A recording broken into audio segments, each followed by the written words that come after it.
Yes, sir. You are not bored. Good evening, everybody, and welcome to the second day of Skicon. Ski, that is SKI, Society of Knee Surgeons of India, is a society which is a very new society. It was formed about 18 months ago in a meeting at Mumbai, where 26 members met and formed this society.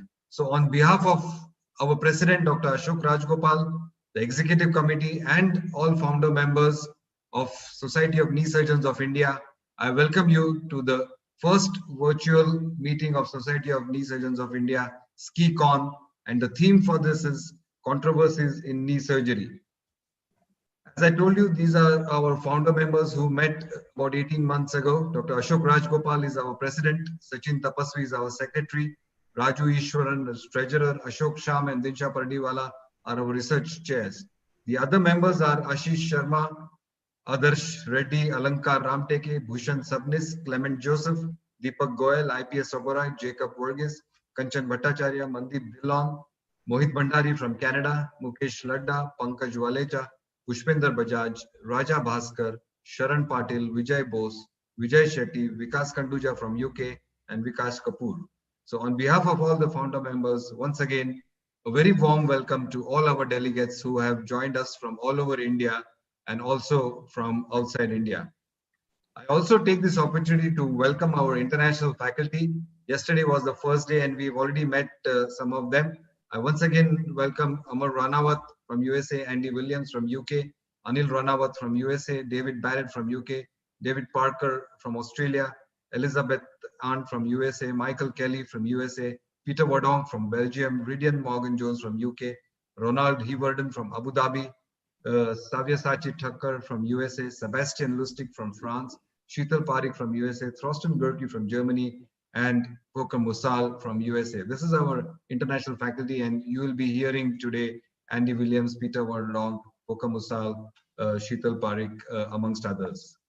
It's a very, very interesting and a packed program, so I request all the faculties to be on time. You will see the program as we go on. And before Dr. Sachin takes over and I introduce Dr. Sachin, our secretary, I will stop sharing my screen and I request our president, Dr. Ashok Rajgopal, to please welcome all the delegates and the faculty. Over to our president, Dr. Ashok Rajgopal. Thank you, Parag. Good evening to all our esteemed faculty and all participants to this first virtual Skicon meeting. As Parag just mentioned to you, this is a very young organization, all of about 17, 18 months old. And in these 18 months, there has been a lot of thrust and emphasis on academics, research papers, and so on. Yesterday, we had the first day of the Skicon conference, which was devoted to arthroplasty. And we had a overwhelming presentation and attendance with some very, very robust discussions. And again, as Parag mentioned, we're basically trying to focus on the controversies in these various specialties. It gives me great pleasure today to welcome Dr. Volker, Dr. Andy Williams, Peter Wardong, and Sheetal Parikh.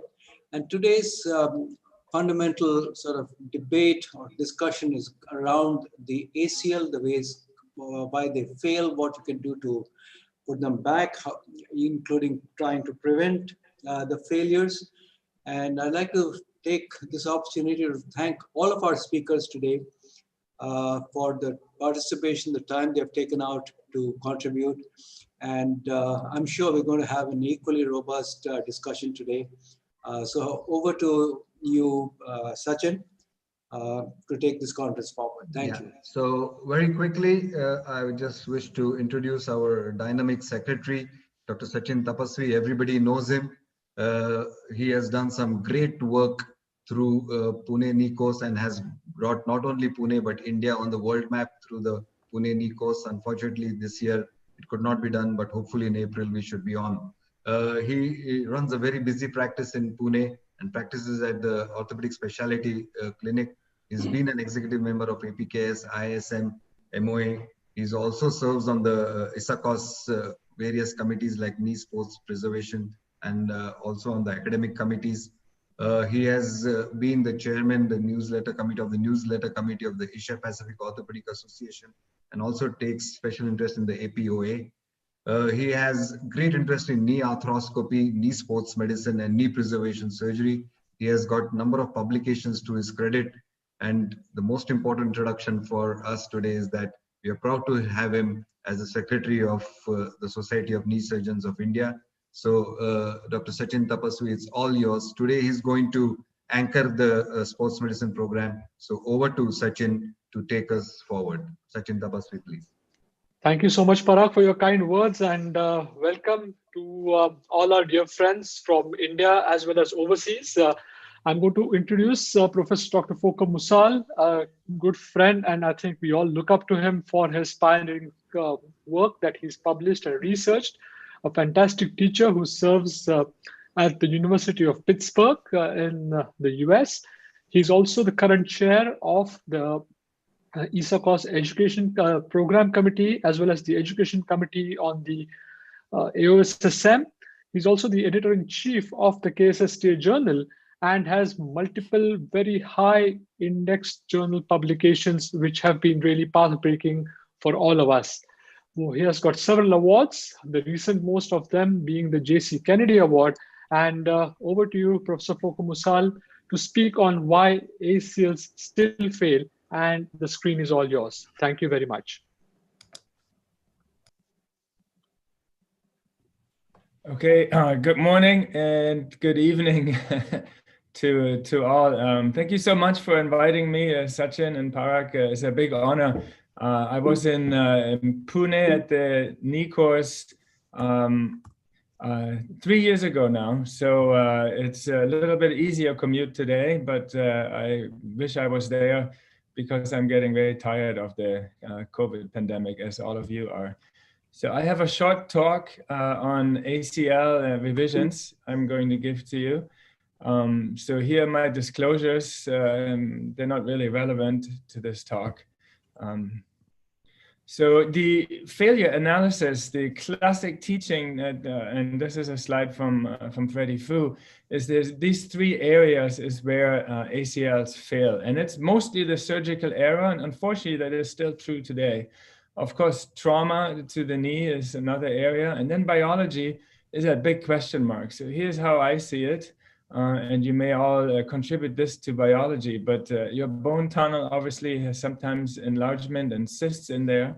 There are extra-articular structures that for the last 7 years we've talked more about than ever. There are all kinds of laxities such as posterior medial and anterior medial. There is healing biology of the graft itself. There are fixation problems, but not so common. The bone morphology I want to focus on a little bit, and of course that did not fail on the left. And the green dot here shows where the anatomy should be. Here in yellow is where the primary ACLs are, and here's where the failed ACLs are. Of course, there's only a snapshot of about 120 knees, but you probably all know, all of you busy knee surgeons, when you see a failed ACL, you see that picture on the right most commonly. With respect to bone morphology, the tibial slope has been talked about for many decades, and Bruce Ryder did a really nice editorial in the February issue last year, AJSM, highlighting the tibial slope. So here are two studies that we recently did. The first study, we looked at actually 100 college football players, high-level players, and 50 of them had ACLs, and the other 50 had an MRI for any other reason, for example, meniscus or patella. And we found a significant, more increased tibial slope in those that tore the ACL. So there may be some predisposition. And we also developed this iPad app that I showed in Pune 3 years ago, and we still have it and still use it. And using this app, you can see on the EUA and quantify the pivot shift just a little bit more than you would with a manual grading. And an increased slope does correlate with a higher grade rotatory instability. So I think this is interesting. So here's just a case example. This is a 21-year-old. I did his ACL when he was 16. a quad tendon. He tore it for me again 6 months later. I did not clear him for sports 6 months later, by the way. Then I did a BTB and also a tenodesis. This held up for several years, but again, 3 years later, he failed. And he has a pretty big slope, 13 degrees. So while he has a neutral coronal plane. So I think you can keep revising him. And I thought my tunnels weren't too bad. Or you can go ahead and fix that slope already. And I think in a second revision, most of you will agree we would do this. So this is, by the way, a case where Philippe Meret would always caution you to watch the hyperextension. And indeed, I gave him probably a little extra hyperextension, 3 or 4 degrees, because we flattened that slope quite a bit, but no more failure. Here's another case I think is very interesting. There's a 20-year-old, he had 3 outside ACLs that failed, a hamstring, and it failed early, within a year, just walking up and down stairs. Then a BTB, and it failed in the same manner.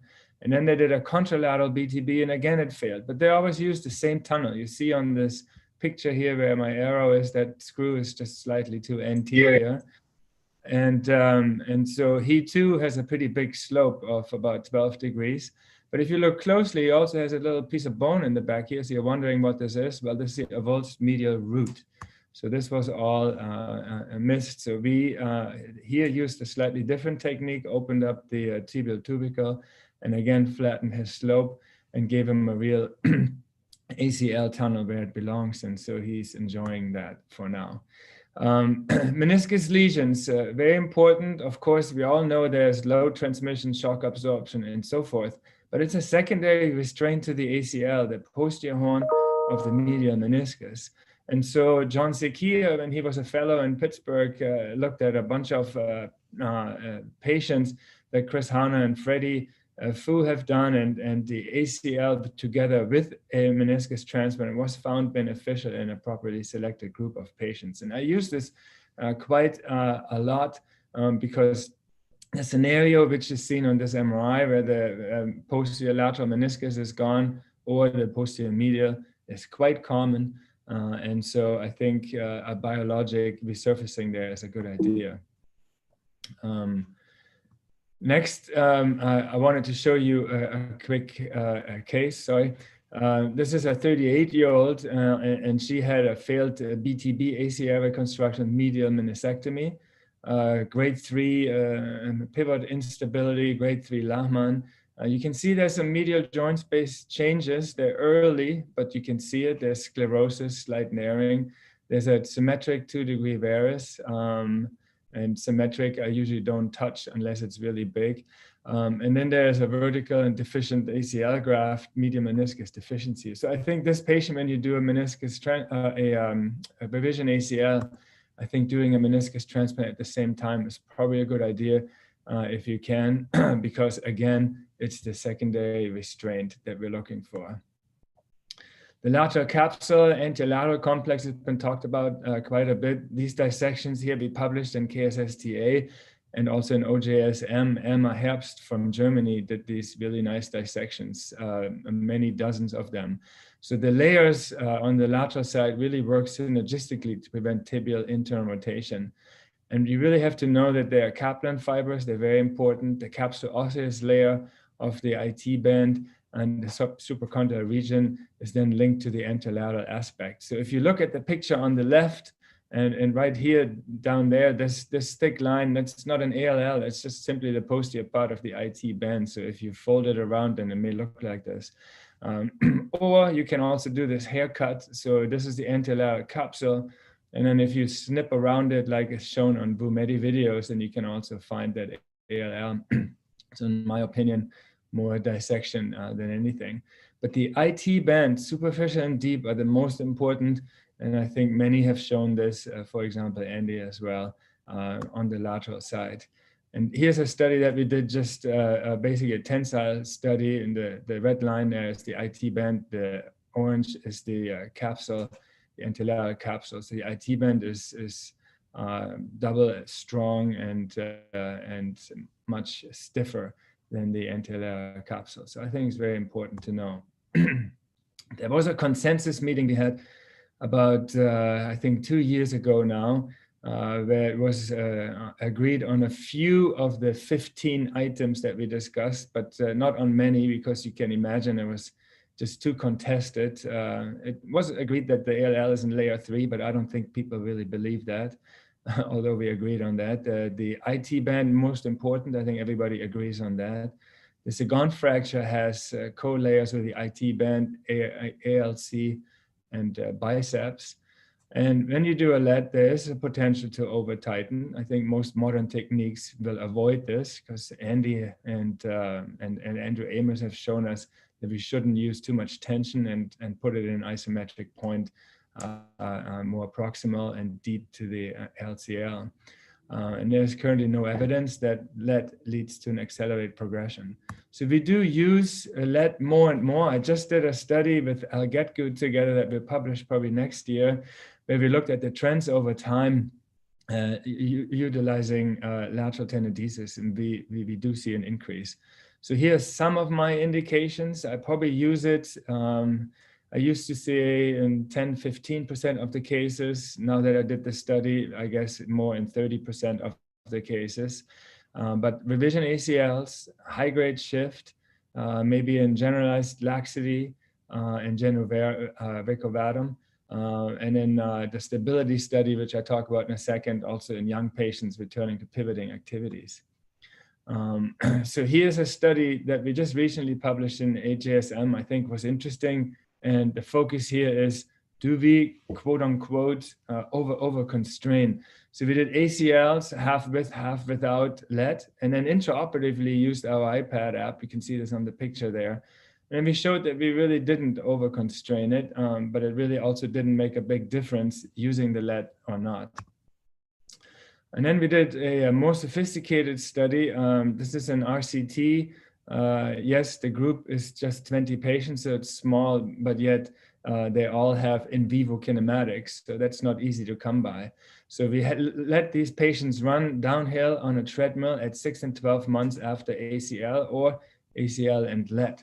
And very interesting, when the 6 months data came out, that's what you're looking at here. In yellow is ACL only, and in orange is ACL with lat, and on the x-axis would be the percent of your gait cycle. You can see that at foot strike, the ones with the tenodesis had a significant more posterior translation, 4 millimeters. That's quite a bit. So I was a bit puzzled by this and quite concerned. But at 12 months, this all evened out. And I think there are different ways you can interpret this, but I think over time, the lat will probably become less and less effective, maybe stretch out, who knows, we can discuss that. But there may be an effect early on your rehab where it may protect, the ACL, which is what everyone postulates. So here's a case, it's very interesting. There's an athletic trainer, she's very active. She had an ACL done with hamstrings many years back, and has been walking around with a deficient knee for a long time, very high grade instability, neutral alignment, normal menisci. So, here, we would add the lat. You can see the pictures on the left show how the tunnel was done wrong, and then the lower picture shows how the correct position is. And then you see that, she's a bit, forward subluxed, but so with the tenodesis, we were able to help her. So I think summarizing this, so obviously size, individualizing things does matter. The stability study is very interesting. I'll get good published this. This is 600 patients with hamstrings, half with, half without lat, and you see a significant higher failure rate if lat was not used. So now we teamed up with Al and a big network of 20 sites and looking at the patella tendon and quadriceps tendon grafts and how they will fare with and without lat. The study has just started. We've done about 10 patients so far. So we literally just taken the study off. And in the middle of the pandemic, it will take us some time to provide you with some data. So my take-home message, ACL failure is multifactorial. And as you see the picture on the right, the malposition is still the #1 issue. I didn't talk much about it, but put the tunnel in the correct spot. Take the tibial slope into account for revisions, certainly something to think about. The meniscus needs to be saved, fixed, repaired, stitched, whatever, and transplanted if you can, and if you have the ability to, and if it's needed. And then let this play a role here, especially early and when you use the weaker grafts. So I thank you very much for your attention. Thanks for having me, and I'm looking forward to discussion. Thank you. Thank you, Foka. Thank you so very much for this fantastic presentation and giving us a great overview of why ACLs fail. I think if we can have, say, maybe one question now. And one question that I really want to ask you is that you did discuss about the tibial slope. And when we discuss about the tibial slope, we talk more about the lateral tibial slope, because that provides a basis for the femoral condyle to slide off. So what would be the role of the medial tibial slope? Does the medial tibial slope play a role? And if so, what would it be? Yeah, I think this is a good question. I think on MRI, you can probably measure the two slopes differently. But when we look at X-rays, we really measure the slope of the whole plateau. I have had a few cases where the slope is different from plateau to plateau. We focus on the lateral side, yet we osteotomize, of course, the whole proximal tibia.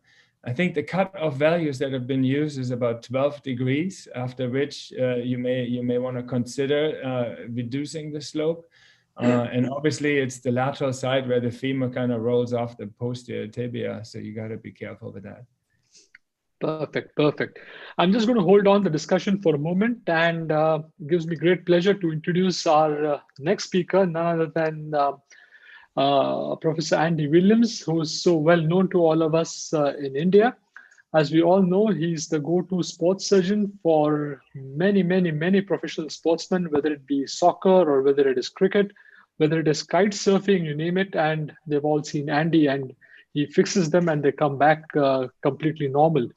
So Andy Williams is going to speak to us on primary ACL reconstruction. What should be the choice of my graft, and how do I individualize ACL reconstruction? Screen is all yours, Andy. Thank you so very much. Thank you very much indeed, Sachin. I'm not sure I fixed them all, as you're about to see. So I was given this talk and I was a bit sad. Can you hear me, guys? Very well. Great. Apologies. I was a bit sad because I thought how boring to talk about graft choice. We've done all that. But actually, I realized this is the most important talk of the day, because if you don't have a good graft, you have no chance. And listed on the left, you can see all the options. And the reality is the top two I would never do. I don't believe in synthetic ACL reconstruction. I do use synthetic elsewhere, but not inside the joint. Xenograft is available, but the failure rate's very high. I really rarely use allograft because it's a very limited value. It's got a high re-rupture rate. But there is one place, and that is for the Olympic standard para athlete. Amongst these four by 100 meter runners, one of them had a multi-ligament injury, and I fixed her ACL with an allograft, and she's won multiple medals since then. So there definitely is a place, but it's a very small group of people, because allograft is not as good as autograft. So we'll talk today about autograft. I've got no experience with peroneus longus, but that is an option. And we'll talk about those three: patellar tendon, hamstring, and quad tendon. And also, what Volker's mentioned, don't forget the potential need for a tenodesis. So hamstring is usually my number one choice for most people. Recovery is easy, predictable. Of course, in all kids where you want a soft tissue graft, it's what I would use. And I like it in jumping sports such as netball, or kneeling sports such as judo or some martial arts. And people worry about losing pace if they're a sprinter. This guy in the white, all my athletes you can see have been blanked out. If they haven't been blanked out, they're not mine. But this guy in the white still plays rugby for England, and he's even faster than he was prior to his bicruciate lateral reconstruction. That's nothing to do with me. It was despite me using his patellar tendon, both sets of hamstrings. He has worked really hard and he's even faster. So hamstrings are certainly a very good choice. But one of the reasons they're so popular is because 30 years ago, when patellar tendon was the main choice, patellar tendon was awful, lots of complications. So hamstrings seem to be a wonderful option. But patients do notice weakness, particularly in deep flexion. And for the athlete on the right, there's no way you would offer them hamstring reconstruction. Their life might depend on them having normal hamstring function to drag their body across the rock face. So hamstrings aren't perfect. They also have some cases of chronic pain. And every year I get sent 4 or 5 people who've got chronic pain due to scarring and tethering, and they can be very difficult to manage. The re-rupture rate is without question higher. And also, interestingly, the infection rate as well. But with any operation, you can work hard and study and improve things. And actually, for every option we're going to talk about today, the surgery is improved and improved to optimize it. So, for example, I use a transverse incision. There's less risk of nerve injury, less risk of numbness. But also, because it's a transverse incision, with medial retraction, as you can see here, I can see all the way up the thigh. I can see that tendon deep in, and I can divide the various adhesions, the vinculae that occur. And if I use an arthroscopic probe, I can slide it up the tendon and hook those vinculae back into view and divide them close to the tendon. Now, I've often wondered, why am I better today at taking hamstrings and creating a graft than I was 20 years ago? Well, it's the attention to detail. It's the small things that make a big difference. And if you don't pick up these vinculae, as you strip the graft, this will suddenly split into the tendon and you'll lose 20 to 30% of your graft size. So little things make a big difference. Also, if you want a bit of extra length, you can take periosteum, which means that the 2 tendons are held together.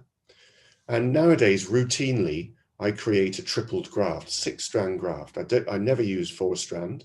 And there is a simple issue of size. The Moon Group data, which is excellent, based on American patients, suggests a minimum dimension of 8 millimeters in cross-section. And so I think that would apply to a British patient group. Probably in India, you can accept smaller, and I think you would have to, but size is important. And so by tripling the graft or making it maybe 8-strand if you want to, you can get the size if necessary. You need to pay attention. And one of the tricks to do that, I use an ender button on the top end of my graft for femur. I use a pulley system effectively. You can see I wrap the bottom end around a clip, and then I'm able to take a suture, in fact, actually through the polyester itself. So I put that stitch through the ender button loop, and then I can pull that up like a bit of a pulley and fix that in that position and tie it down. And I bury the tip of the folded graft within the outer 4 strands. Also, we wrap our grafts in antibiotics. We use vancomycin, which soaks into the graft and reduces the risk of infection. And as I said, you can make multi-strand graft. It's very versatile, particularly if the patient is tall to get the minimum 8 millimeter diameter that I want. I use absorbable suture on the proximal graft, the bit that's in the femoral end and in the joint itself, to compress the strands together to reduce ingress of synovial fluid. I like a strong non-absorbable suture on the distal end, which I may need to tie over a posting screw if I'm worried about fixation. There are other tricks such as compressing the tip of the graft so you can really get it tight so that when you pull it into the knee, it moves more easily. And I think it is important to pre-tension, but I don't do it obsessively. Now, what about patellar tendon? Because it's obvious, if you just look at the graft, that this is the best graft. It has natural soft tissue attachment to bone blocks at each end. The line of fibers is optimal. This has got to be the best graft. Now, of course, there is a price to pay, and we'll come on to that in a minute. But I'll always use this graft if I'm worried about the patient, if they're loose, if they're hyperextenders, if they've got an MCL laxity, where I want to leave the hamstrings intact to control that valgus laxity. Or if the patient is very small, I'm going to use patellar tendon. And if you have a very small female patient, you do not want to use hamstrings. The graft will not be big enough and it will fail. The smallest patellar tendon I've ever done was a 6 millimeter width graft, and it worked just fine in a really tiny pediatric surgeon who worked in the hospital with me. And so this is the best graft, but there are all sorts of potential problems. It's a much more demanding graft to use. For example, you don't have so much control over the length of graft versus the tunnels, and you have to be very careful with that. The passage is more difficult. There's more numbness, particularly if you use a longitudinal scar, as I do usually.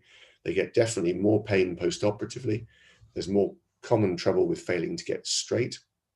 Occasionally, people have things like fractures and tendon ruptures. I've never had a tendon rupture. I've only had 2 patellar fractures in my career, so they're pretty rare.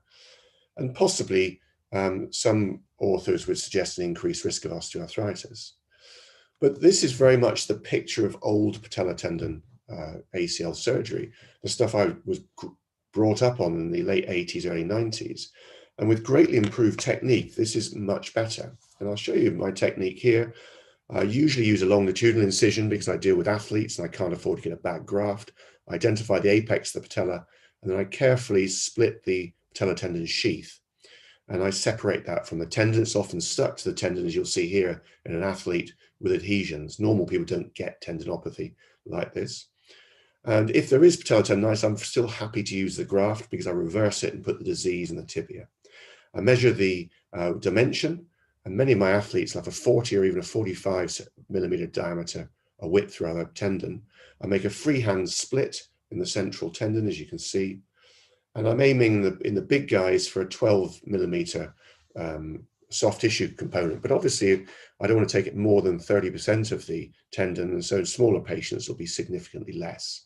The bone blocks, I aim for a 9 on the femoral end, i.e. the patella, and a 10 or an 11 on the tibial end.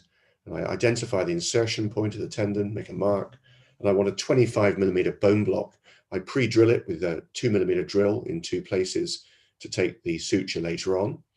And then I use a power saw to elevate the bone block. I use a 10 millimeter saw first of all, and I go medially and laterally with that. And we're so lucky nowadays, the equipment's fantastic, whereas 20, 30 years ago, it was awful. We'd often hit it with an osteotome. It was pretty brutal surgery. And the other massive improvement is we no longer go rip out the fat pad. Fat pad is a source of all evil, and you really want to leave that intact. It causes scarring, and it is very sensitive since it has lots of nerve endings in it. And the problem with the scarring is related probably to the number of stem cells in the fat pad. So we do this arthroscopically, although we harvest open. I just tap very gently to elevate the bone block, and then I elevate it and I remove any soft tissue adhesions and very carefully dissect it off the fat pad. I want to do as little damage to the fat pad as I possibly can. Very carefully to open the joint, otherwise you get very wet for the rest of the operation. So just make sure the fat pad goes up to the apex of the patella. I take a large bone block, as you can see initially, and the reason for that is I like to harvest some of that to pack into the patellar defect later on. So my assistant helps me there get a nice big chunk. If I'm happy with the size, that's 10 or 11. I go then to the, having passed some sutures through the tibial bone block, I then find the insertion point on the patella. And on the patella, we only need to take a small bone block. I go for 20 millimeters. I make it bullet shaped. It's narrower proximally than distally. As you can see, pre-drill the apex, just one hole first of all, and then using the 10 millimeter saw cut medially and laterally. And notice I've got really big number 5 non-absorbable suture to help me pull this graft into place. And I use those both ends. We don't want to go deep here. This is different to the tibial bone block where I go very deep. Here I'm just going for the depth of the tendon. I then convert to a 5 millimeter blade and do the apex of the bone block. And then a good trick is you elevate the tendon, undercut it to get the bone block. So it minimizes how much bone you actually remove. And so that's where we get our nice graft. Just free that up off the fat pad and it's job done. Next, I make a second drill hole, 90 degrees to the other ones, from medial to lateral, as you can see. And that means the sutures are cradling the tip of the bone block, which aids passage, as well as obviously making it bullet shaped, as you can see. The next thing is I take bone chips from the harvest sites, but also from any drilling, and I pack that when I close the joint and pack that into the tibial defect here. I put a single suture at the base just to make sure I contain the graft, and I close the patellar tendon sheath over that. If they've got a long tendon, I suture the whole tendon. If it's normal, I tend not to, and I close the patellar tendon sheath over that. So we've massively improved the risk of patellar fracture by bone grafting, massively improved the problems of post-op pain by bone grafting, not ripping the fat pad out, and by not shortening the tendon.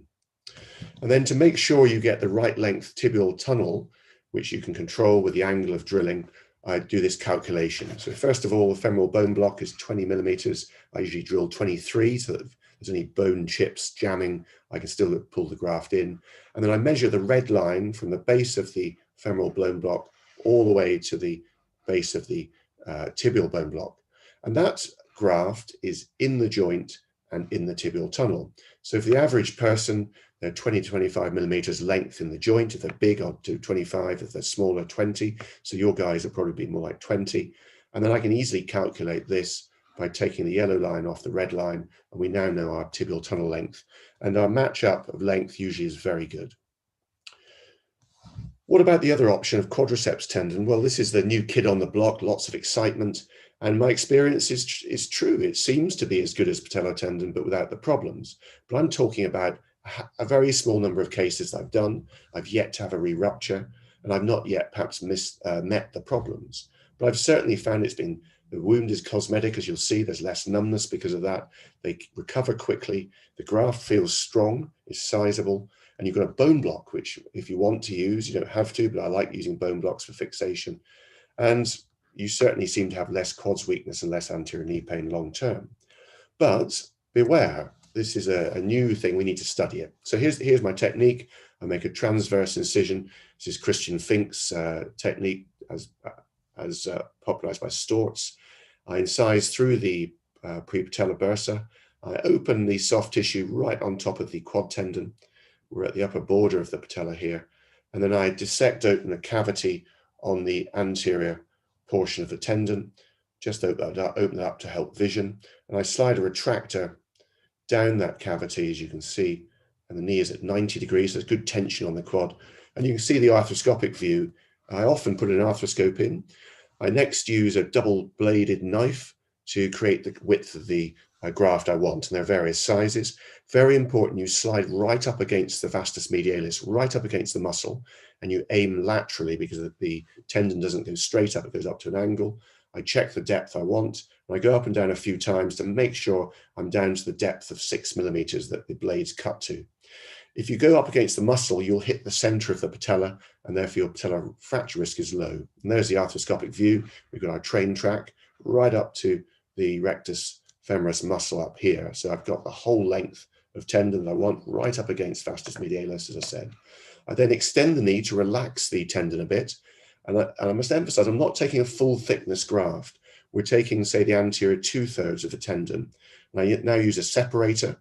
And with the tendon a bit looser, I tuck that triangular portion in through the medial split and then rotate it to slice the tendon in the coronal plane to separate the posterior portion from the anterior portion. This gives me a 6 millimeter width. And I'm driving to the lateral side to keep the blade up against the medial limit of the graft. And I slide up to the proximal limit. And I can use an arthroscope to look inside to check that I have indeed separated it properly. And you'll be able to see that just coming up now. The arthroscope goes in, I look at the screen, and this is the view that I would expect. And you'll see top left, I want to see the tip of my blade protruding, and here it is. You can just see as I rotate the tip appear just there, look. And I can slide that up, and that's my graft. It's not full thickness. The problem is in a thin female patient, it's very easy to inadvertently take the whole tendon, and then you have a problem. You have a hole in the tendon you want to close. Finally, I put in an amputating device that comes in and slides up, and we can snap it closed. Now, if I do have a thin patient, as I mentioned, I'm frightened of taking a full thickness graft, then I'll do a longitudinal incision so that I can always extend it to close the defect if needs be. So here I am, I can see I'm right up the top, I'm right around the graft, and now I can close the jaws and amputate that graft. If you find you don't take a thick enough graft, you can always go back and take another few millimeters width, a second bit if you like, and then suture it together. So I plunge in some forceps and pull out what is a really, really good graft, as you can see. I then dissect back to the patella, identify the patellar insertion point, as you can see here, and then I measure my graft. Again, I use a 20 millimeter bone block. I taper in to make it bullet shaped, and then we will saw that. And once I've gone both sides, I've already pre-drilled the 2 millimeter drill hole at the apex, and then undercut just as I did with the patellar tendon, so that we get a decent graft, as you can see coming up right now. So you can see a big graft. It's been whip stitched at the proximal end, as you can see, with a large non-absorbable suture. I put my bone block in the femoral end, and these sutures are for the tibial end. Fixation, I like interference screws. I like metal screws because they're safer, better, and they're far cheaper, and they're just as good, if not better, as I said. So for patellar tendon and quad tendon, I use 2 screws. For hamstrings, I like Ender Button for its pull-out strength, but I do believe in aperture fixation because it's stability and healing at the aperture, and therefore I do add a small screw, a 6 or a 7 only, as you can see on the femoral side, to the Ender Button. But on the tibial side, I use a large metal screw. What about results? Well, with quad tendon, it's really too soon to be certain. Martin Lind and his colleagues in Denmark presented the Denmark ligament registry data in 2019 in KSSDA, and this worried me. It's actually made me stop doing quad tendon for a while. And you can see here at 1 year, the failure rate of patellar tendon and hamstring is acceptable, and it goes up with time as you'd expect. But the quad tendon took off just after a year from surgery and seemed to have a significant failure rate. So that was very worrying. But this last year, Martin's published a randomized controlled prospective trial in the BJSM and shown that quad tendon is just as good as hamstring and patellar tendon, but with less pain. So that's reassuring. And then he's published a reanalysis of the Danish ligament registry work in this paper and explained the findings of this graft. And basically it was a few centers that were low volume that had a very high failure rate. And if you took them out of the analysis, then the quad tendon failure was very much the same as hamstring and patellar tendon. So like everything, if you do a lot of it, you get good at it.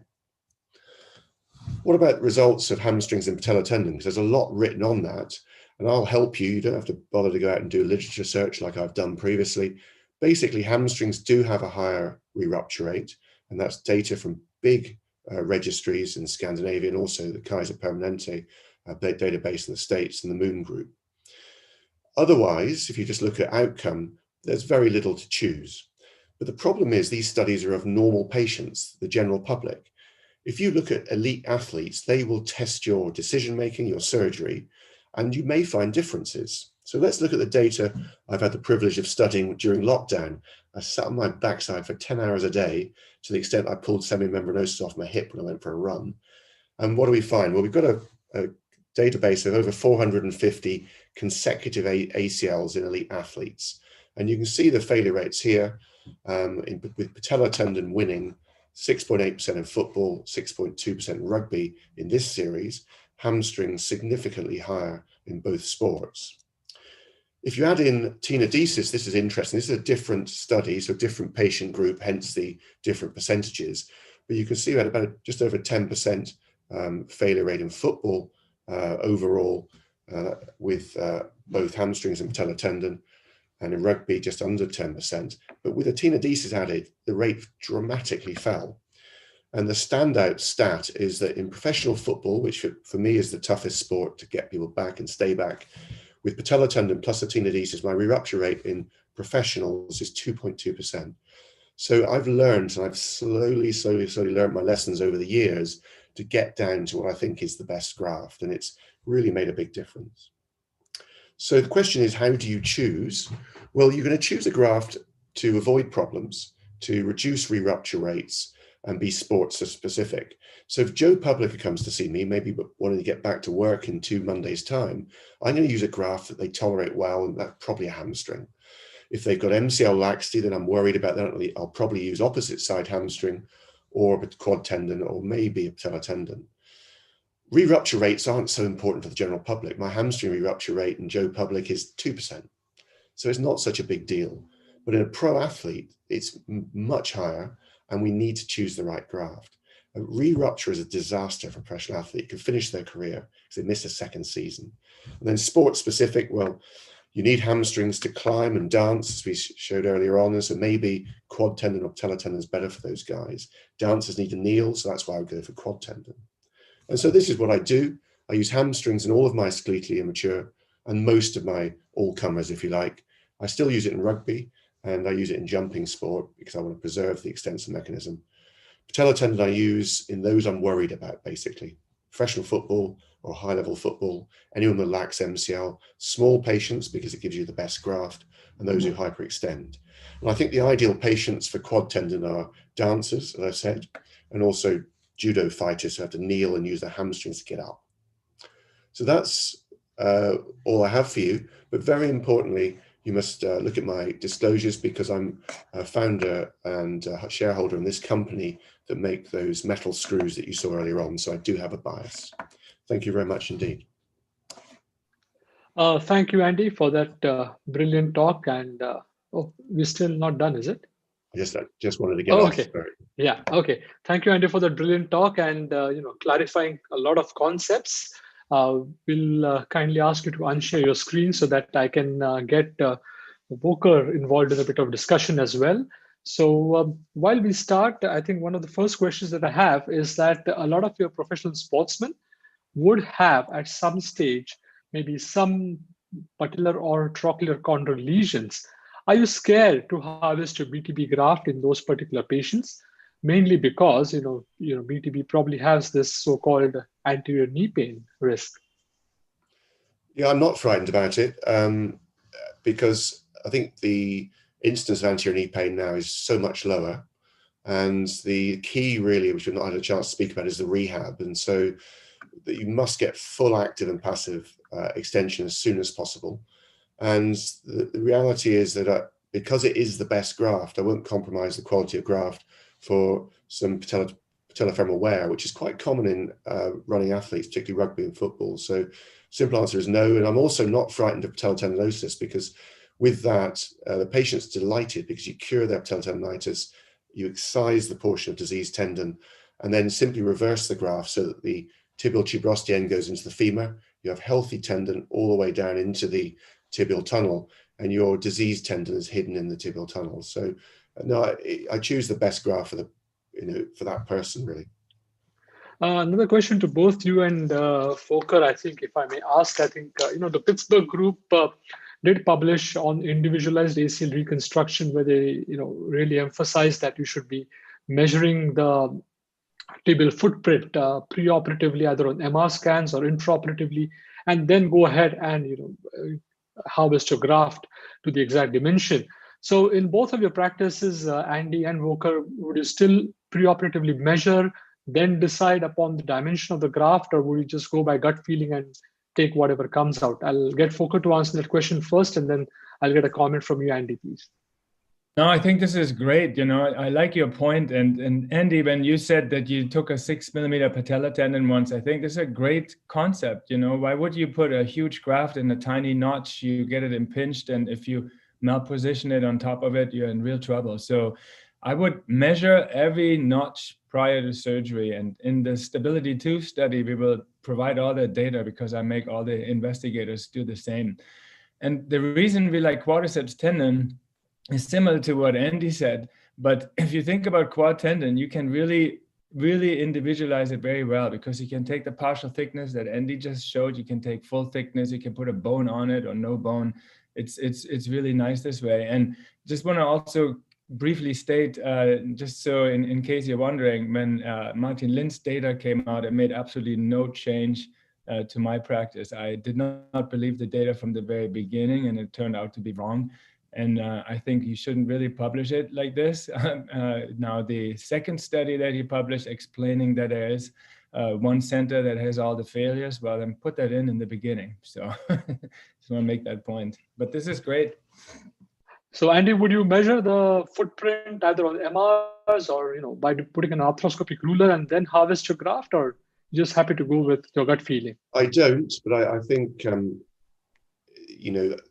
it depends on your patient population. What I have to say is relevant to my life, and it may or may not be relevant to yours. And I think I do more notchplasties now using a triple graft because I think the ACL because it's bigger, is more likely to impinge. But because a lot of my patients, over 50% of my patients are pro athletes, I just will not compromise on graft, and I'm happy therefore to compromise on the notch with a notchplasty. My goals for athletes is probably, we're thinking 5 years ahead, but of course in Joe Public I'm thinking for the rest of their life. And so notchplasty has been shown, if it's too big, not to be a benign procedure. So there's a trade-off, and you can be too big. I know some people worry about revascularization of grafts, they're too big. I'm not sure that really holds. I think that's another.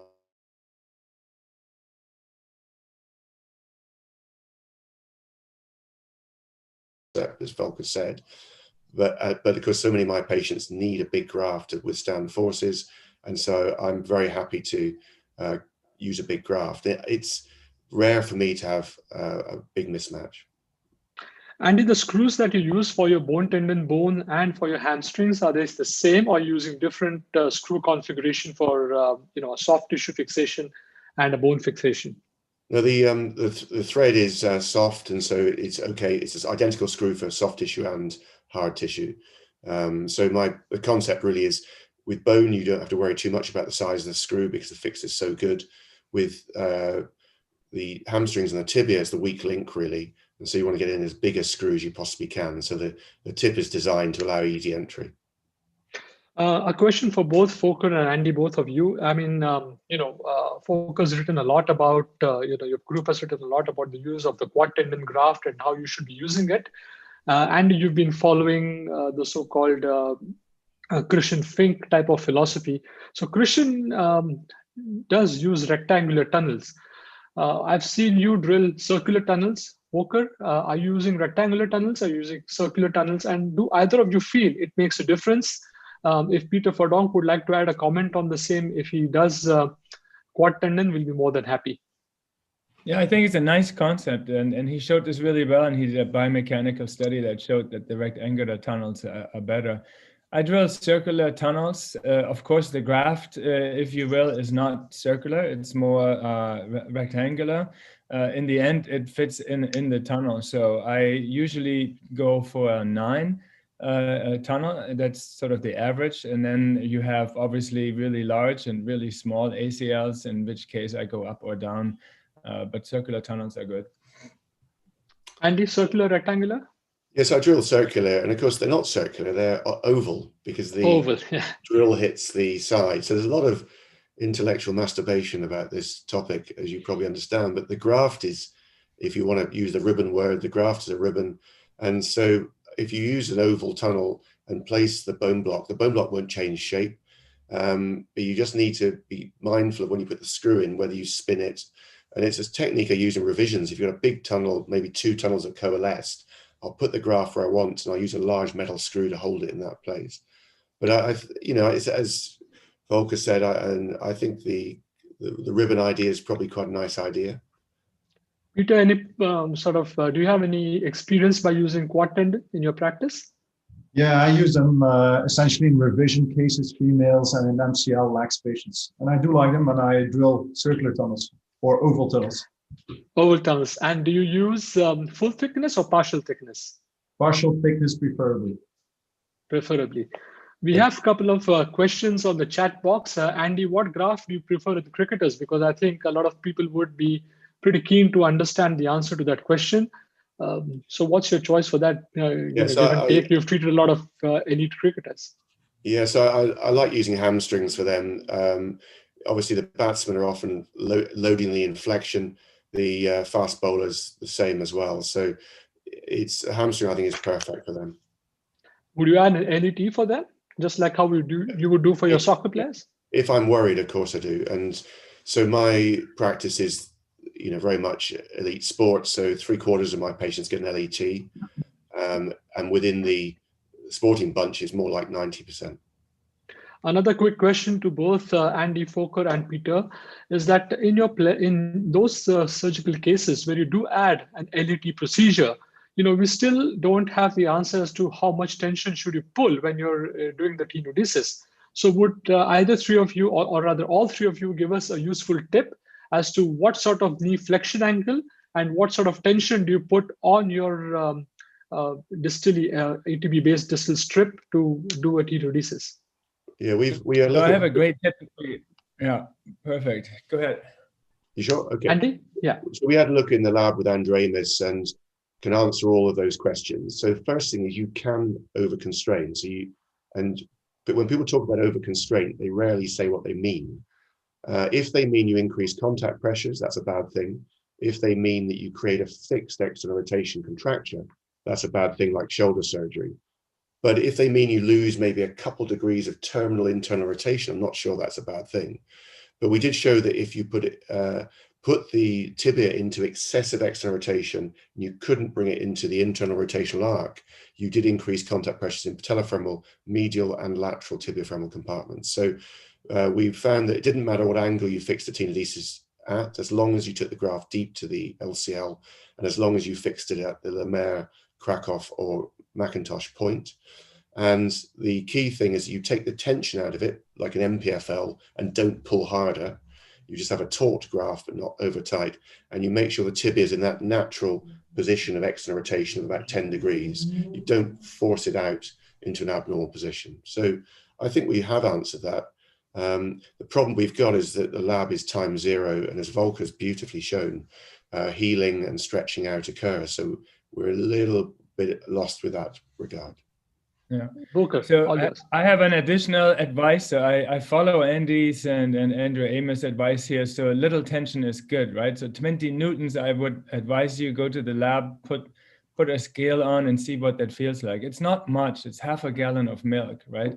So what I do, and I think this is really important, I've seen all these videos of people putting like heavy sutures into the IT band and then using all kinds of anchors. I think you have little control over how much tension you put. So why don't you put an O-vicryl into the IT band as you pull it underneath the LCL? Because if you put an O-vicryl, you will not be able to pull all that hard. So just put an O-vicryl. It's very cheap too.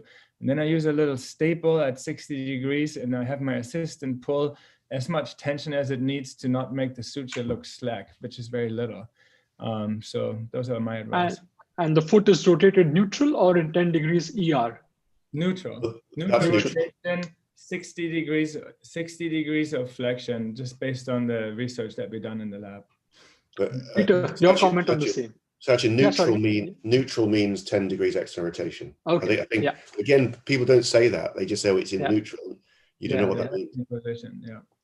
Peter, your technique? Very similar, 60 degrees of flexion, slight external rotation of the tibia, which means neutral. Fix it with a staple. That's what we do for the last 20 years. And the results are very good, as Andy showed. And I don't think there's any discussion anymore. Adding an LET in a very athletic person is a benefit for the patient, reduced revision rate. I think that's a central message. And we should be aware of this and introduce this into the clinical practice if you're dealing with athletes and ACL surgery. Perfect. And last question, Parag, and then we'll move on to the next. A quick question for Volker. You spoke about the slope modifications a lot in your talk. I just wanted to ask you if it's a primary ACL reconstruction, the first time the patient ruptures the ACL, and you note that the slope is a little more, in ACL if you see. And then would you like to do a slope modification osteotomy along with your primary ACL, or you wouldn't do anything bony at that point of time? Right. Even if the slope is 30 degrees or something, I in the beginning, in the primary, I wouldn't really go for it. But I look at it, right? 10 years ago, I didn't look at it. I didn't teach my fellows about it. I just didn't pay attention to it. Now I look at it and I see, maybe I go slower in rehab. I probably, like Peter said, I probably use a LET now, but going after the slope is really in the second revision. That's where I do this right now, mainly. Okay, thank you. Thanks, Volker. Thank you so much, gentlemen, for a fantastic discussion. Thank you. Thank you. It's a great pleasure now to introduce our third keynote speaker, Professor Peter Verdonk. I think he again needs no introduction. The current president of the Belgian Knee Society and a PhD awardee. Peter is best known for his path-breaking work of meniscus surgery, especially with meniscus transplant, and also his work on cartilage repair. His other interests also include other reconstructive knee surgery and knee arthroplasty as well. So I present to you Peter Verdonk. The screen is all yours. He'll be speaking on the very difficult problem of challenging meniscus lesions in athletes. So Peter, all yours. Thank you. Thank you very much. Let me see if I can run the slide. Am I on? Perfect, Peter. Okay, fantastic. So thank you. Bear with me, guys, because I have a lot of slides and we only have 20-25 minutes. So I'm going to discuss with you meniscus repair in athletes. I've presented this presentation already previously. My first statement is that I do believe that some knees are prone for meniscus injury. It's important to understand the statement.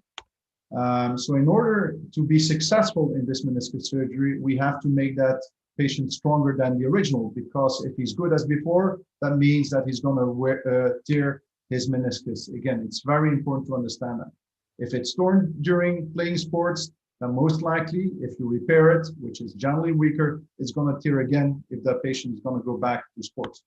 So hence the discussion between resection and repair in athletes, because I do not believe that we currently can make a repair stronger than the original when we're talking about meniscus. On the other side, we know that there are downsides. There's short-term swelling pain, cartilage issues. Long-term, we know that all these patients get osteoarthritis, especially on the lateral side. And we know the importance of the meniscus when it comes down to stability. However, if we're looking into the data on repair outcome, there are complications. There is sometimes a failure, which is estimated to be about 20%. So 60% of these patients will do fine. However, there's going to be some patients that are going to go into failure and need secondary surgery. And that's the trouble if you're dealing with athletes. We know that partial meniscectomy has fewer reoperations than repair. However, we also know that if you repair, in the long term, these patients will be better. So if it's a young patient, you better repair. If it's an established athlete, you might actually do a meniscectomy because it's going to go better and faster back to the play. If we're talking medial meniscus injuries in athletes, I do believe, and I'm using my MRI way more frequent than arthroscopy. I think during arthroscopy, we overestimate the red zone during the arthroscopy, which results in an overestimation of the healing potential and therefore a non-union after suturing. I think MRI is way more objective, especially on the medial side, because it tends to be on the medial side, red to red in the mid-body, but white to white in the posterior part. And we generally overestimate the white to white area as being red to red, and therefore you push it into repair and you might actually result in a failure. Recent data from Schmigelski, and this is a very interesting slide, shows us that the medial side is basically the miserable meniscus. So the medial meniscus is the miserable one. It had a low vascular supply. The lateral one is the lucky one because it has a big vessel. That means that most likely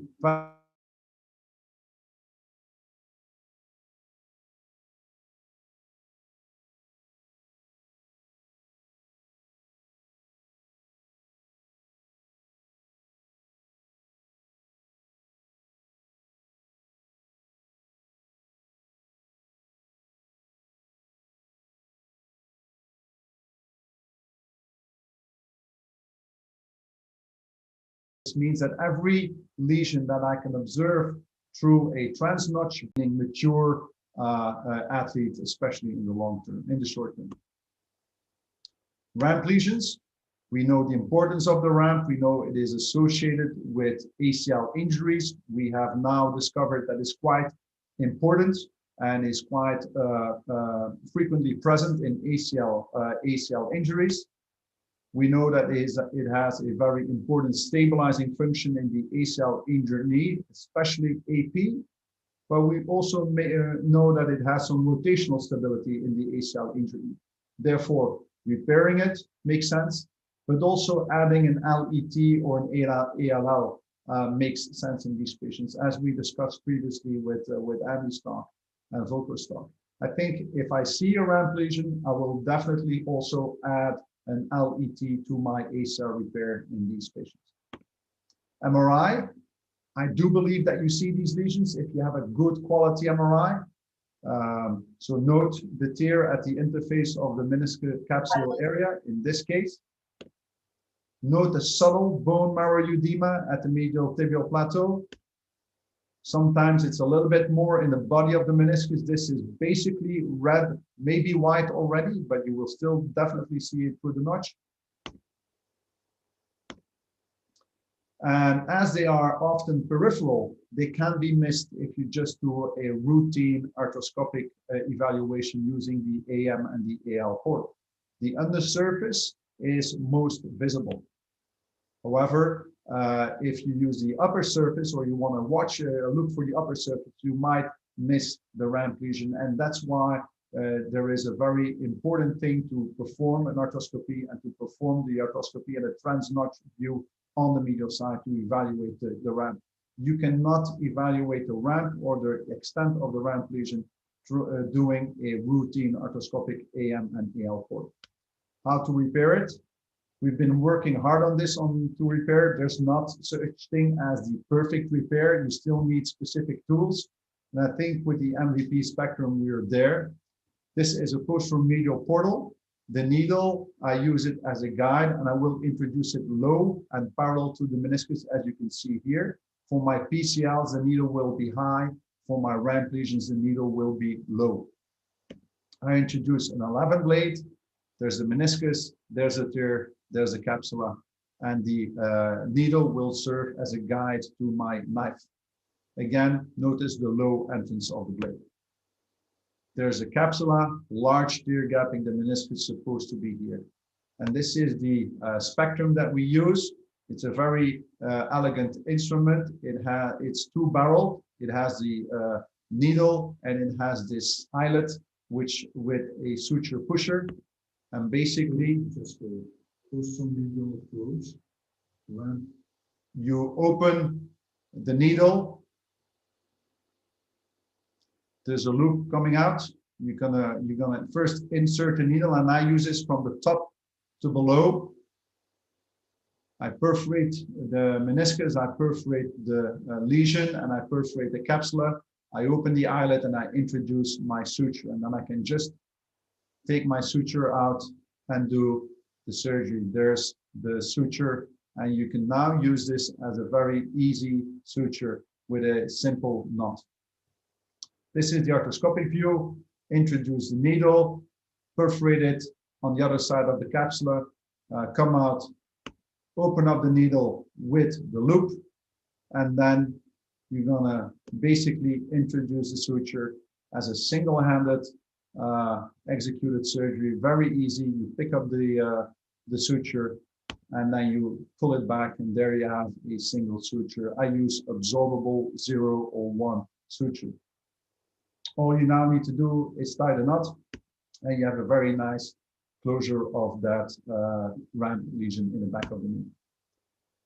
I used to do sometimes all inside vertical repairs from the front through my anterior portal. I've now abandoned that completely. The reason is, and I will show you a very illustrative couple of slides. This is a lesion of a patient with an ACL and a ramp.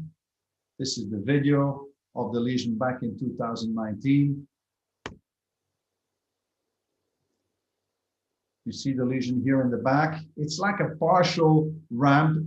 It's like an oblique ramp, basically. She was sutured from the front. This is the suture, all inside device, non-resorbable suture. I did a vertical suture in this patient.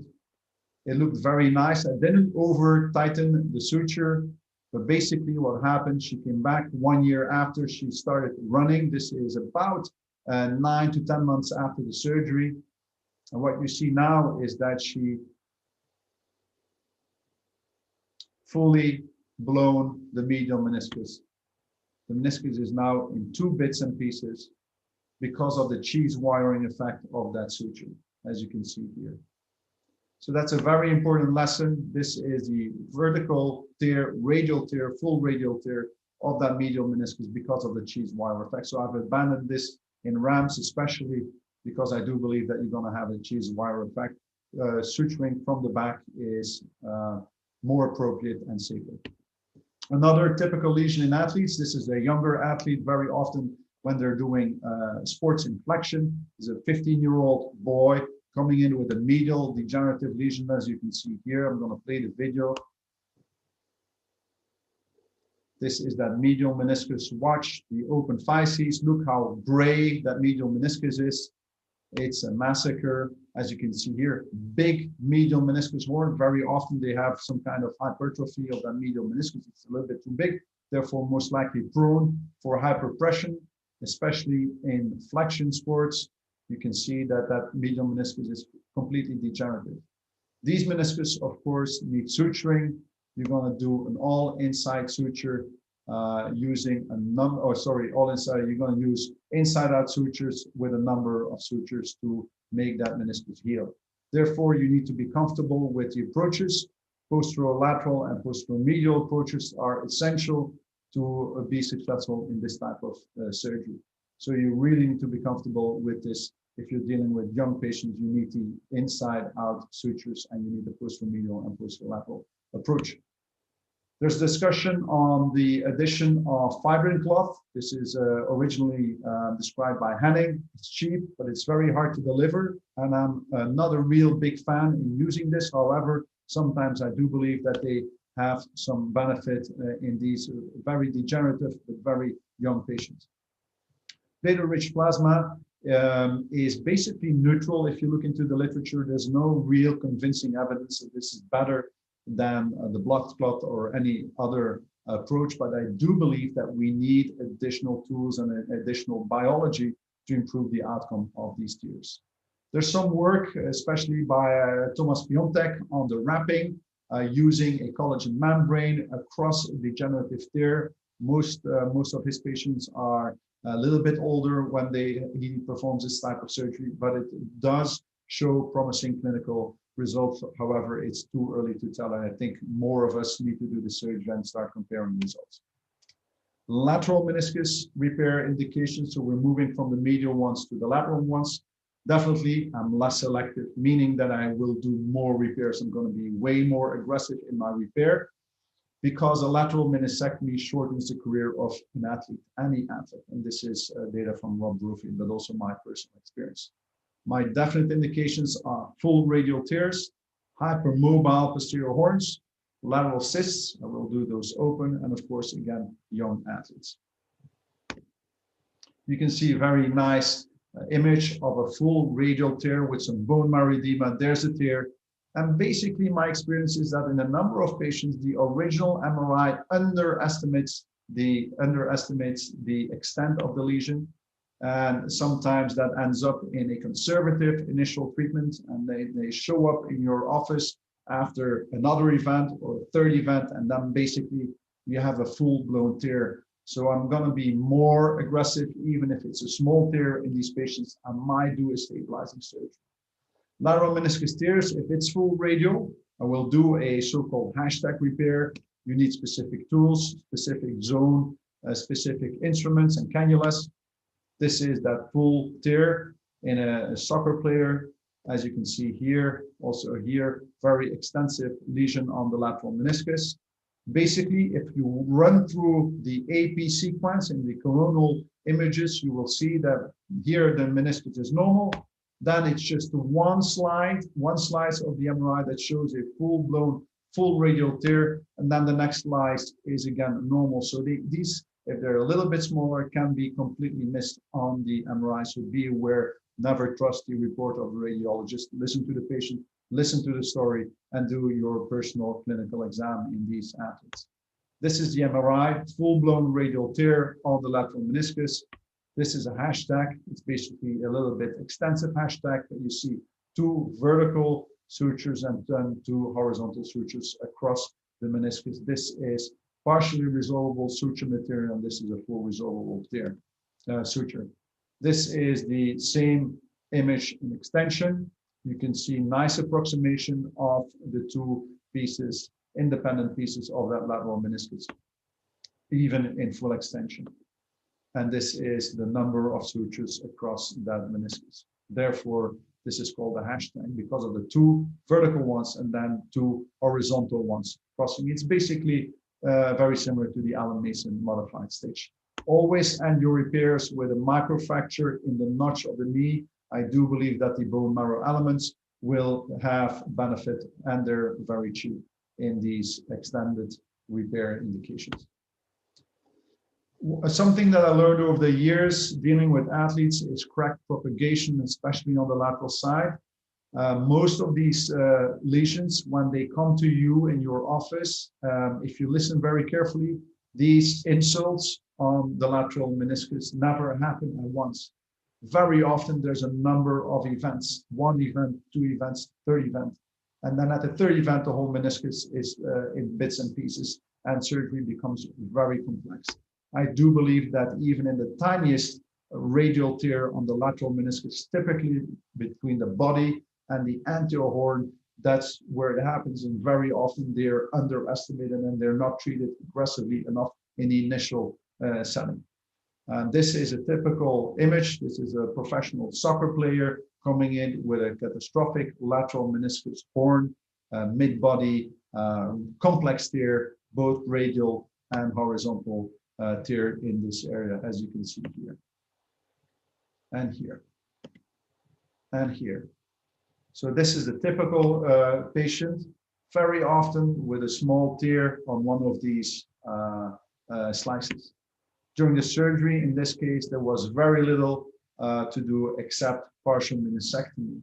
But I do believe that once you, if you evaluate and if you recognize this type of lesion early enough, a small partial meniscectomy might basically prevent the crack propagation in these patients. So in the last couple of years, I've been a little bit more aggressive in performing mini partial arthroscopies, partial meniscectomies in these professional athletes at the end of the season, because I am afraid that if we don't treat them early on and we where we can prevent crack propagation, these lesions very often end up in large, significant lesions to the lateral meniscus with significant biomechanical impact. So I do an early partial meniscectomy very often in these patients. Lateral meniscus cysts is something, again, challenging. These are the patients that come in with horizontal complex tears, large cysts. This is for me an indication for an open repair. I basically do a partial meniscectomy, but I'm always going to end up also reinforcing the lateral outer shell, that outer rim of the meniscus with horizontal sutures, with vertical sutures, as I will show you. So this is the partial meniscus. This is the arthroscopy, typical portals, lateral incision through the ITB, small ITB split. And I use my shaver as a dry instrument to excise that cystic material, again, in that transition zone from the anterior horn to the mid-body segment of the lateral meniscus. This is very easy, very comfortable, and very handy to remove the cyst.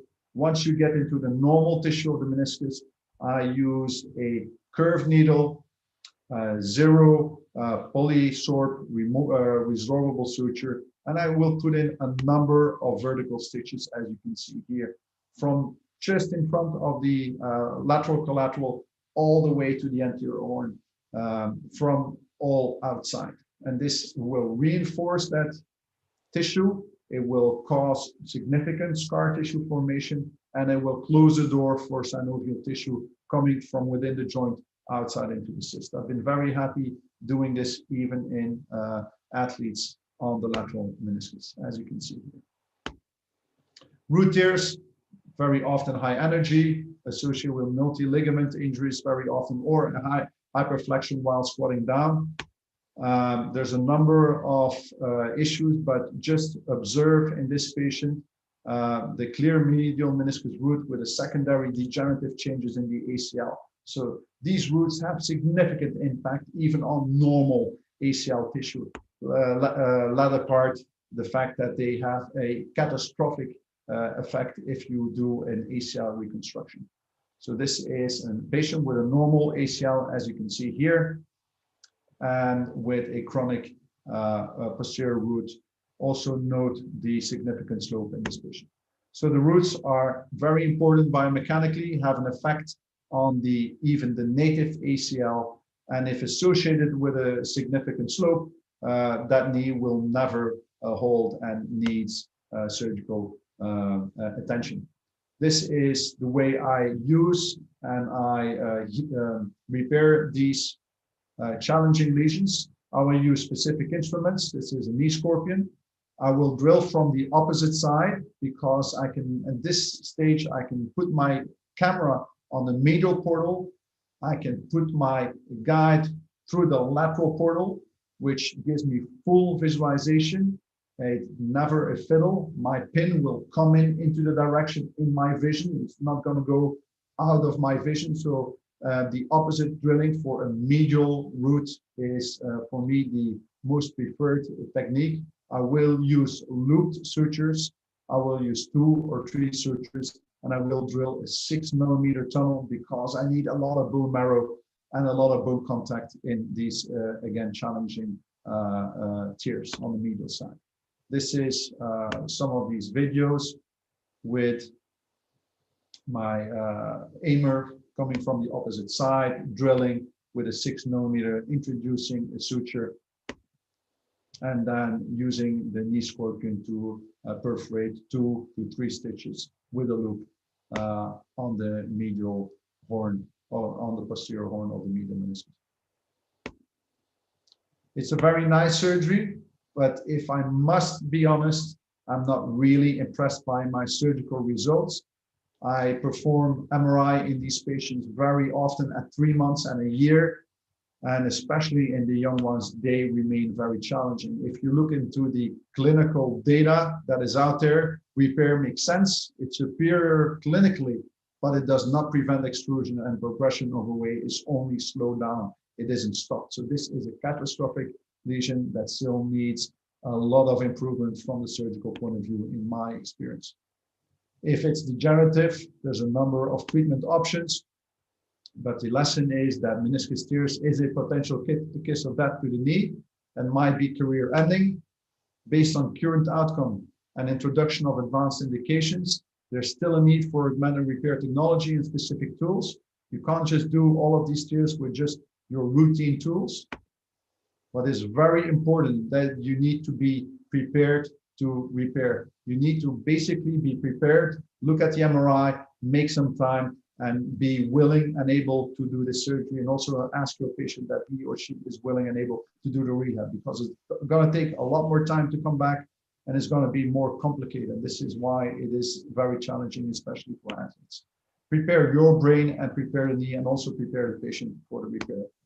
But do not underestimate the power of the meniscus. Once injured, it has catastrophic effects on the biomechanics of the knee, and it is a very important structure and needs surgical attention. Save it if it's possible, dare to save it, but also do accept failure. And accepting failure sometimes means that you're not going to do the surgery, because the chances in an elite athlete might be too high for failure and might be too time consuming. And therefore, partial meniscectomy is still part of my clinical practice today.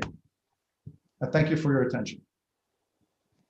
Thank you, Peter, for that fantastic talk. And I think, kudos to you for making and touching upon all the aspects of meniscus repair, especially at meniscus lesions in all these very sort of challenging group where you have these meniscus tears.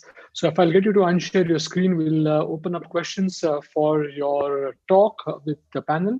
And I'm going to start off with my first question. Is that you made a very nice comment on by saying that your arthroscopy overestimates the repairability of the meniscus and the MRI helps. So can you just enlighten us as to what sort of findings are you looking on the MRI scan, which you feel are the real game changers for this particular statement that you've made? I think the most important for me is that I'm looking into the rim and the distance of the lesion from that rim. Very often, if you do an arthroscopy, you see a big chunk of medial meniscus. I'm talking basically medial meniscus here, but you see a big chunk of medial meniscus. You are convinced that it's going to be red on red because it's so big. But if you watch the MRI, it's going to be 4 or 5 millimeters from the rim, especially in the back, and hence it has very poor healing potential. I think we overestimate the repairability if you do arthroscopy. Look into your MRI. And one of the tricks that I now introduce in my clinical practice is, if I'm in doubt, I'm going to look through my notch to the medial side. If I see the lesion, that means that it is close to the rim, I'm going to repair it. If I don't see it, and even if it's big from the anterior view, I'm going to end up with a partial meniscectomy very often. So are you going to be saying that if you have a large peripheral longicular meniscus tear, would you be repairing the medial third up to the posterior third and excise only the posterior third? So would you be doing a hybrid repair and meniscectomy, or you're just going to be excising the whole medial meniscus then? If we're talking athletes, very often it's going to end up in a partial meniscectomy if I do not see it in the back. Elite athletes. I can stretch and I can push my indications and my surgery in my non-elite athletes because, again, in the long term, the outcome of a repair is significantly better. But if we're dealing with athletes, it's a little bit a different story. You want to get them back as fast as possible. Although even a partial meniscectomy might take you a little bit more time because of the knee needing to adapt to the new situation. It is very challenging, but there's nothing more frustrating than doing a perfect repair and then having a secondary failure 6 months to a year afterwards. And also Andy, you have a comment on this? Yeah, I mean, I behave very differently medially and laterally. And the problem with an isolated bucket handle tear of the medial meniscus usually is a degenerate process. And you usually have an inferior and superior split that join up with a horizontal cleavage. So, and as Peter said, the repair doesn't work so well. So an elite athlete with an isolated bucket handle medial meniscus, take it out. The lateral side, if you do that, it's a disaster. It's the beginning of the end of the knee. I can't remember the last time I've done a lateral meniscectomy, in fact, in an athlete, and I'll repair anything. Even if the meniscus is in 3 pieces, we'll put it together. And the good news, because of the blood supply, it does tend to heal. So it's very, very different medial and lateral. I think that's a key message. Unless, of course, they're very young, and then, as Peter said, you alter your plan. But most bucket handle medial meniscus in the bucket. Okay. Peter, one last question, actually two questions. Is your needle commercially available, the one that you showed? That's one. And the second is that any specific reason why you choose absorbable or partially absorbable sutures for your meniscus repairs, since most often than not, you'd want to rely on the biomechanical strength of your sutures while your meniscus healing takes place over almost about 12 to 18 months. So basically, the instrument is a shoulder instrument. It's very easy because I see most of my colleagues, I see them struggle with having to introduce 2 instruments in the back of the knee. You want to have reintroduce the suture, and then you need to pick it up with your classic approach. So this one just does both at once. It's an instrument that is readily available from the shoulder surgeon. It's called an MVP. Very easy. Second remark on the resorbable or the non-resorbable is I've seen with these non-resorbable sutures a lot of cheese wiring, especially if they come in an all-inside configuration. That means that I've been converting myself a little bit to more resorbable suture material. It's also tends to be a little bit more elastic, less cheese wiring effect, and additionally, sometimes you have some suture knot irritation on the joint line, which of course is not an issue if you use resorbable material. Excellent. Okay, thank you so much for those lovely comments and for the fantastic discussion. In the interest of time, we'll move ahead with the program. It's my great privilege now to welcome our next keynote speaker, and he's none other than Dr. Tripled Parekh. So as we move now gears from the ACL and the meniscus to the patellofemoral joint, we'll start off first by hearing Dr. Tripled Parekh, who's the co-director and professor at the Cincinnati Children's Hospital, with his main focus of practice looking at the adolescent problems of the patellofemoral joint, shoulder, as well as the ACL, and looking at OCB. So Tripled is very well known for his great work, especially with and around the knee joint and also for the shoulder. And he'll be talking to us today on looking at patellofemoral instability in children. Is it a completely different ball game from adults, and how should we be approaching them differently? Screen is all yours, Tripled. Thank you very much. Hey, thanks, Sachin. Can you hear me okay? Absolutely perfect. Thank you so much. All right. So, good evening to all my colleagues in India. And, first I'd like to congratulate the ski team, Sachin, Parag, Ashok, for inviting me, and the entire organizing committee for putting up this great conference. So we'll change the gears a little bit. We'll talk about patellofemoral instability in children, in pediatric patients. And we'll get started. The outline of my talk is that we'll look at some patterns of instability. We'll we'll go over the unique anatomy related to the pediatric patellofemoral instability. How do we assess the risk factors, and then some tips on management, especially in children, and then unique situations. So let's start with some instability patterns. We are just talking about the lateral patellar instability. You do have medial, sometimes multidirectional in really lax patients, but we'll just focus on the lateral instability patterns. The most common pattern that we see is the episodic dislocation. So either it's a first-time dislocation where the treatment is based on the presence of an osteochondral fracture, and then type 2, which is 2 or more patellar dislocations, which is recurrent dislocations, where typically in MPFL, a reconstruction is the workhorse of treatment, and then you do additional procedures based on the anatomic risk factors.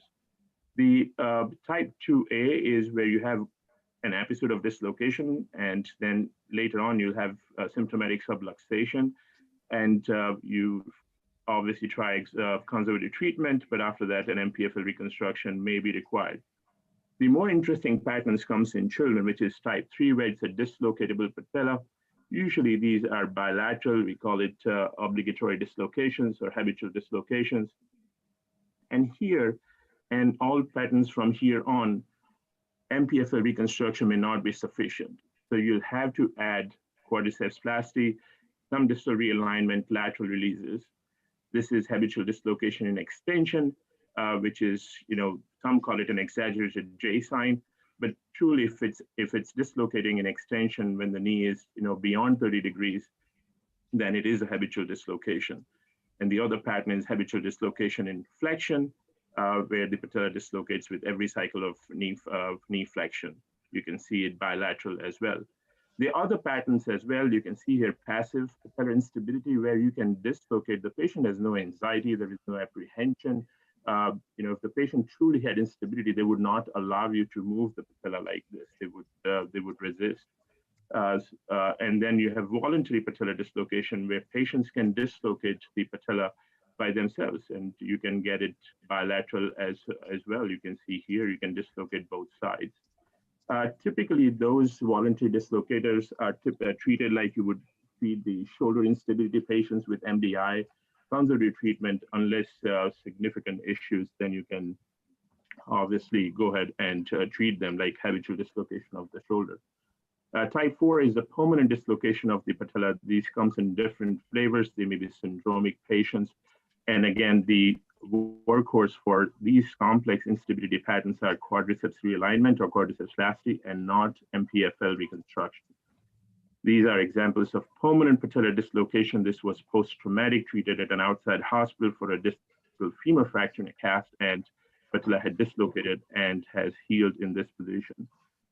So if you just have to divide it and make it easy, the type 1 or 2, which are mainly episodic dislocations, can be treated with an MPFL reconstruction as your main treatment. And then you can add based on assessment of risk factors, whereas type 3 and type 4, quadriceps plasty is your main treatment focus. And you may not even need an MPFL reconstruction for these complex patterns. If you put it the other way, when you're looking from pediatric standpoint, you can also look at the age at onset of instability, not when they present at you. They may present even in teens or late 20s. But if the age of onset was early on in the first 10 years of their life, then you're looking at a very complex pattern of instability. Earlier the onset, more complex is the dysplasia. So you can see that the dysplasia in someone who has habitual dislocation in flexion is more than someone with habitual dislocation in extension. And same, they have more instability patterns or dysplasia if you're treating episodic, which is typically after puberty or maybe 10 plus years. But if you're looking at the first decade, you're going to be seeing a lot of complex patterns, and you need to understand the unique pathoanatomy of these patients. The development of dysplastic trochlea based on ultrasound studies of fetus, it was determined that the shape of the trochlea can be largely seen at birth. However, there are mechanical factors that play a secondary role in the shape of the trochlea. So the trochlea remodeling can happen up to 10 to 11 years of age, which means that you want to try and reposition this patella early on. So I've seen this approach even in other areas like an ACL tear or something, that you want to wait because you don't want to take the risk of having a growth arrest. And I've seen a lot of patients having further damage, having lost their chance of remodeling around a well-situated patella. So I would just focus on getting the surgery done early rather than late so that things can adapt and the trochlea can remodel. There is a very close relationship between the anterior distal femoral physis and the trochlea, as you can see here. And what that means is that there is a role of the physis in development of the trochlea. We just don't know what the role is, but at least there is very close relationship. For the same reason, when you have open physis, you want to be very careful about doing any trochleoplasty surgeries because you can create a growth arrest and a general retrovatum. There's also a close relationship between the secondary femoral physis, which is the propagating end of the ossification center, and the trochlea, and that too may have a role in the development of trochlear dysplasia. So if you have, say, for example, patella alta, and there is no force on the trochlea, you may develop trochlear dysplasia. And we have seen that, in the teenagers, very frequently dysplasia is associated with alta, and there may be a cause and an effect relationship there. If you look at the coronal plane distal femoral physis and the relationship of an MPFL, majority of the MPFL inserts below the level of the distal femoral physis. We did some cadaver works on pediatric knees and CT scan afterwards. And in most of the patients, the MPFL inserts below the level of the physis. And this will be reflected in a systematic review that was just published, that in more than 90% of the patients, it originates distal, and the distance is about 7 millimeters from the distal femoral physis. So when you're doing an MPFL or surgery on the medial side, your guide pin should be below the level of the distal femoral physis. And this is not without risk. You can see that this patient had open physis and a tunnel very close to the distal femoral physis, ended up with a flexion deformity because of a growth arrest on the posterior aspect of the knee, and had to undergo an osteotomy to correct it. A similar case report just recently published. You can see that the drill was started below the level of the physis. So the starting point was really good here, but then it went and hit the lateral part of the distal femoral physis. The patient had a valgus deformity that's seen on the X-ray on the left and required corrective osteotomy. So we never take these surgeries around the physis as something that we can deal with later. We are always very cautious about it, and we are using fluoro. The other thing is, how does the valgus angle develop in kids? You can see that after the first 3 years of your life, if you have varus, that's abnormal. It's always valgus. But then if you have valgus, which is more than 7 or 8 degrees, then it is pathologic, and that can contribute to your instability. So if we see a valgus like this in a patient with open femoral physis, we do what is called growth modulation, and we put a transphysis screw. There are other ways of modulating the growth, like a tension band plate on the medial side. And if the patient has instability, then do a simultaneous MPFL reconstruction. And that does take care of one of the risk factors, which is genu valgum. Rotational problems in children are also common, and we need to know that the bottom line on this graph is the femoral anteversion that decreases from birth all the way into the adolescence. It keeps on decreasing. So if you're seeing a kid who is 5 or 6 years of age, they may have significant femoral anteversion, but that's not a rotational malalignment. That's just because of their age. But a persistent increased femoral anteversion, if it's accompanied by external tibial torsion, which is considered to be a miserable malalignment or rotational malalignment, then that may need to be addressed. This is increased femoral anteversion in a teenager. If you look at this example here, this is a patient that was referred from an outside hospital. When you have increased femoral anteversion, the patella almost always points inwards, and the surgeon here thought that the patella was dislocating medially and ended up doing a lateral patellofemoral ligament reconstruction. You can see an anchor here on the lateral side. But if you look at the X-ray as well as the clinical picture, you can see that there is significant rotational malalignment in these patients, and just doing surgery around the knee is not going to be helpful. This patient underwent corrective osteotomies, both of the femur and the tibia, the level of which could be debated. But this patient ended up pretty good. You can see on the left side picture, the patient was wheelchair bound. So rotational malalignment can significantly disable a teenager, especially when they hit the puberty. There can be a lot of decompensation. The patient had, biopsy. The patient had neurologic assessment, formal assessment by neurology. And then once we corrected, it took about 6 to 8 months of rehab, and the patient was back to activities. So this could be a very disabling issue. Now, how do you do a risk factor assessment? So back in 1994, in a landmark article, I would say these four major risk factors were recognized: trochlear dysplasia, patella alta, TTTG, or increased lateralization of the tubercle, and the patellar tilt. But these studies were done in adults. So how about in children? When we look at risk factors in skeletally immature patients compared to controls, and you can look at this study, which was a very well done prospective study published in 2017, you can see for all 4 risk factors, the control population did not have a very high incidence, but the patients with instability had significant risk factors. We'll just consider a few of them. Trochlear dysplasia, you can see this is a patient with open distal femoral physis, and all the 3 features of trochlear dysplasia on lateral radiographs in adults can be found in children. You can look at the crossing sign here. You can see the trochlear bump, and not in this patient, but I have seen the double contour sign, which is a hypoplastic medial condyle in children as well. So you can see the similar findings like you would see in adults on lateral x-rays. Trochlear dysplasia is mainly 2 issues. It's a groove that is not well formed in its proximal part, and an abnormal trochlear bump, as you can see here.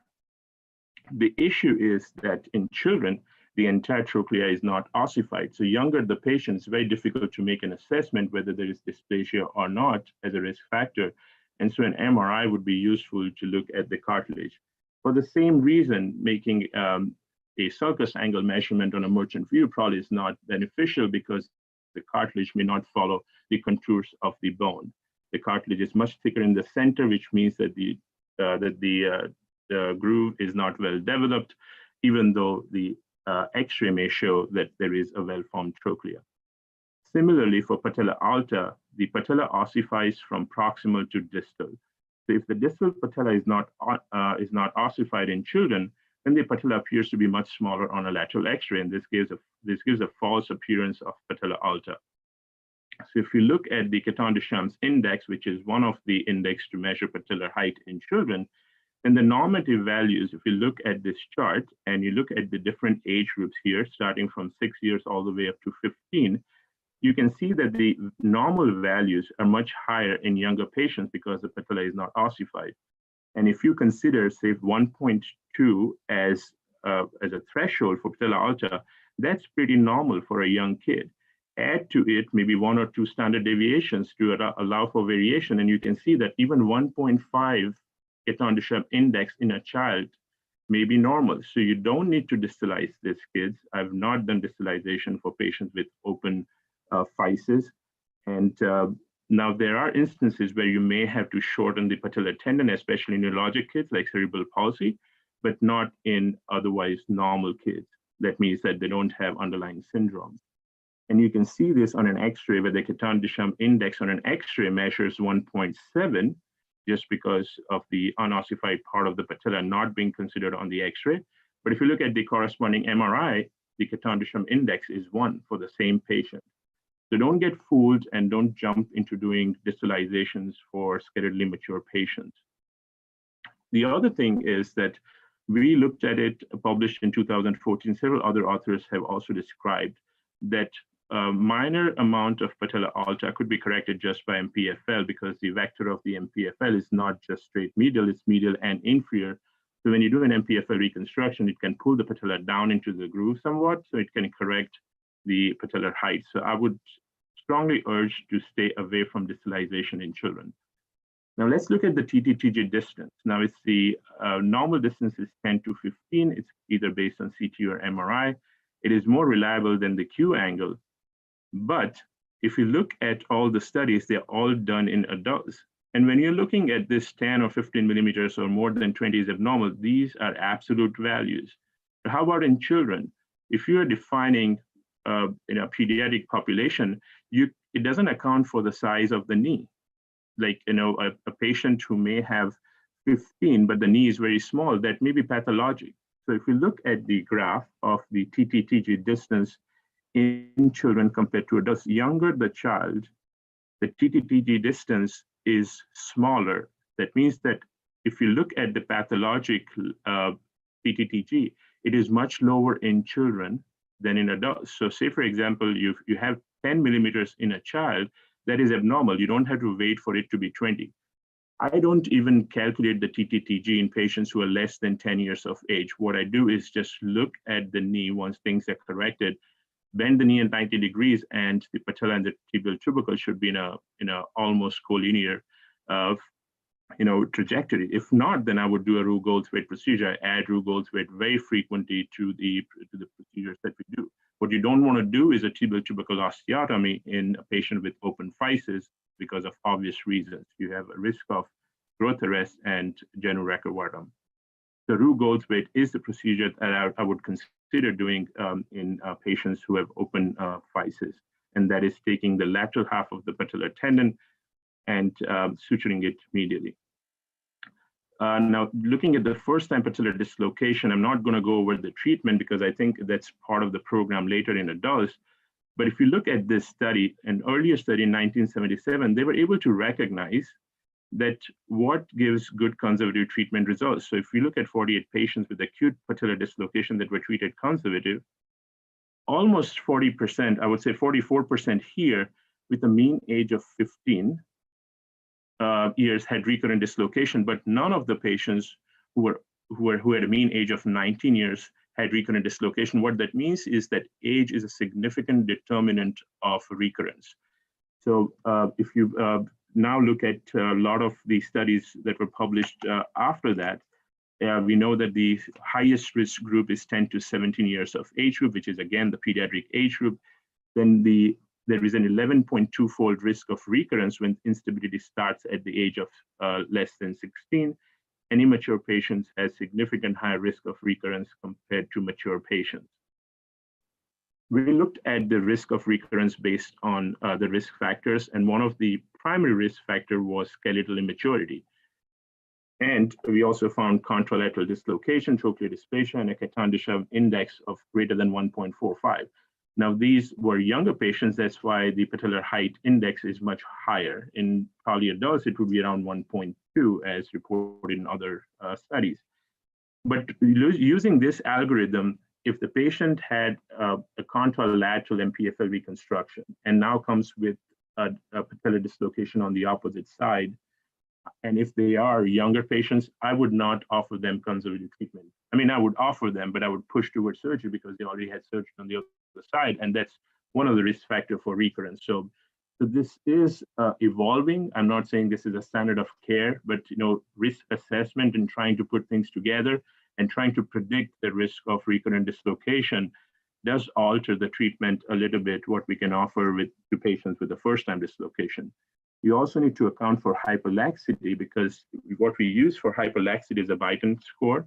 It is used to evaluate the generalized hypermobility with a range from 0 to 9. But children normally have increased joint hypermobility compared to adults, and that's related to the linking of the collagen fibers, which increases with age, leading to some stiffness. So the cutoff values are different. So in children, especially prepubertal children, your cutoff value for diagnosing patients with either hypermobility syndrome or even Ehlers-Danlos syndrome from genetics, the index is, the Beighton score is a cutoff value of 6, whereas in adolescent it is 5, and some centers use even a 4 in adolescent patients. So you have to make sure, because the reason it's, you think that this is only 1 point, but that's the commonest value you're going to get is between 5 and 6 when you're doing assessment. So, and how does it matter is because one, it's a risk factor. Second is in hyperlax patients, I tend to use an allograft more often than using an autograft. It does alter my decision a little bit. We'll talk about recurrent patellar dislocation. And we looked at a systematic review of isolated MPFL reconstruction. And it's a really good procedure with 84% rate of return to sports. Risk of reoperation is pretty low, and low risk of recurrent instability. As far as the graft options, systematic reviews have not shown significant differences between autograft and allograft compared to obviously ACL, which is intra-articular, where allograft is much inferior to autograft. When you look at autograft, most of the tendons have shown similar rates of failure, except the adductor tendon, which has shown increased rate of recurrent instability. In another study that has been published, again, no difference between autograft and allograft, but the failure rate was much less when you use a double limb graft than a single limb graft. And a double limb is because the MPFL is actually a triangular shape with a wide patellar insertion and a narrow femoral insertion, and you can reproduce that with a double graft compared to a single limb graft, which are all the pedicle grafts that we use. So my preference is to use a gracilis autograft. I use a 3.5 millimeter diameter patellar tunnel and try to fit the graft through the tunnel, and it fits, I would say, 90% of the time. I use a posteromedial approach. It's more cosmetic, and there is less risk of injury to the infrapatellar branch of the saphenous nerve.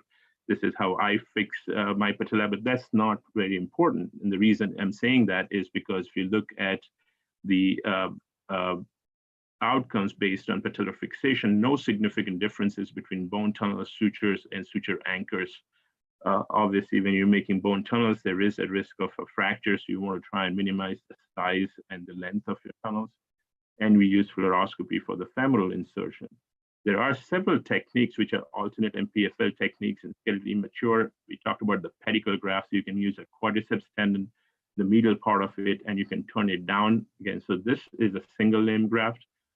You can also take patellar tendon, the medial part of it, and turn it up and insert it below the level of the physis. And then you can use an adductor tendon, cut it at appropriate length, and then pull it towards the patella. So these are pedicle grafts. You can, if you want to avoid fixation around the femur because you're concerned about the physis, then there are ways to get around it. You can loop it around the adductor tendon or even the MCL. There is also medial quadriceps tendon femoral ligament reconstruction called the MQTFL, which was popularized by Fulkerson, where you can put the graft around the quadriceps tendon that avoids drilling into the patella. And this is the MCL rerouting. So most of the surgeons would prefer one over the other technique. Everyone has their preferences. Overall, it does not matter as long as you follow the principles of the treatment. It would not matter what graft you use and how you read out. They've all shown almost equivalent results. Some unique situation which I would like to point, one is developmental dislocation. I'm going to skip on congenital because it's rare, so you might not see it. But this is something that you would see that a patient is brought in because of an altered gait. This is a permanent dislocation. They may have some gait asymmetry or limb asymmetry. And when you examine the patient, the patella is really small, especially in those who are 5 or under. And so it might be difficult to palpate it. And the x-rays are normal because the patella may not be ossified. So you have to look at an ultrasound or an MRI, and then we would try and relocate this. When it comes to dislocations which are permanent or habitual dislocation inflection, the treatment is quadriceps plasty. I'll just show you a quick video of how we do our quadriceps plasty, because that's the cornerstone of complex deformities. So we use a midline incision. So this is a 4-in-1 quadriceps plasty, and the 4 components are a very wide lateral release. I use an insole type of tube quadriceps plasty that I'll just show you, and Roux Goldthwait procedure on every patient that I've done this. I've done a Roux Goldthwait procedure because once you get the patella into position, there is significant lateral vector of the tendon. One thing is that when I'm going in to make my approach, I do tend to lengthen the lateral retinaculum so that I can suture it back, at least close the joint in some fashion. Here I'm doing medial and lateral parapatellar arthrotomy. then I would just check and make sure that there are no intra-articular adhesions. I can look at the trochlear surfaces, the patellar cartilage surfaces, and then you reposition the patella. And so this is the first component of the quadriceps plasty, is wide lateral release. Then we do a medial arthrotomy. We elevate a flap from the medial side, including the VMO and the retinaculum, and then do a tube quadriceps plasty. And this is a temporary holding suture. We sutured the, now you can release the medial side even from the medial intermuscular septum if needed, but I tend to prefer it to release it just as an arthrotomy on the medial side, and then you can put your temporary sutures and then see how the tracking is. And this is basically making a tube out of your quadriceps. The patella is in the tube. And what I'm going to be doing is check the knee. And if I can get 90 degrees, I don't have to do lengthening. If I don't get to 90 degrees, then I would lengthen the quadriceps tendon at that time. And I've already done a Roux gold thread procedure here, where I've transferred the lateral half of the patellar tendon. And then you're left with a void on the lateral side, and that's why the lengthening would try and close that gap on the lateral side. So the four components are wide lateral releases, tube quadriceps plasty, and Roux gold thread procedure, and lengthening in some patients. It's not very common for us to lengthen these, but I don't need an MPFL for such patients. Just quadriceps plasty is pretty powerful surgery, and luckily I've had several failures of MPFL I've seen over a period of years, but quadriceps plasty is one surgery that I've not seen too many issues with it. These are younger patients, and you can see the lengthening part of the lateral retinaculum, where I was able to close the joint to prevent swelling, prevent herniation. Syndromic instability is a whole different ballgame because there are a lot of different syndromes: cerebral palsy, Ehlers-Danlos syndrome. Each syndrome has unique features. This is not a platform where I can go over all the syndromes, but most common syndrome that we see is Down syndrome, nail patella syndrome, and all other syndromes as listed here have patellar instability as one of the components. The challenge in treating the syndromic instability is you have to look at the patient as a whole, because they have a lot of other systemic involvement, and some of these patients may have some intellectual deficits, which makes it more challenging, like Down syndrome. They cannot comply with your instructions with rehab, physical therapy. It's difficult to get their quads up, and I'll just show you a case that would highlight the issues that you would face. So here is a 14-year-old patient with Down syndrome. He had previous surgery at an outside hospital for patellar instability, which started during preschool years. At the age of 9, you can see the list of surgeries he had already had. So he is 14. He had 4 times he had MPFL reconstruction. Here you have with allograft, you have it with quads lengthening and a PTO. And you can see that this patient, when presented, has significant issues: osteopenia, flexion, contracture, rotational issues, patella baja, and cartilage issues as well. So I would stop here. I just wanted to caution everyone that at 14 years with a patient, with patellar instability having arthrosis, that's a challenging procedure. And my question is not what we can do, but how can we prevent this from happening in the first place? To summarize, you need to recognize the pattern of instability based on patellar tracking and the age at onset. Younger the age of onset, more complex is the instability pattern. You need to decide what's the cornerstone for your surgery, MPFL or quadriceps plasty, and then you have to add on correction for your risk factors. All procedures have to be FISA respecting procedures. One last thing is, when you're dealing with all these kids, it's better to partner with a pediatric orthopedic surgeon so that if you have any FISA issues, you can take care of it. You can evaluate the patient from a pediatric perspective. Of course, if you're qualified in both, you're a pediatric orthopedic surgeon and a sports medicine trained surgeon, then that's the best scenario. But if not, it's better to partner with someone who can offer the expertise needed. Thank you.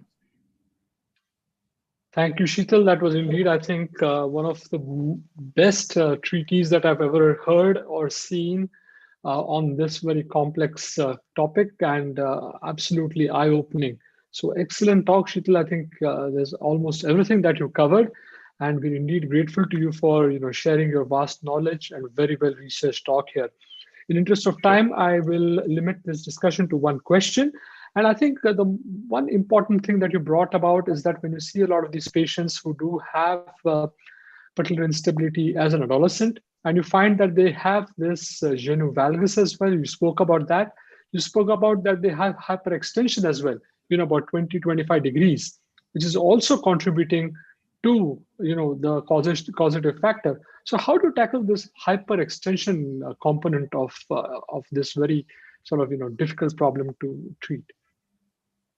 Yeah, so there are some inherent, when you have hyperextension, obviously you need to evaluate whether it's bony, because we have seen some bony issues with kids as well, and that could be treated much easier. If you have hyperextension from a bony standpoint, you can do an anterior hemiepiphysiodesis of the distal femur, and you can gain some flexion back. It's kind of a newer concept, but it could be done.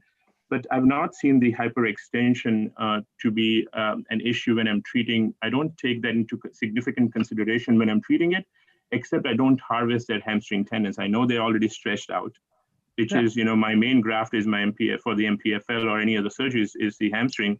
I don't harvest it, I go with an allograft. But if they have valgus, I would address it.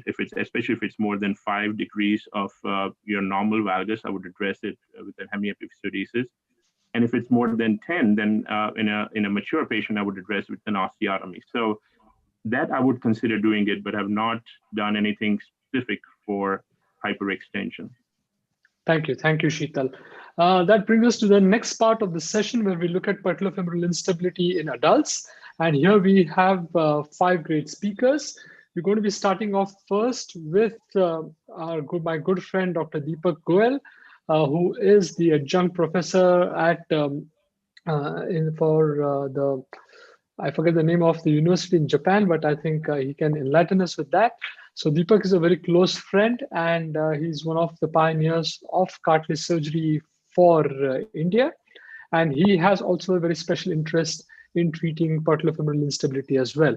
So Deepak will give us in the next 3 to 4 minutes as to when should you be doing surgery on someone who is a first-time dislocator. Over to you, Deepak. Screen is yours to share. Thank you, Sachin. Am I audible? Yes, absolutely perfect. Okay, yeah, thank you. Thank you very much for everyone for inviting me here. So the rule is the first time patellar dislocation when to operate, and the golden rule is never. Well, that used to be the rule, that never operate because they are not likely to relocate again in future. So why should we operate?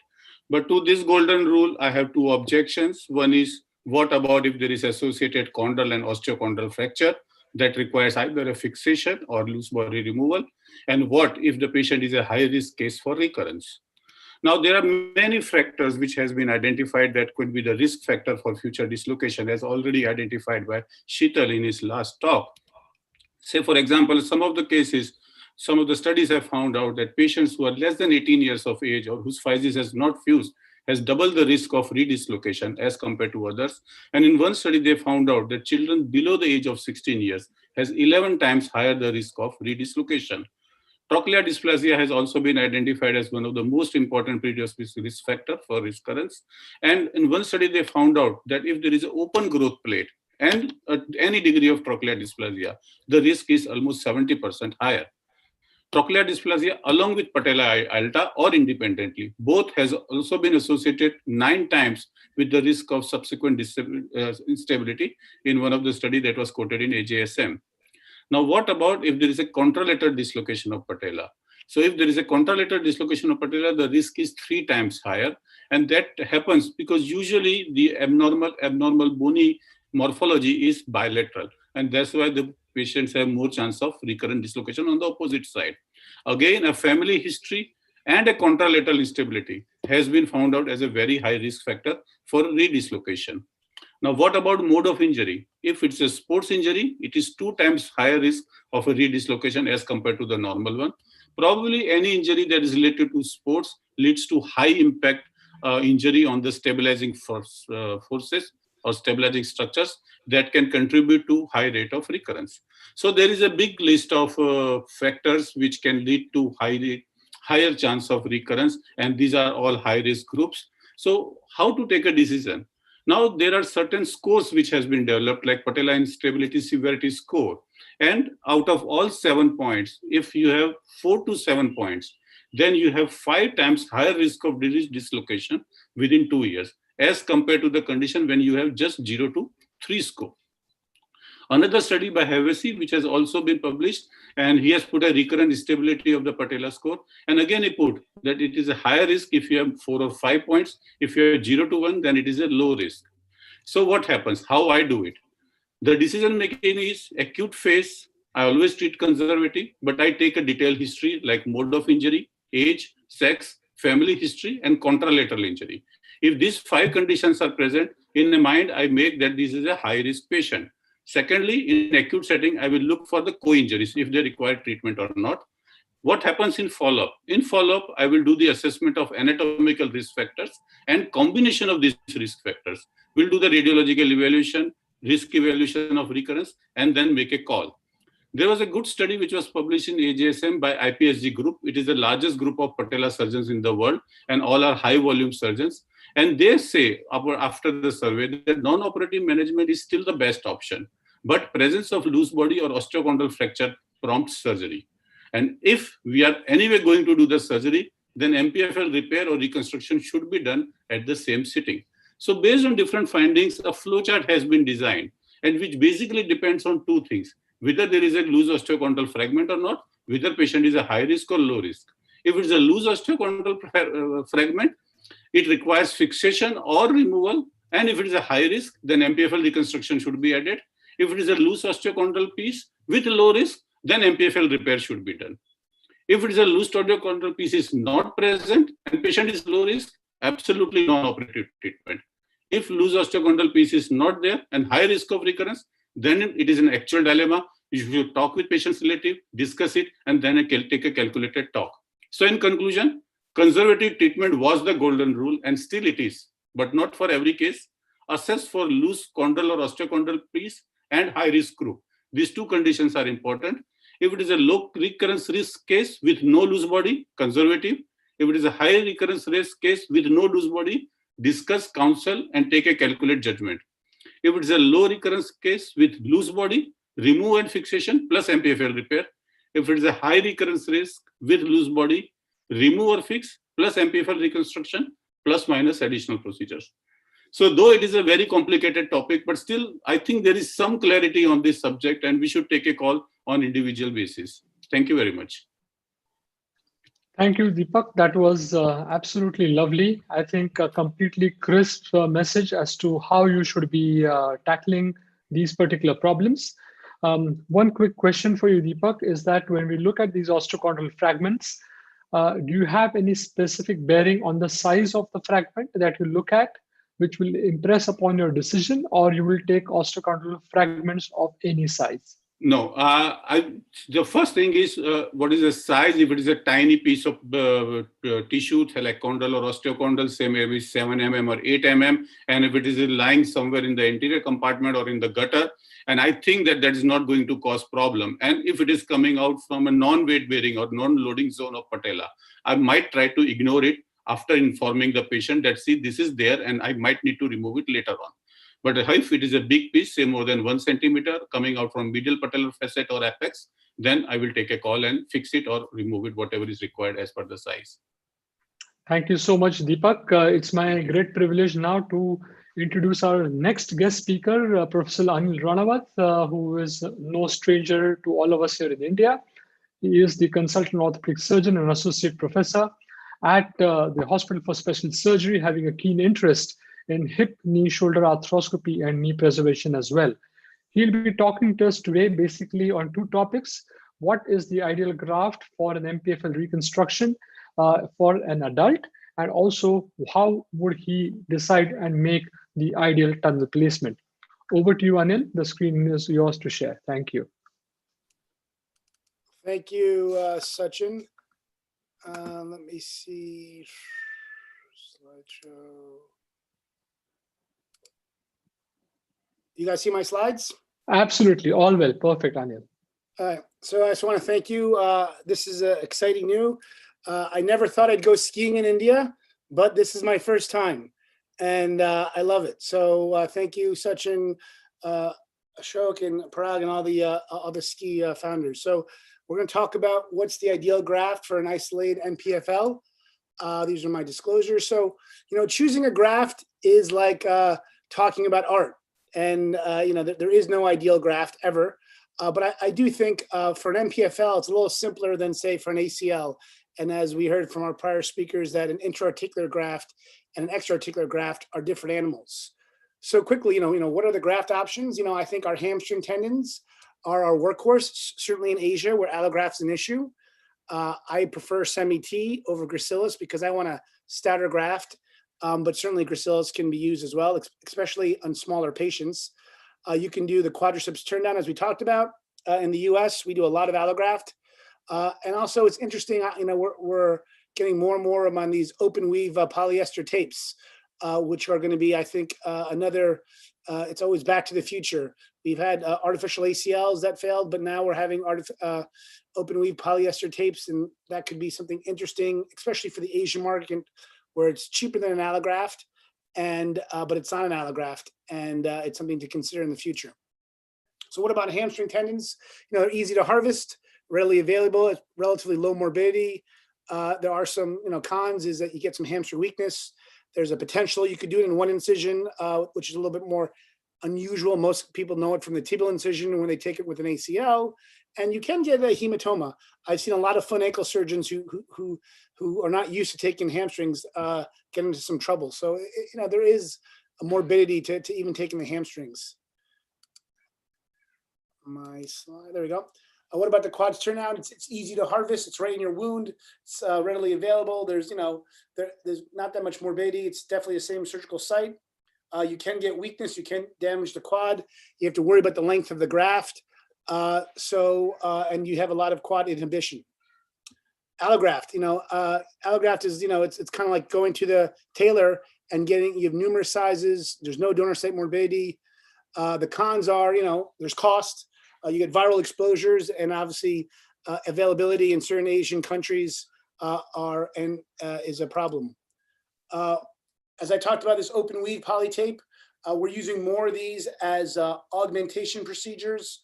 It's used a lot in the shoulder for AC joint reconstruction. It's been used for many years. I use it now to augment all my MCL repairs. I'm using it now to augment my patellar tendon repairs. I have not used it yet as an MPFL graft per se, but it's something to consider, especially if I'm doing an MPFL repair. So we're doing a lot more augmentations. It's more unproven, and there is a cost associated with it too, but it's definitely cheaper than a graft. So what do I do? Skeletal mature patients, I usually do a quad turn down. And the patient under 40 and has any fear of allograft exposure, I'll use a semi-T. For everyone else, I'm very aggressive about using an allograft. As I said, it's an extra articular, it's readily available, and it has a completely different biological environment than intra-articular. But as I said, I am looking more and more to using this new poly weave. So thank you very much. I think you're. Thank you so much, Anil. Would you be happy to go on to the next one?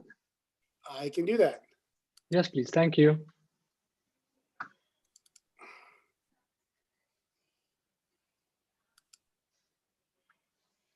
Okay, I think you have to share my screen again. Perfect. Thank you. Okay. So this is my kind of, in 3 minutes, I do talk fast. How do I do an MPFL? That's really kind of, I guess, the charge of this. Those are my disclosures. So first, I do two centered incisions. I do a patellar incision. I always want to find the VMO, and I make a little pocket of the VMO, and then I do my medial base incision, and that's really right over the medial epicondyle, which is usually palpable. And I find the medial epicondyle, and I find the adductor tubercle, and I incise the sartorius fascia. That's my two workhorse incisions. When Fulkerson first described this, he would do a large medial incision. I don't think you need to do that. I think two small cosmetic incisions is all you need. Then I place my patella anchors. I'm an anchor guy. I'm not a tunnel guy. I think I've seen too many patella fractures. Same idea if you think about an AC joint reconstructions and clavicle. If you deal with a lot of contact athletes and you have tunnels in the patella, it will break. So it's just not worth the risk. So I use small anchors, and you want to be as proximal as you can in the patella. The other thing is you want to be careful is you don't want to be interarticular. So putting these anchors are actually not as easy as you look, because I'm always, when I make my dissection in the patella, I leave that last layer of patella retinaculum. So I'm trying to stay extra articular. I don't violate my arthrotomy. If I do get into the joint, I actually take a Vicryl and close it right away. For my femoral fixation point, I first take a lateral x-ray, as Parikh talked about. I identify Schottle's point, and then I place a guide pin there. And then I take a piece of the sutures from my anchors. I wrap around my my guide pin, and then I check for isometry. So basically, I'm using 3 different points for my femoral tunnel. I'm using X-ray, I'm using isometry, and I'm also using palpation, where I palpate the, I'm in between the adductor tubercle, which is rarely palpable, and the medial epicondyle. But you have to get used to this anatomy because it is a little tricky. In terms of assessing isometry, you just have to realize that, right? This graft should be tighter in extension and looser in flexion. If not, I've seen many MPFLs where you get arthrofibrosis, or you get a stiff knee because the isometry wasn't checked. So it's more than just an X-ray. It's more than just and it's not really truly an isometric graft. You want to actually have an anisymmetric graft, but you want to make sure you have constraint and extension, and it's actually an ability to flex. After I do that, I drill my femoral tunnel, usually about a 25mm blind socket, aiming a little proximally and anteriorly. And then I pass a shuttling suture, and then I dock my graft. This is me. This could be a semi-T or a hamstring. I get anywhere from a 7mm graft. Could be smaller, could be bigger, based on the size of the patient. And then I dock the graft into the femoral socket, and then I put in a usually half size up peak interference screw and lock it into the femur, and then I tunnel under the VMO and under the layer 2, and then I bring my graft up to the patella. After, let me see if this video is working, maybe not. And then once I pulled my graft up, I then suture my graft with the knee in about 15 degrees of flexion. I'll adjust, anywhere from 0, 15 to 30 based on how much constraint I want in the system. If I don't want to constrain a lot, I'm more in extension. I'm sorry, if I want to constrain a lot, it's more in flexion. If I don't want to constrain, it's more in extension. And then I'm loading the patella laterally. The reason why I also like to use suture anchors, there's slop in the system. So when you do tie it with a suture anchor, you can the graft will eventually find its flexion point. So it's not rigid fixation, so it's less hard to capture the knee. And then lastly, my last point, I make a patellar sleeve of tissue under the patellar retinaculum. I pull the graft under the patellar retinaculum, and I reinforce it with some Vicryl or non-absorbable sutures on top. So it's a kind of a pants over vest. And then lastly, I do my final fixation of closing my medial approach on the patella side. So, ultimately, you want to have a graft that's under tension and extension. You want to have full flexion. I move these knees right away. We're doing a lot more. I do a lot of TTOs and MPFLs. An isolated MPFL is a great, easy operation. It's a decent. It's a pretty easy recovery, but on young kids, it still can be a hard recovery. So, and you also have I have a low threshold of adding a TTO if I need to do that. So, thank you very much. Thank you, Anil. I think a great pertinent presentation as to how do we, do the ideal MPFL. So as to say, one quick question is that, there are various ways you can fix your MPFL, whether you first fix the patella, then you fix the femur. Any particular preference why you first fix the femur and then the patella? I think one reason why I agree with you is that, you drill the femoral tunnel in about 90 degrees of knee flexion. But then when you pass the screw, you have to bring the knee to about 30 degrees. And sometimes when you have screw divergence, trying to get the screw in seems to be a bit of a problem, which is why I first, prefer to fix the femoral side and then come to the patellar side. Do you have any specific reasons why you sort of choose to do the same? Yeah, I mean, it's kind of dealer's choice. If you poll people, I think you'd get like a 60-40, almost an even split, maybe 70-30, a little bit more on the femoral side. I don't think, I like to do it just for efficiency and almost speed.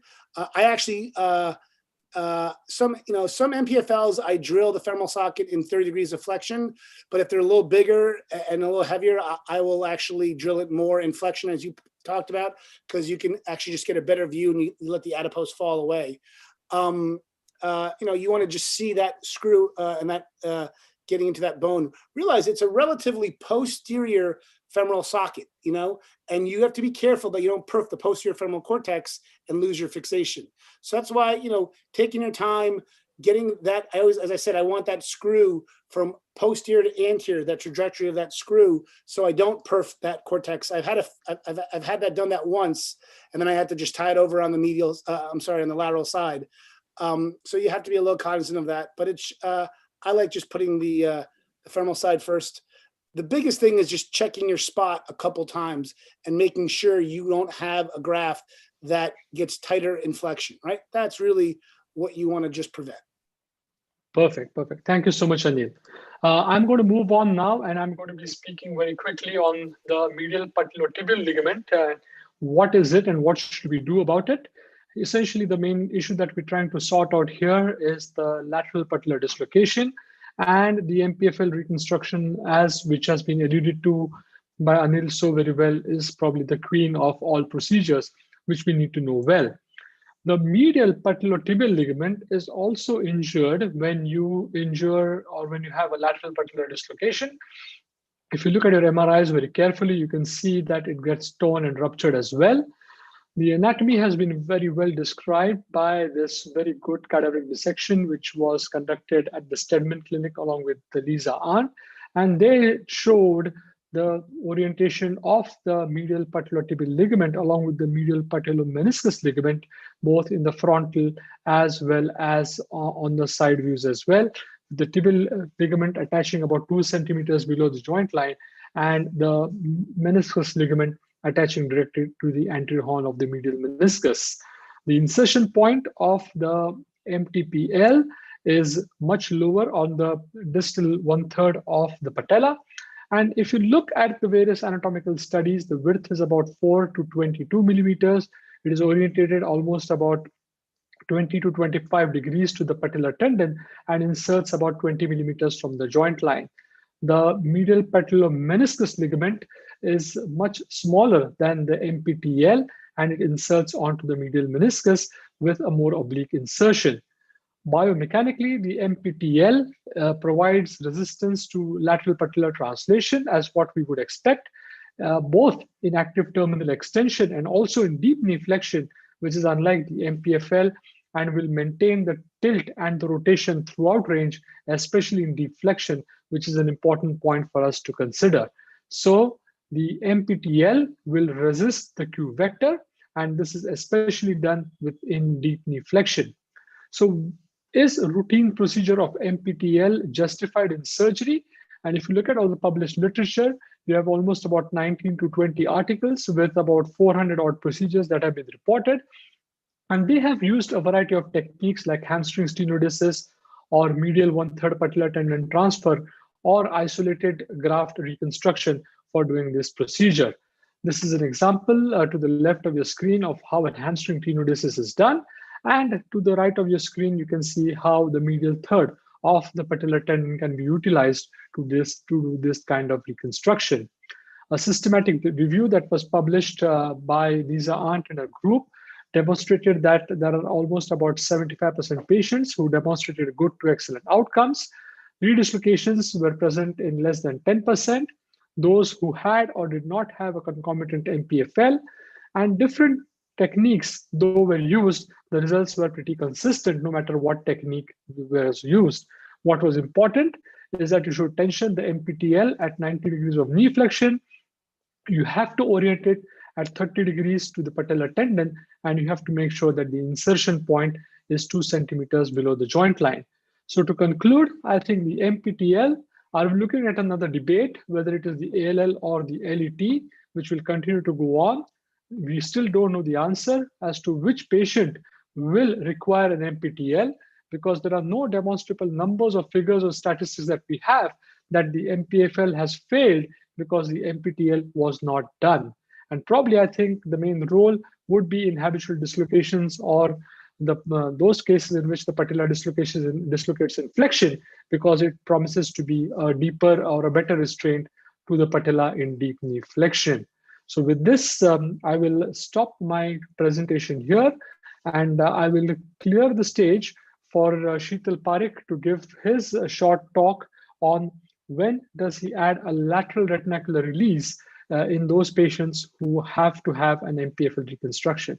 So over to you, Sheetal, for your comments and your presentation. Okay, thank you, Sachin.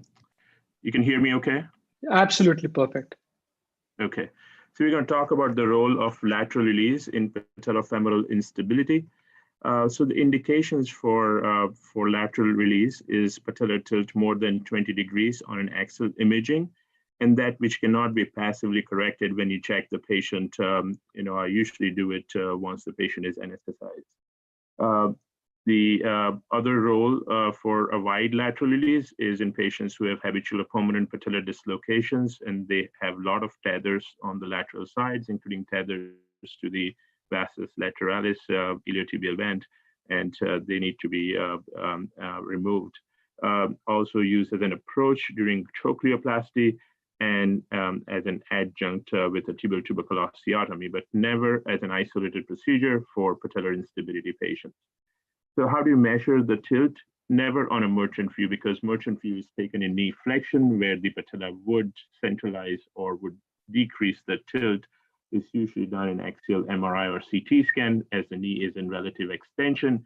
You may be lucky and get it done on one slice, but a lot of times you will have to do on two slices where you see the maximum patellar width, and you can look at the angle with the horizontal, and then you look at the posterior femoral condyles and their relationship with the horizontal, and then you add those and you get a patellar tilt. So you may have to do it on two sections.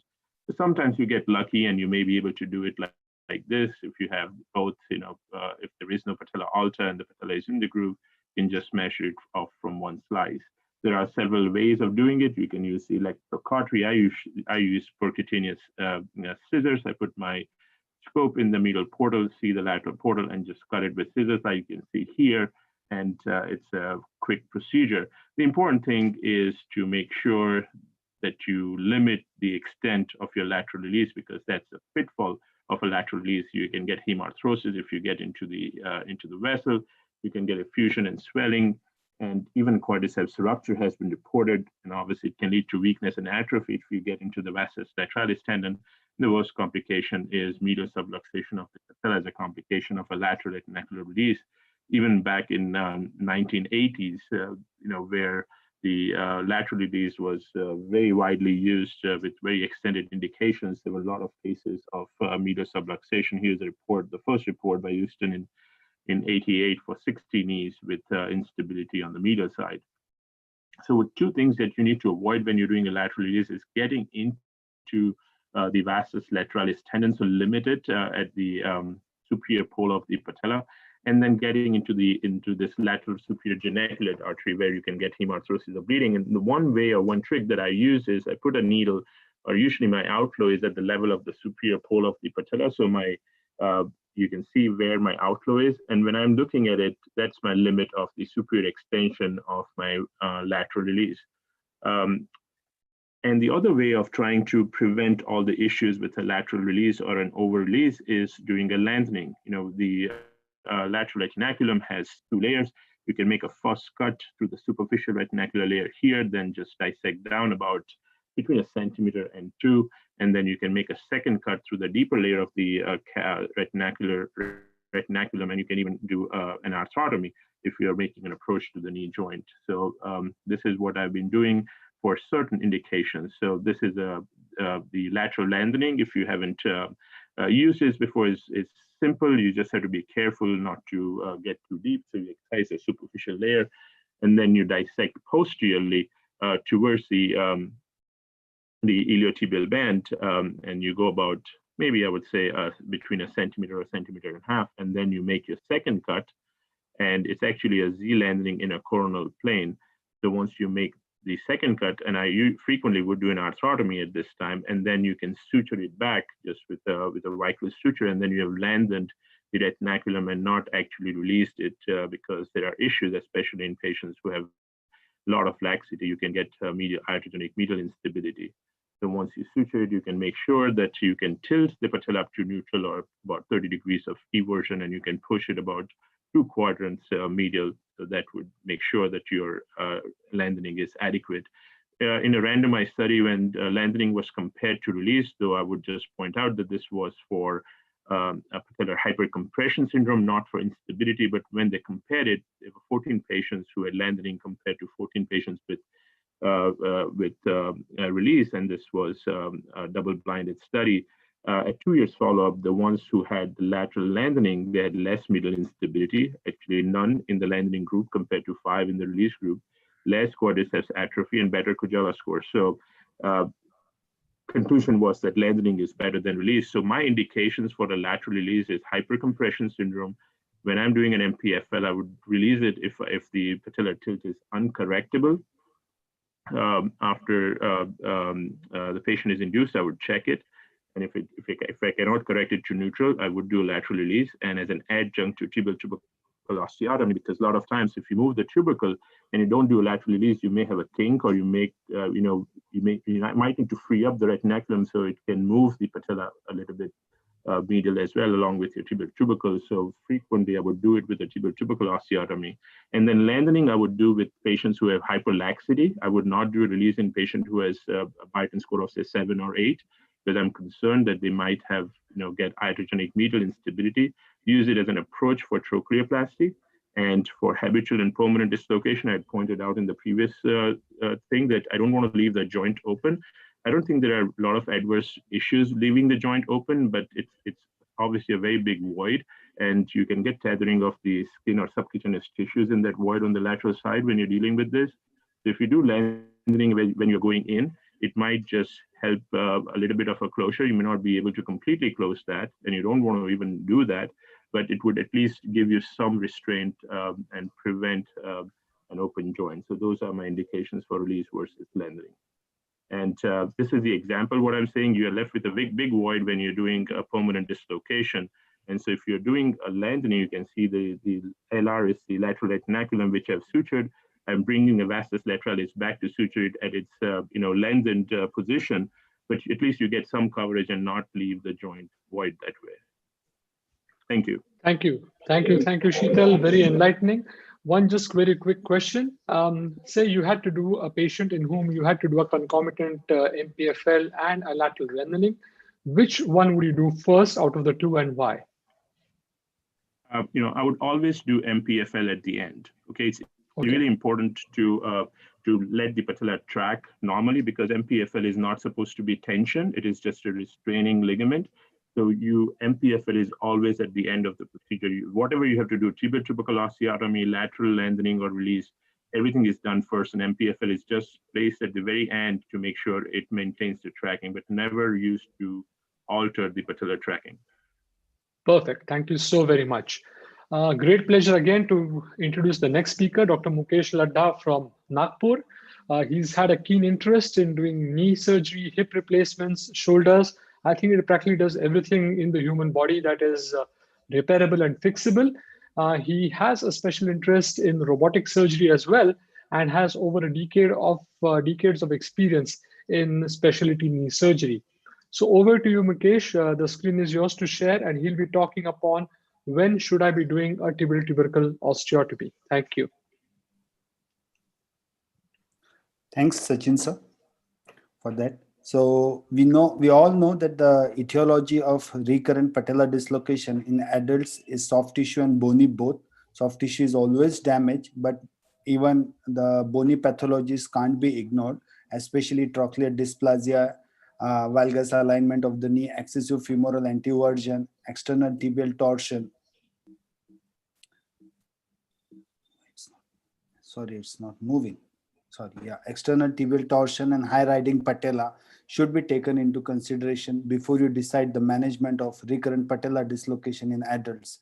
So MPFL reconstruction or soft tissue reconstruction is must in all adult recurrent patellar dislocation, and the bony pathologies should be bony corrections should be added depending upon what pathology you are dealing with: corrective valgus osteotomy, trochleoplasty, derotation osteotomy, or tibial tubercle osteotomy. So the indications for tibial tubercle osteotomy is high riding patella, patella alta when the CD ratio is more than 1.2, external tibial torsion when TT-TG distance is more than 20 mm, and recently an interest is there with TT, tibial tubercle, and PCL distance. If it's more than 21 mm, you need to add tibial tubercle osteotomy. Which type of osteotomy? It is either you anteriorize tibial tuberosity, you medialize tibial tuberosity, anteromedialization, or distalization of tibial tuberosity. All this type of tibial tuberosity also depends on the location of the cartilage lesion on the patella, with a very nice article in 1997, which mentions the location, whether it's in the distal pole, lateral facet, medial facet, or it's a generalized or proximal facet of the patella. So TTO should be added depending on the location of the cartilage lesion on the patella. If there is no lesion, you can directly medialize the tibial tuberosity. If it's a central lesion, you have to anteriorize the tuberosity. If it's a distal lesion, again you have to anteriorize. If it's a distal and lateral lesion, then anteromedialization of tibial tuberosity should be there. And if it's patella alta, you need to distalize it, and depending on cartilage lesion, anteromedialization. This is a 20-year-old male with a classical J sign seen with a normal limb alignment and a normal femoral anteversion, and long leg x-ray showing normal limb alignment, but you can see a very high riding and laterally displaced patella, as well as an increased CD ratio on the both sides. Right side was more symptomatic. Patella was not engaging in Merchant's view at 30 degree, but was engaging in a deep flexion. MRI and CT scan shows a high riding patella with CD index ratio of 1.6, TT-TG of 25 millimeter, trochlear dysplasia type A, and MPFL tear with normal alignment and normal femoral version. So the plan was diagnostic-scopy, MPFL reconstruction, tibial tubercle osteotomy, patellar tenodesis, and lateral release. So this was the view from the high superolateral portal, showing that the patella is dislocating in extension and getting engaged in deep flexion, suggesting a classical J sign with the external tibial torsion and high riding patella. Went in and did the osteotomy. You take midline incision slightly medial to the tibial tuberosity, identify separate the patellar tendon from the underlying fat, do the fasciotomy and release the anterior muscles, and oblique osteotomy was planned. The patellar tendon length was 70 millimeters. So tenodesis is done for about say 2 centimeters, because anything beyond 52 millimeter needs to be tenodised. So I've medialized and anteriorized the tibial tuberosity for about 1.5 centimeter distally and 1 centimeter anteromedialization. This was 8 weeks follow-up of the same patient. On the right side, now there is no J sign. The patella is centered very well and is distalized well, and the CD ratio is also reduced. Complications in general and specific to TTO. In general, there can be malunion, non-union, or fracture. Particularly with TTO, there can be persistent pain, stiffness, arthrofibrosis, symptomatic hardware, and some CRPS, intraoperative neurovascular injuries have also been reported. So the take-home message is TTO is a very powerful tool to correct patella instability. We need to carefully assess. Clinico-radiological assessment should be done to find out which type of bony pathology is leading to patella instability, combined with MPFL reconstruction, and type of TTO depends upon TT-DG distance and CD index and the location of patella cartilage lesion. Thank you. Thank you, Mukesh. Indeed, a very elegant and very clear and crisp presentation highlighting the various aspects of tibial tubercle osteotomy. I have one quick question for you. We know very well is that the number that we choose to decide whether we need to medialize or not is very investigation dependent. So in your practice, do you use a CT scan to calculate your TTG, or do you use an MRI, because both of these have different numbers? Usually, sir, I ask the radiologist, he does only on MRI because of cost constraint. Doing both the things is difficult many of the times. Right. So I think that's one important point that we need to understand, that the TTTG, the cutoff limit is about 20-22 when we do it on a CT. But for an MRI, the numbers are far less. Anything which is more than 16, I think, should be considered for a medialization procedure. So thank you so very much, Dr. Mukesh, for your lovely presentation. Gives me great pleasure to invite another good friend from way down south in Chennai, Dr. Clement Joseph, who's the head and the senior consultant for arthroscopy and sports medicine at the SRM Institute of Medical Sciences. Clement, as we know him, is very well known for his great surgical skills and his oratory skills as well. And today he'll be talking to us on a very difficult problem or a very technical problem as to when should we be doing a trochleoplasty. Thank you, Clement. The screen is all yours to share.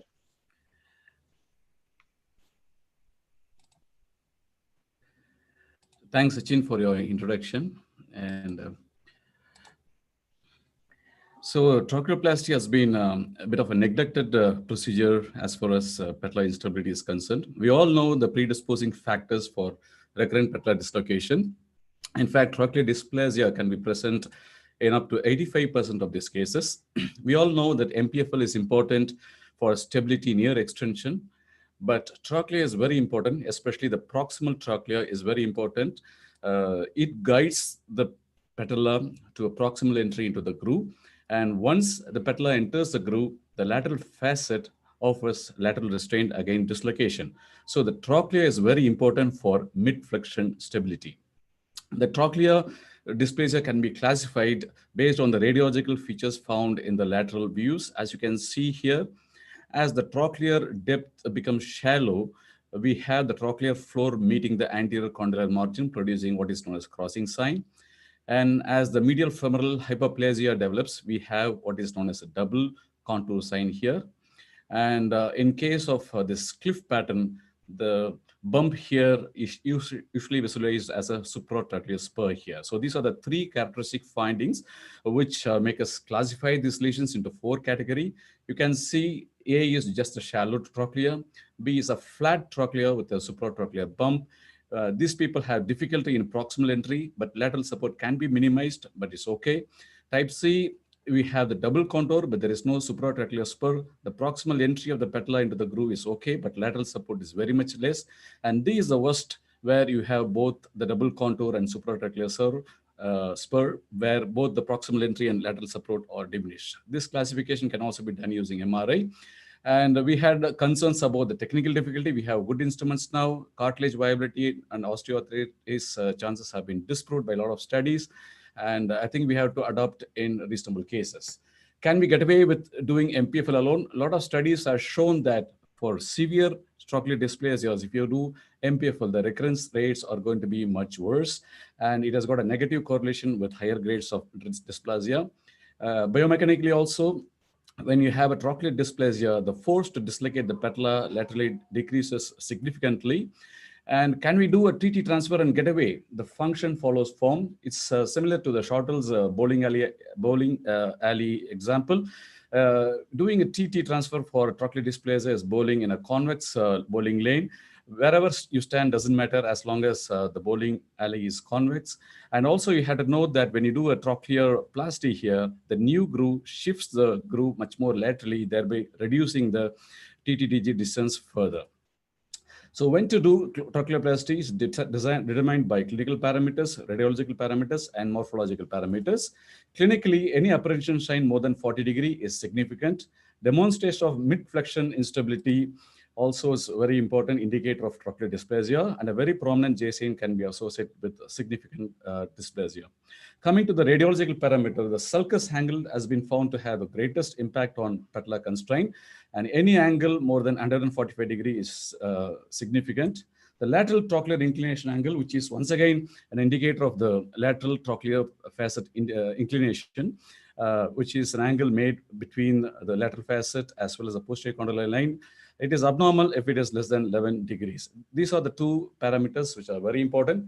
Coming to the morphological parameters, a presence of a bump, cliff pattern, and a radiological spur are very significant indicators of a trochlear dysplasia that needs addressing.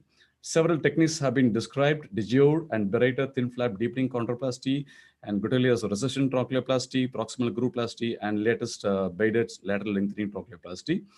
We'll be seeing a case of Berreiter's trochleoplasty done by open approach. This is a MRI of the patient here, and we prefer a lateral parapatellar incision, and the retinaculum is divided into 2 layers so that it can be divided and sutured in a lengthened manner. The trochlear synovial margin is delineated, and the osteotomy is used to score the starting point of the osteotomy. The new groove line is marked, and these are the instruments.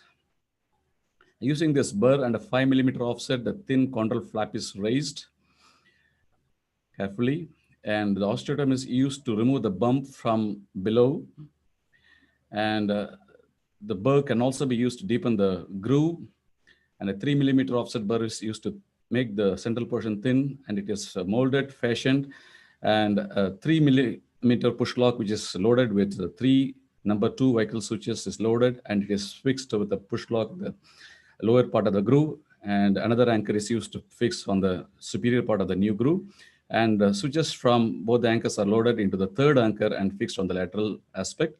This is how it looks. Now you can see a good stability is achieved in mid-flexion.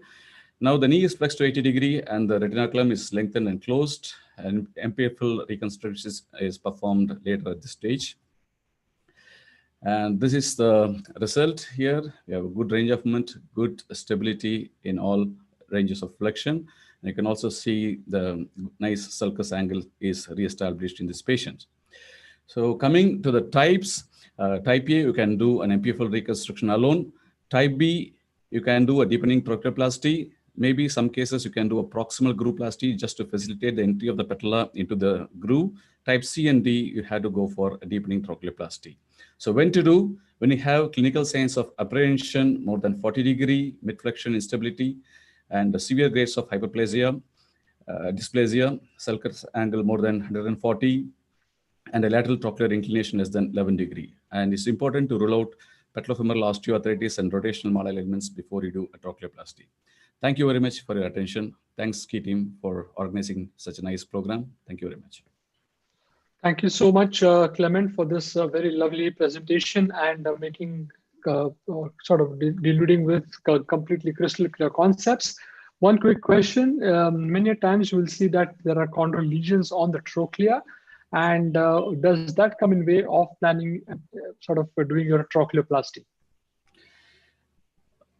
If the patient is asymptomatic with these chondral lesions, probably I will go ahead with doing a trochleoplasty. If the patient has got symptomatic patellofemoral osteoarthritis, probably I would rethink about doing a trochleoplasty. Perfect, perfect. So thank you so very much. This brings us to the end of this very interesting session on dealing with adolescent and adult patellofemoral problems. We move on to the next session in which we discuss two problems which are very pertinent with looking at trauma within the knee joint and looking at some bony avulsions. So we're going to be having Dr. Raju Ishwaran from the Sri Meenakshi Orthopedic and Sports Medicine Clinic and Max Healthcare Center in New Delhi talk to us today about PCL avulsions. So over to you, to the Treasury Chief of our Ski Association, and you'll be talking to us on PCL avulsions. Screen is all yours to share, Raju. Thank you so much, Dr. Sachin.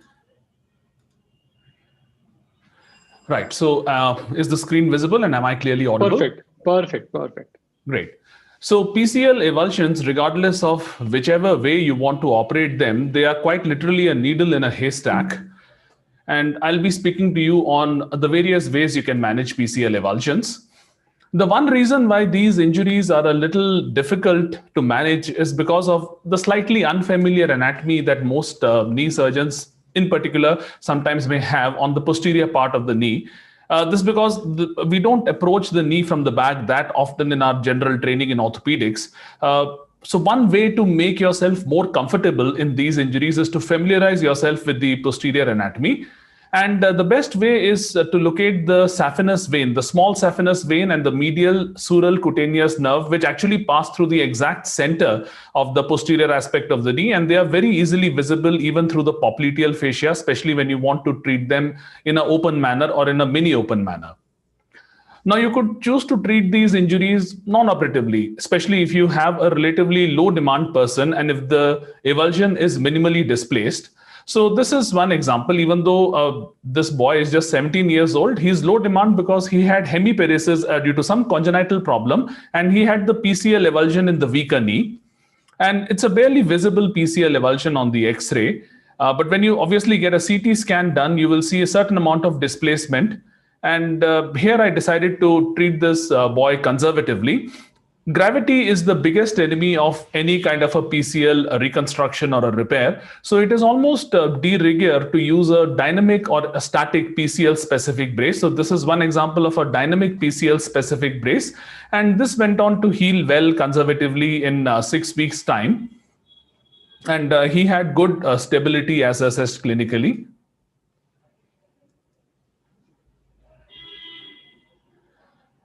So very good stability, and he's quite happy with the result that he got in this particular case.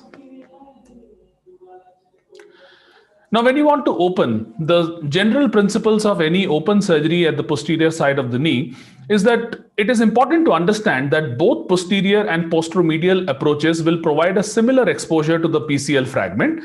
And it is also worthwhile to remember that popliteal artery is lateral to the midline in approximately 94% of the knees. Now, I initially started fixing these avulsions using the classical Mayfield approach, which most colleagues in vascular surgery do. And it's not a bad idea to have friendship with a good vascular surgeon who can bail you out of a difficult procedure like this. But then I quickly left it because a classical Mayfield exposure is quite macabre. And I rely on doing the minimally invasive posterior approach of the knee as described by these three gentlemen.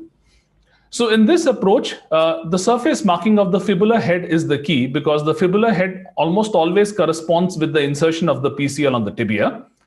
So I'll just take you through this video to explain how this approach is carried out.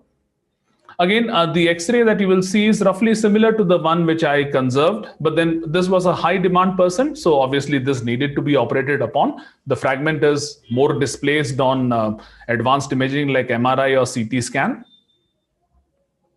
So you need very simple general instruments to do this procedure. Instruments which are useful in arthroscopic suturing, like suture passing devices. They will all be very handy in a surgical exposure of this sort. This is something which I don't do any longer. I don't use a exsanguinating Eschmark bandage because that makes the small saphenous vein a little difficult to see. If you don't exsanguinate, you will very easily see the small saphenous vein. Standard surgical markings. So the still images and the video are from different patients. They are of different sides, right and left sides respectively. So you make a curved incision and generally you would end the incision at the level of the fibular head. It is useful to suture this flap medially so that you don't need to constantly fight it with the retractor. The popliteal fascia incision is placed just medial to the visible saphenous vein and the medial sural cutaneous nerve. And the moment you incise the popliteal fascia, you will clearly see the medial head of gastrocnemius, which is split at its medial 1/3 and lateral 2/3 junctions. And this again utilizes the fact that the popliteal artery is lateral to the midline in majority of the knees to the tune of 94%. Once you have done this split, you just need to go down deep and you will straight away enter into the posterior capsule. You do a capsulotomy, you'll see the fragment, and depending upon the size of the fragment, you can choose whatever kind of fixation you plan. In my hands, the commonest fixation is through a suture pullout, which is tied anteriorly over a small button. But in one or two instances, I have also used a standard cannulated screw with a washer. It is useful to have a self-retaining modular retractor because as you flex and extend the knee for your fixation, a standard self-retaining retractor might just pull out. But if you have a retractor like this with a modular arm, it makes the job slightly easier when you're operating. So again, you expose the fragment, you take the bites. I'll probably skip in the interest of time. It's a straightforward fixation. The interest was more in terms of the exposure. So I like to pass a suture around the PCL. You can pass a high strength suture. You can pass a suture tape and you just pull it out. It's very easy to drill it and you aim for this drill to Some emerge somewhere in the anteromedial, even on the lateral side. If you just get it just medial to the Gerdy's tubercle, it's fine. But generally, if you put it on the medial side and you tie it over a button, or as you see in this still photograph, if you even use a screw with washer, that's sufficient fixation. And it's a fairly small incision and a reasonably cosmetic closure at the end of it all, at least much better than what you would do with a classical Mayfield approach. Now, coming to the arthroscopic fixation is perhaps the most challenging and the most time consuming. And the key to a good arthroscopic fixation is the ability to make and work with two posteromedial portals. I'll just show this through a video, which I'll advance at certain points in the interest of time. So essentially, it's a suture pull-out fixation. You have to create a standard posteromedial portal and you have to create a high posteromedial portal. You would be viewing from the standard posteromedial portal and all your instruments would be coming from the high posteromedial portal. Just as you would do with a PCL reconstruction, you need to debride the posterior median septum. And again, it is useful to not use the thermal devices too aggressively here. Just use the shaver with a very low suction. Once you have created the high posteromedial portal, you create a low posteromedial portal. Useful always to put a cannula so that you don't need to constantly fiddle when you're actually viewing the instruments from the posteromedial portal.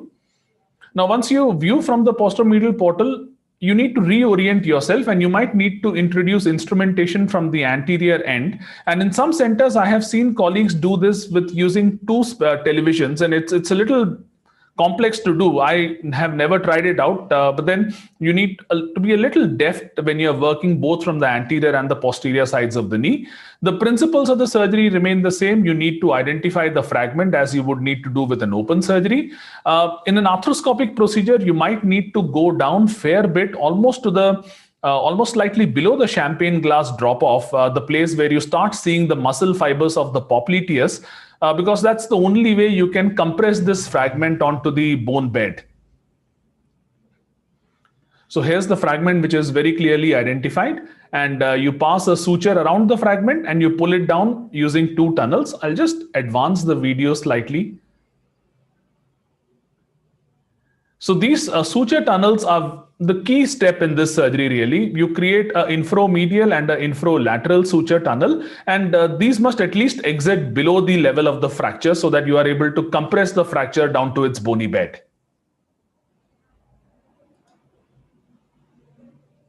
And just like you saw in the open procedure, all you need to do is pass a suture around the PCL and then pull it through these suture tunnels and tie them anteriorly over a button. I like to use a simple endo button kind of a device. You could even use a suture wheel depending on your preference, but the endo button is a lower profile instrument to do this thing in. And these tunnels are typically 4.5 millimeters in diameter, both on the medial and the lateral sides.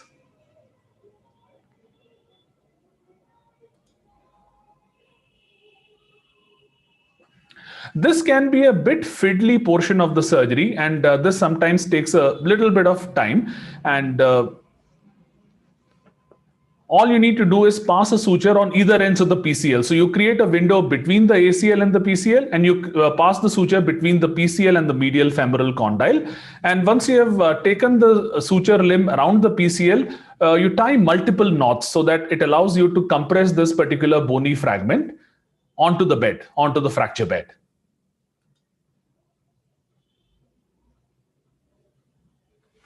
So I typically like to put 8 to 10 half H's. It's the more the merrier kind of a situation in this particular instance. The greater number of knots that you have, you will be able to compress this fragment in a much better manner. And you need to pull out these two sutures through the tunnels and tie them over a button. So that's the way you do it arthroscopically. Regardless of whether you've done this open or whether you've done this arthroscopic, the same rehab principles that you would employ for a normal PCL reconstruction apply here as well. I keep my patient non-weight bearing. I put them on a dynamic PCL brace, which sometimes can be a bit expensive. Even a static PCL brace is good, but a dynamic PCL brace allows you a supine range of motion. With a static PCL brace, you might need to do a prone range of motion. And that's the final view of arthroscopic reduction. Thank you very much indeed for your kind attention. Thank you, Raju, for your very elegant presentation. As always, two questions. One is that have you found any difference in your results between an open and an arthroscopic fixation of the PCL? And the second question is that when you pass the tape around the PCL and then pull it down, are you worried about strangulating the PCL per se? Would it make sense to take a bite through the PCL and use it, within the meat of the PCL, as they would say, rather than pass it around the PCL? Thank you. Correct. So to answer your first question, I have absolutely seen no clinical difference in the results. I have seen a tremendous difference in my stress levels and operating time when compared to arthroscopic and open. My preferred way of doing this is a mini open technique. Now, answering to your second question, I don't really strangulate the PCL. The purpose is just to capture the PCL in a circumferential manner. The knot that you saw is not very tightly strangulating the PCL. It is just loosely tied. The purpose is just that the knot can sit it down. But your suggestion is well taken. I think passing it through the PCL might make it a little difficult for the knot to slide, because the PCL is a very tough ligament compared to, let's say, the ACL. So I would be more comfortable looping it around, tying a sliding knot, and maybe if I'm doing a mini open, I might pass it through the PCL. Thank you. Thank you so much, Raju. We move on to the other brother of the PCL avulsion, which is the ACL avulsion. And to speak about the same, we have another good friend from Mumbai who works with the SportsMed clinic, Dr. Bhushan Sabnis, who has been trained extensively both in the UK as well as in India. And he will be talking about what would be the current way to manage an ACL avulsion. So screen is all of yours to share, Bhushan. Thank you. You need to unmute yourself, Bhushan. Bhushan, you need to unmute yourself. Bhushan, kindly unmute yourself. Can you hear me now? Yeah, you're okay. Thank you. Okay. Sorry about this. So it's always a difficult task to follow someone like Raju, who gives such a brilliant talk and such a brilliant presentation. Fortunately, my topic is not as difficult as his. I'm talking mainly about ACL avulsion fracture management. Now, this is something which we see fairly often. It's a very classical, typical presentation that you get of a traumatic injury to the knee, generally forceful hyperextension or a posterior directed force to the flex femur. If you remember our training, one of the common causes of intra-articular acute hemarthrosis is ACL avulsion fracture, significant pain, bruising, and a very classical, typical feeling of falling when the knee is flexed. So that's a very typical picture that you see a patient with ACL avulsion. The Mayer-McKeever classification still holds main three types: undisplaced, posterior hinge intact, and then a displaced fracture. The type 3B pattern usually indicates a bit more area of avulsion fragment as compared to the ACL footprint. The comminuted pattern was added later, but it's a very important component to know, because you'll be surprised when you're doing this that a lot more comminution is noted compared to what you see on your X-rays or the images. We can all take a simple X-ray to confirm the fracture pattern.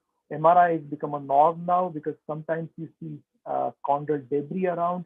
Sometimes the comminution is not very classically visible on the X-ray, and sometimes any other injuries which are sometimes missed on the X-ray can be found on the MRI scan. So MRI is a go-to thing for most of diagnosis. There are people who still swear by managing these conservatively. I think it's slightly foolhardy to conserve a displaced fracture, because hyperextending the knee does not compress the fracture in any way. The ACL footprint lies in the corresponding to the notch area, which does not correlate in full extension. So hyperextending and reducing the fracture, as it's called, and then putting the patient in a plaster at 20 degrees, is sometimes quite tricky and gives inconsistent results. I've seen too many patients with a permanent FFD following an ACL avulsion treated conservatively. And I think any displaced fracture is better to think of surgical approach. Now, of course, surgery can be arthroscopic or open or mini open, exactly similar to a PCL avulsion fracture as such. Now, in any case where there is a large fragment which is displaced or rotated, and where you're worried that it might be unreducible arthroscopically, I think it's a good idea to think of an open approach with a small medial parapetal approach to get a couple of wires and fix with a candidate cancellous screw. Well, before becoming arthroscopic or knee surgeons, we are all trained in trauma. So we all know the compression that you can get with bicortical screw fixation. So you can really get a really good compression if you have a bicortical screw holding the fragment down. In patients who have patella baja like this patient, it's quite difficult to get a normal trajectory for the screw placement, and you might need slightly bigger incision, and it's virtually impossible to get a good trajectory arthroscopically in patella baja patients. So that's just a word of caution. So this is one of the fairly common surgeries that I have done lately, and you can see I like bicortical compression with one or two candidate cancellous screw, and generally speaking, the patients don't come back because they're absolutely normal and they just go back to the normal life. So normally speaking, the intermeniscal ligament is the culprit which stops reduction from happening. So you need to make sure that you release the tissues around the fragment, make sure the fragment is well reduced, and then fix it with one or two K wires, then over drill with a cannulated drill, followed by fixation with one or two screws depending on the fragment size. And this is a really satisfying surgery, as we all know. It gives a very good compression, good fixation, and earlier recovery as compared to a big surgery as such. Now, arthroscopic technique again has advanced by leaps and bounds. We can do the pull-out suture exactly the same way as a PCL avulsion fracture that was described. We can use a suture tape rather than a simple suture, which makes life much more easy. You can tie the sutures over a button, or you can tie it over a bony bridge by making two tunnels. Staples have been shown to have good results in a paper from Coimbatore. You can use anchors, of course, and though slightly difficult, you can also get a screw fixation if your patella allows it. There are a few tips and tricks if you want to talk of arthroscopic approach to this. The most important one being be a patient surgeon. You need to wash and wash and wash and wash till the time you start seeing the fragment properly. And the funny thing is there is a hematoma under the fragment as well. So the moment you lift the fragment, there will again be a gush of blood inside. You need to keep on washing till the time you can get seeing things properly. You need to make sure that the fragment is reducible. I have learned it the hard way sometimes, that you get a good bite around the ACL, and when you pull it down, you realize the fragment is not reducing because there's something blocking it, usually the intermeniscal ligament. So you should have a low threshold to excise the intermeniscal ligament. And lastly, if you're struggling too much, let go of your ego and just open the knee and do it properly.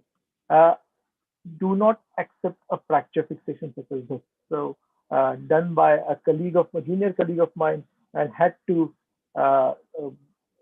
undo it and redo it again. So you can accept something like this. There's about a millimeter or less than that of cartilage opposite the spine, but you need to reduce the fracture. It's important.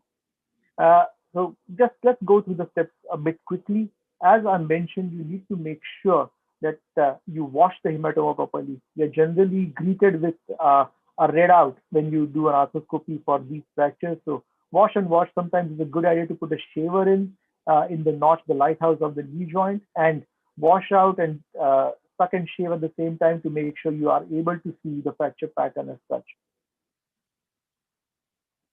You need to identify the fracture. Again, as I said, you will be surprised the amount of fat swelling that will be there with these fractures. You need to excise all the fat that is coming in the way.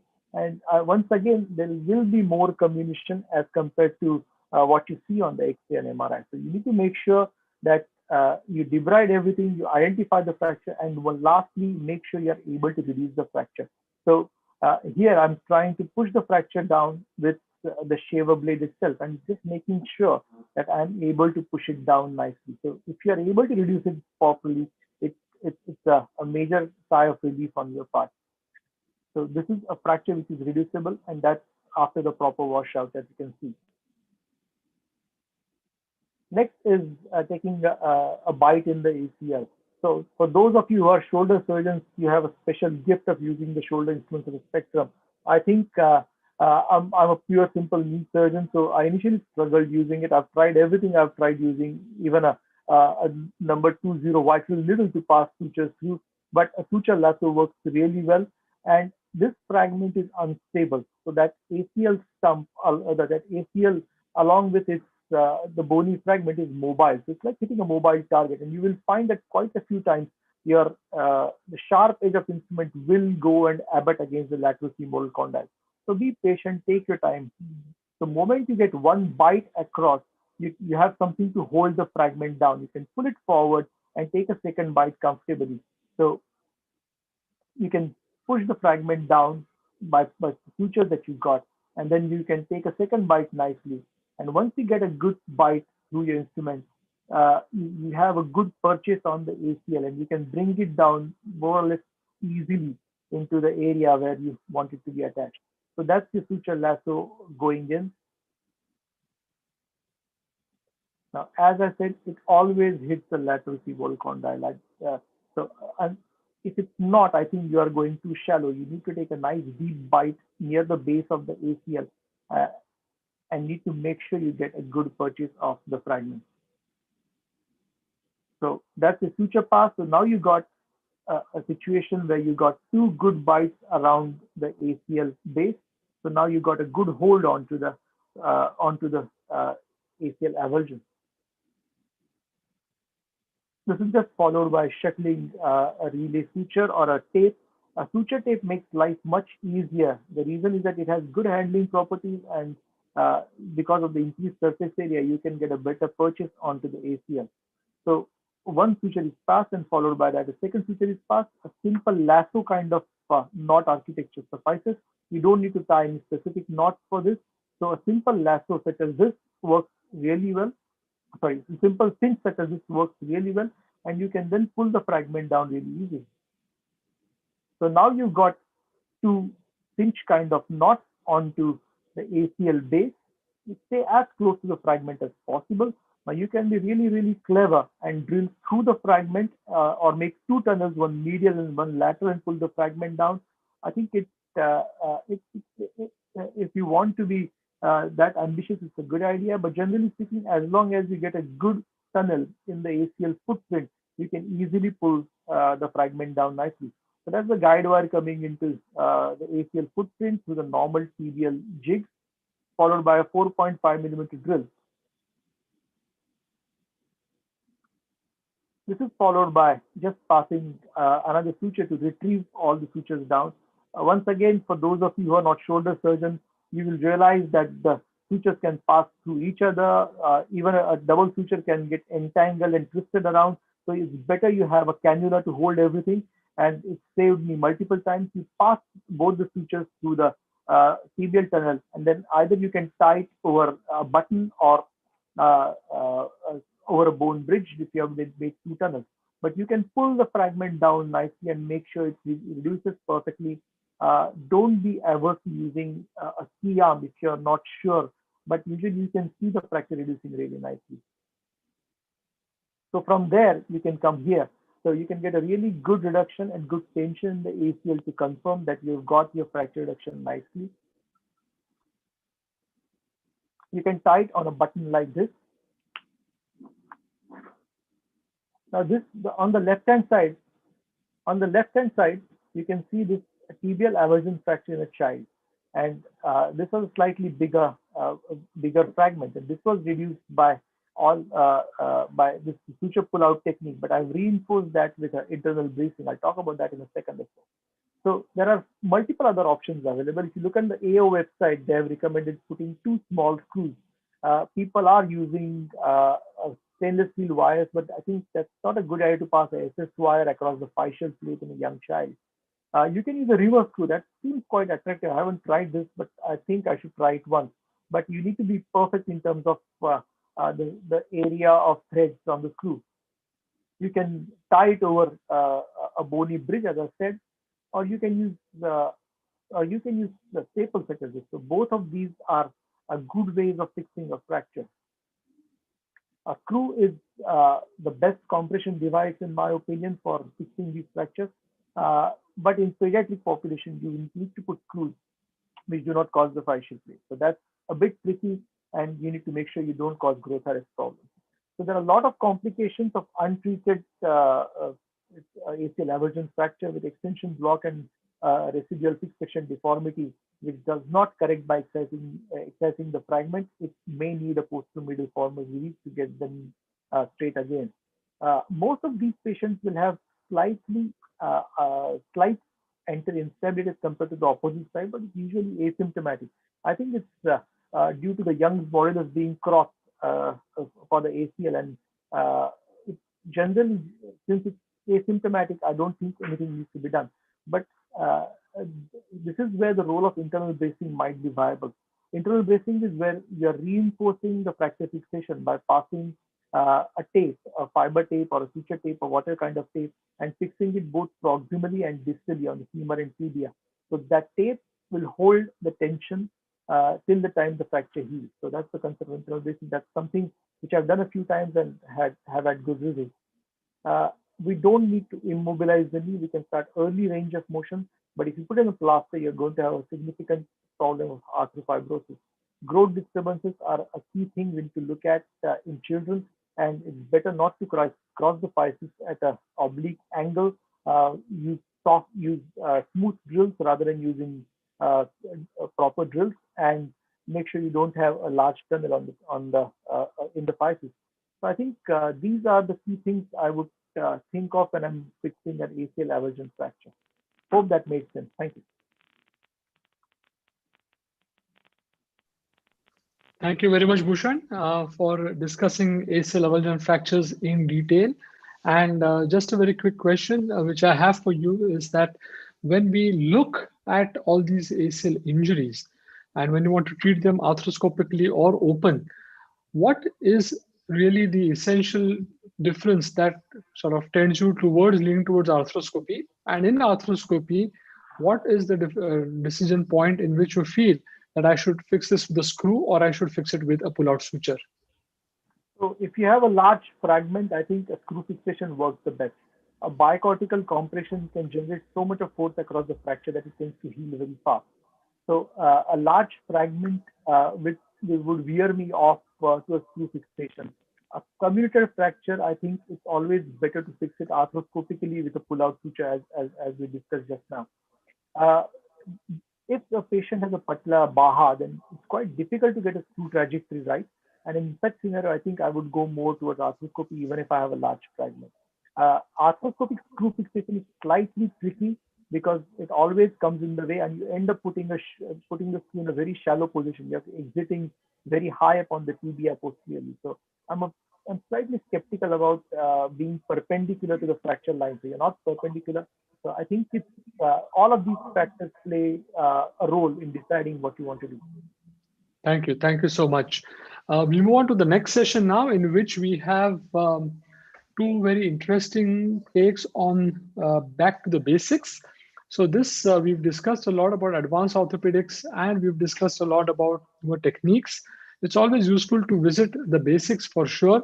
And we're going to be having Dr. Pankaj Walecha from New Delhi, who works at the Apollo Spectra Hospitals. Again, a huge interest in doing knee arthroscopy, preservation, and arthroplasty as well. And he's going to talk to us on 3 landmark papers, which he felt have changed the way he practiced. So Pankaj, screen is yours to share for the next 8 minutes, followed by 2 minutes of discussion. Thank you very much.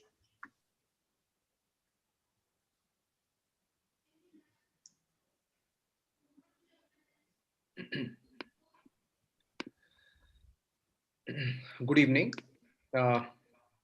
Any landmark paper should bring some new information and new knowledge to our existing knowledge, and that's why SCI has chosen these 3 papers. One is an emerging new concept, and other is going to add some useful applicable information to our existing knowledge, and which will directly take us to benefit our patients from the papers and the research which they have brought about. So these are the 3 papers which we're going to cover. The first paper is published in the Journal of Anatomy, which has an impact factor of 2.638. Although this paper has received 691 citations, and we have Dr. Peter Verdonk with us today, and their group studied this ligament in 41 human cadaveric knees and they did detailed anatomic characterization of this ligament. They excluded the patients who had lateral tibiofemoral arthritis with osteophytes, any gross knee deformity, or a damaged ACL. In 40 knees out of 41 knees, they could identify this ligament, which is separate from the joint capsule or the anterolateral joint capsule, which has been shown in some papers as a condensation of the joint capsule. They found out that it originates from the prominence of the lateral femoral epicondyle, slightly anterior to the origin of the lateral collateral ligament, and it is proximal and posterior to the insertion of the popliteus tendon, as can be seen here. The course of the ligament is oblique towards anterolateral tibia, and it inserts on the anterolateral tibia midway between the center of the Gerdy's tubercle and tip of the fibular head. So friends, it is different from the iliotibial band.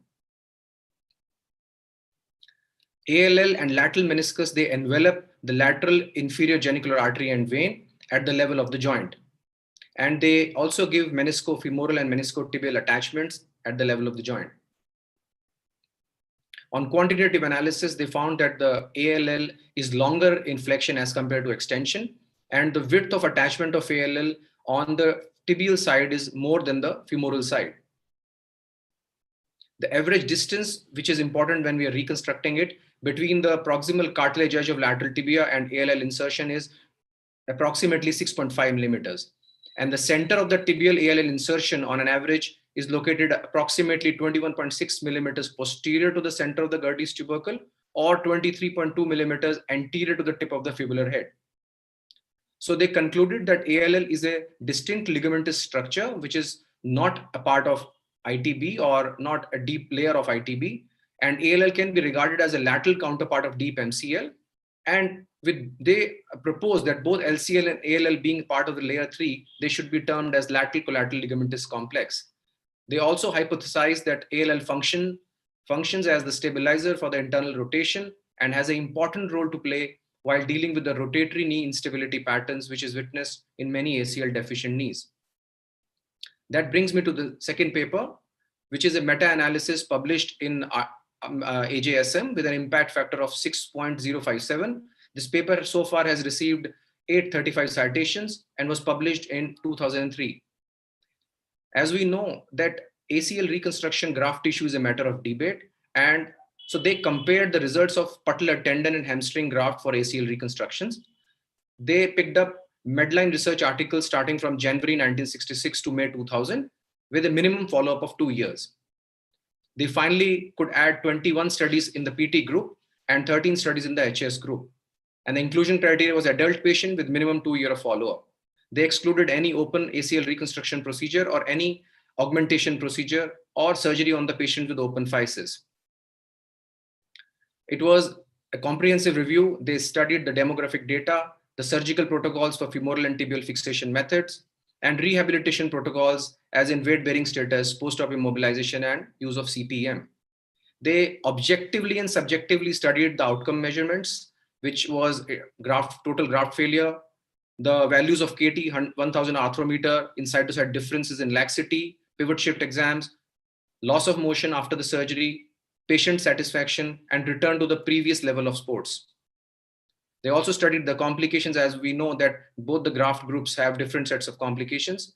They studied total reoperation rates, any lysis of adhesions or manipulation under anesthesia, any subsequent meniscectomy or meniscal repair needed, infection, rate of subsequent hardware removal, or anterior knee pain. Their results were that the graft failure and post-op laxity was significantly lower in the PT group, and KT 1000 arthrometer findings with less than 3 millimeter side-to-side laxity difference was significantly higher in PT group. Higher proportion of patients in the HS group had graft pivot shift grade 2 or higher, although it was not statistically significant. Patient satisfaction was again higher in PT group, and there was no significant difference in terms of return to the previous level of sporting activity or range of motion.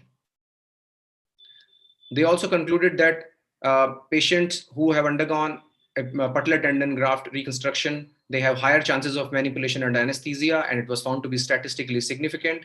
And anterior knee pain was also found higher in PT group, although they suggested that we need further studies because it could be probably because of the differences in the rehab protocols. There was no significant difference found in subsequent meniscal surgeries. And HS group had higher rate of implant removal on the tibial side, as we sometimes use staples or posts for the fixation on the tibial side. So friends, study confirms that both patellar tendon and hamstring tendon group result in a functionally stable knee in 95% of the patients at 2-year follow-up. Although patellar tendon autograft may modestly give us functionally more stable knee, but it comes at a cost of some added complications. And the recent advances in the rehab protocols, which is early aggressive rehab protocols, they are safe and they decrease the rate of motion loss and anterior knee pain and arthropibrosis. And this comment takes me to the third paper, which is about the accelerated rehabilitation protocol for ACL reconstructions, again published in AGSN, and it has received a very high number of citations, which is 1490. It was published in 1990 by Shelburne et al. We are using many of the protocol, many of the things in the protocol which they have included in their accelerated rehab. So they studied all the patients who had undergone a patellar tendon ACL reconstruction. They wanted to overcome the complications like knee stiffness, limitation of complete extension, delay in the strength recovery, anterior knee pain by doing this accelerated rehab protocol.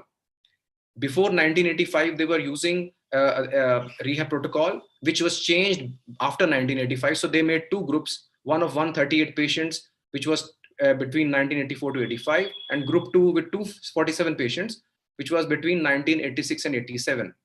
And patellar tendon reconstruction was used in all the patients. They proposed full extension at day 1, which was unlike the initial rehab protocol where full extension was, patient was kept in a 10 degree of knee flexion for an extended period of time. Full weight bearing was started at 2 to 3 days with knee brace and crutches, although full weight bearing in the initial protocol was at 5 to 6 weeks. They achieved terminal extension at 7 to 10 days, and they started gradual elimination of the knee brace beyond that. At 2 to 3 weeks, 0 to 110 degree of range of motion with stationary biking, and switching over to the ROM brace for the next 4 weeks. So far, we also follow the same protocol, but we differ in some other points which are coming. At 5 to 6 weeks, we also tend to achieve full range of motion.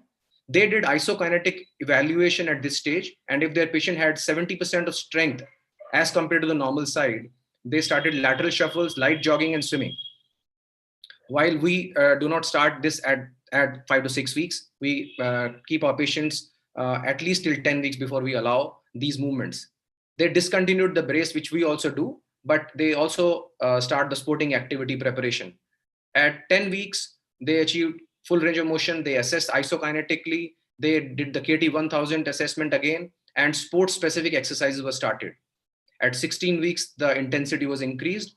And at 4 to 6 months, they allowed their patients to return to full sports if they had full range of motion, no effusion, and good knee stability. While we are waiting at least till 6 to 8 months before we allow the patients to go to sports. So their results were full knee motion and leg length and leg strength can be achieved more quickly with this new rehab protocol, and early return to normal function and athletic activities is possible with this protocol. I'll conclude by quoting Dr. Noyes, who said that early protected weight bearing and early use of leg with weight bearing is the mainstay after the ACL surgery. Thank you very much.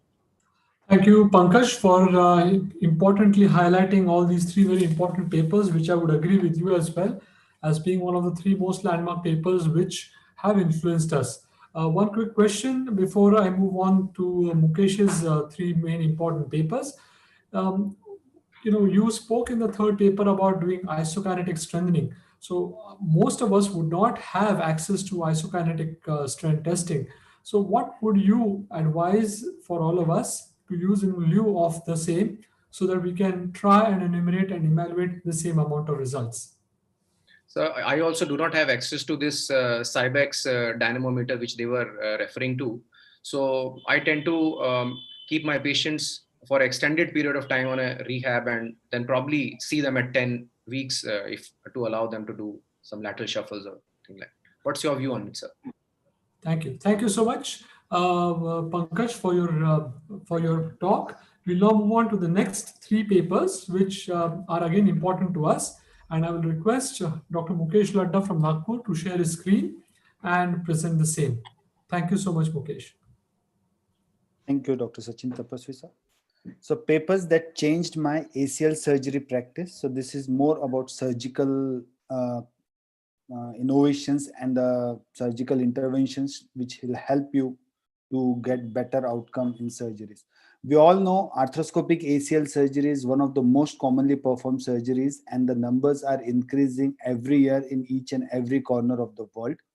And still we are studying ACL in detail. We are still unable to get exact tension in the ACL, what is the exact femoral tunnel position, whether we need to do both bundle or only single bundle ACL reconstruction, the tunnels like circular tunnels or it's a rectangular tunnels. So lot many questions are still there in the mind. So with these three common questions which comes to my mind while I do arthroscopic ACL reconstruction is, what should be the position of femoral tunnel? Is it necessary to reconstruct both ACL bundles? And can I do ACL repair? When and how? So to answer the first question, what position should the femoral tunnel be done? There was a nice article in Arthroscopy Journal in 2003 by the Professor Freddie Fu group, which received Richard O'Connor Award. It was like knee stability and graft function following anterior ligament reconstruction, comparison between 11 o'clock and 10 o'clock femoral tunnel position. It was a human cadaveric specimen study which they did in a lab. They used various robotic arms to do this study, and they acquired data on knee kinematics and anterior tibial translation, as well as in situ forces in an intact knee, in an ACL deficient knee, and an ACL reconstructed knee at 10 o'clock position and 11 o'clock position in the right knee. So what they found is anterior tibial translation was at various angles in 11 o'clock and 10 o'clock position was not different other than at 90 degree, where at 10 o'clock there was 1.1 millimeter more anterior tibial translation compared to 11 o'clock position. And the in situ forces on the anterior tibial load was much lower at ACL graft when it was drilled at 10 o'clock position. The important finding of this paper was the knee kinematics in response to combined anterior rotatory load in anterior tibial translation.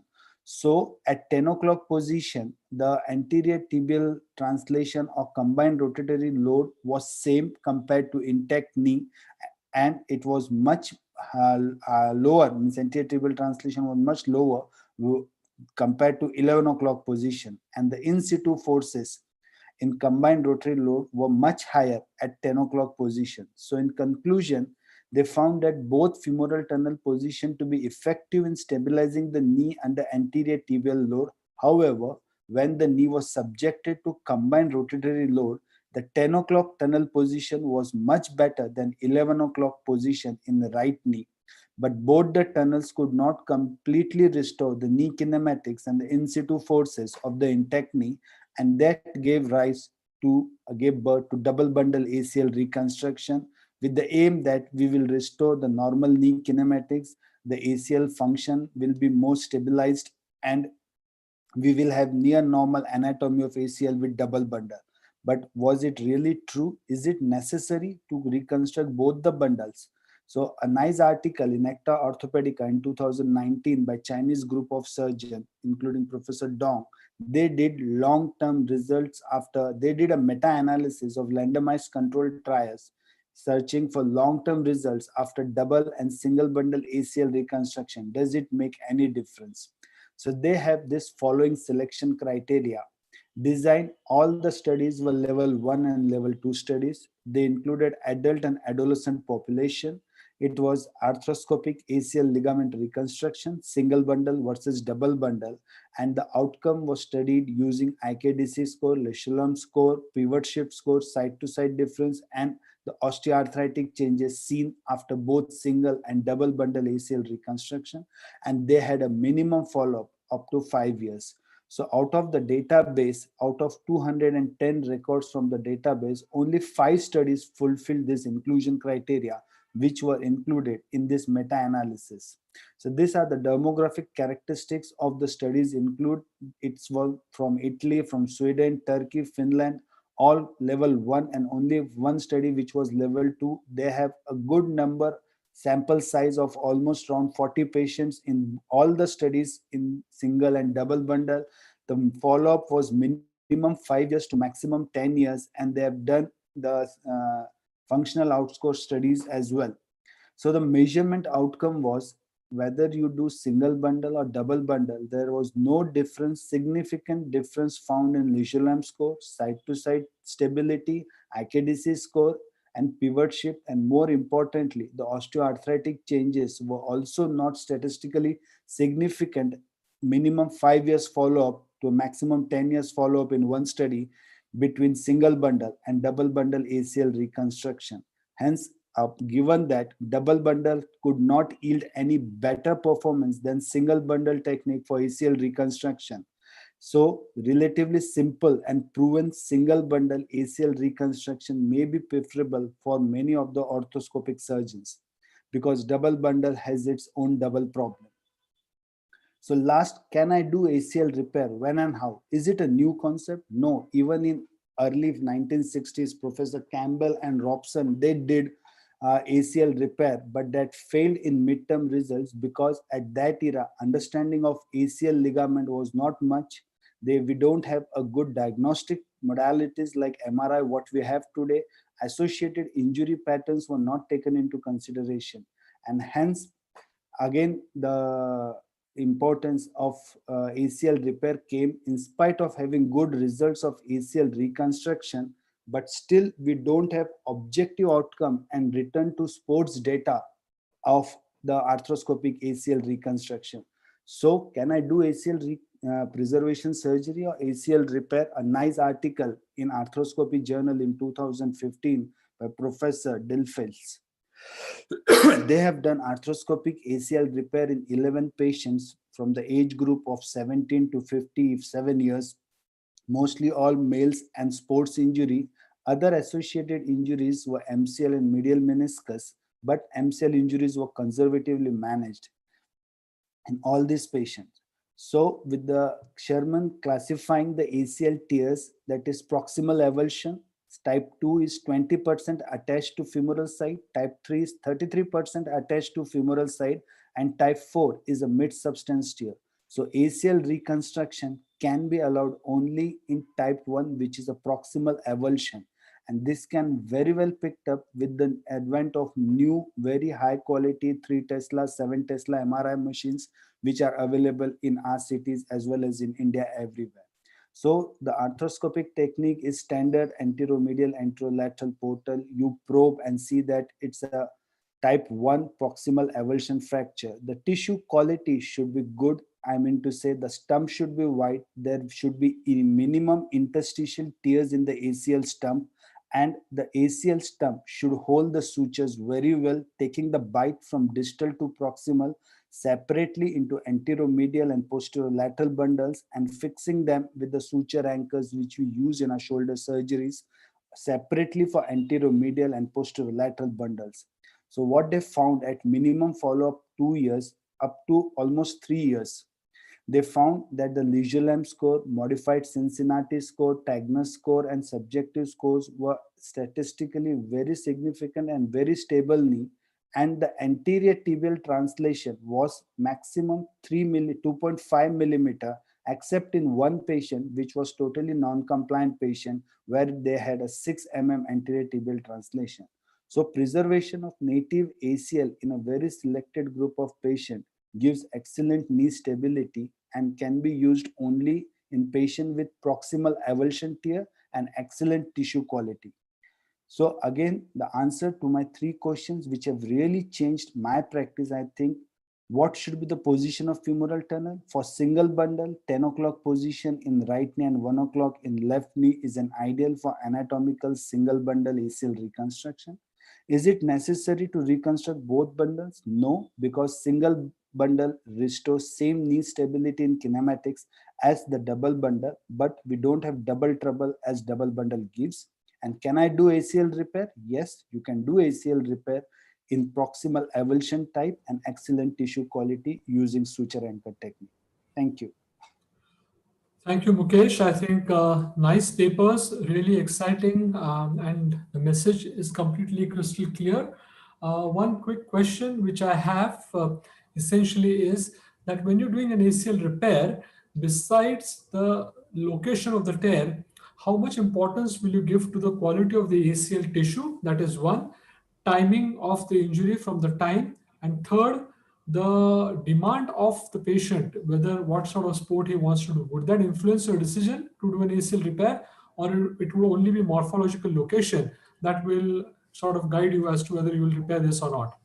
No, absolutely very nice question. All the three parameters should be taken into consideration. As I told, excellent tissue quality is important parameter. If the tissue is bad and it is not holding your sutures very well, or there are a lot of interstitial tears or some mucoid degeneration seen in the ACL, then they are not a good candidate to do ACL repair. Secondly, athlete patients definitely need more stable. I will prefer to do the most standard technique of ACL reconstruction in these patients. Thank you. Thank you so very much. So this brings us now to the last part of today's session. I think I've really enjoyed sitting through this very exciting session. We come towards the end, and we have the Best Arthroscopy Paper Award, which is the SCI Award, in which the awardees will be awarded a cash prize, as well as they would be awarded membership to the SCI, which is complimentary if they fulfill the criteria. The face paper is going to be presented by Dr. Pankaj Sharma, who is the Assistant Professor of Orthopedics at AIIMS Bathinda. He will be presenting on patellar instability, a comparative evaluation of clinical and functional outcomes in MPFL reconstruction and soft tissue reefing or soft tissue balancing. Thank you so very much. And Dr. Sharma, the screen is yours to share.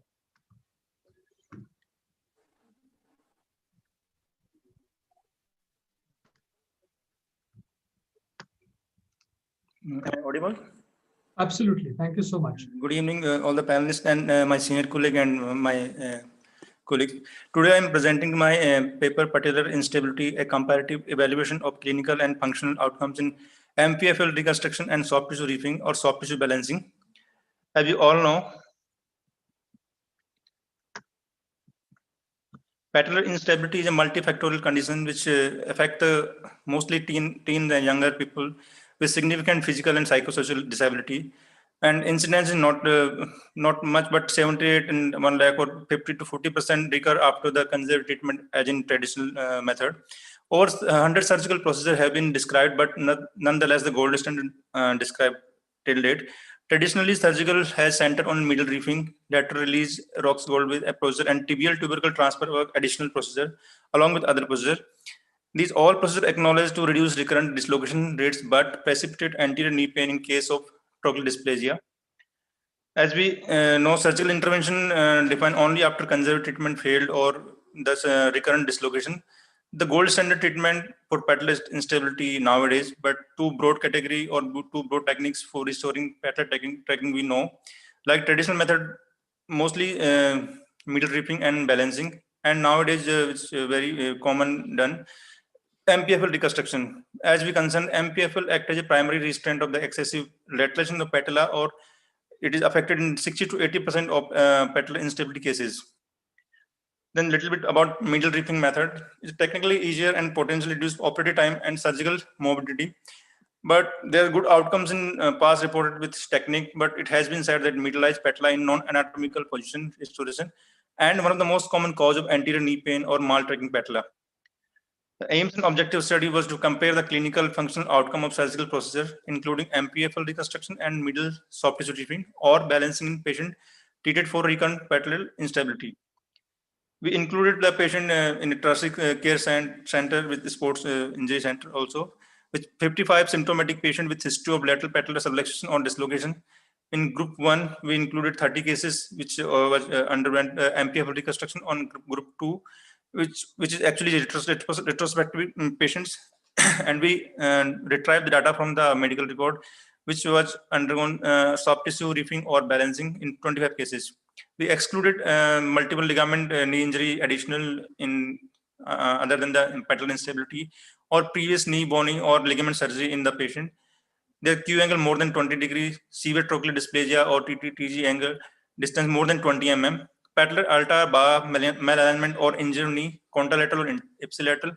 Their morbid obesity aged less than 15 years or more than 45 years, and the dropout of follow-ups, we excluded all the patients.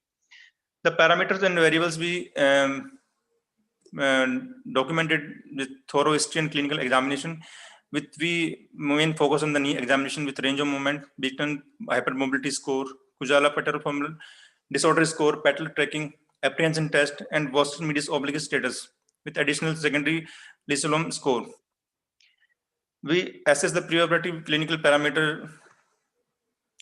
There, group 1 and group 2, the comparison of preoperative clinical parameter in which apprehension test is mostly done, which is more in 24 patient, 30 in group 1 and 21 in group 25. The hypermobility excluded only 1 and 1 patient there in both groups. Then VMO dysfunction is 18 patient in the group 1 and 15 patient in group 2. Patellar tracking normal in 20 patient group 1 and 18 patient group 2.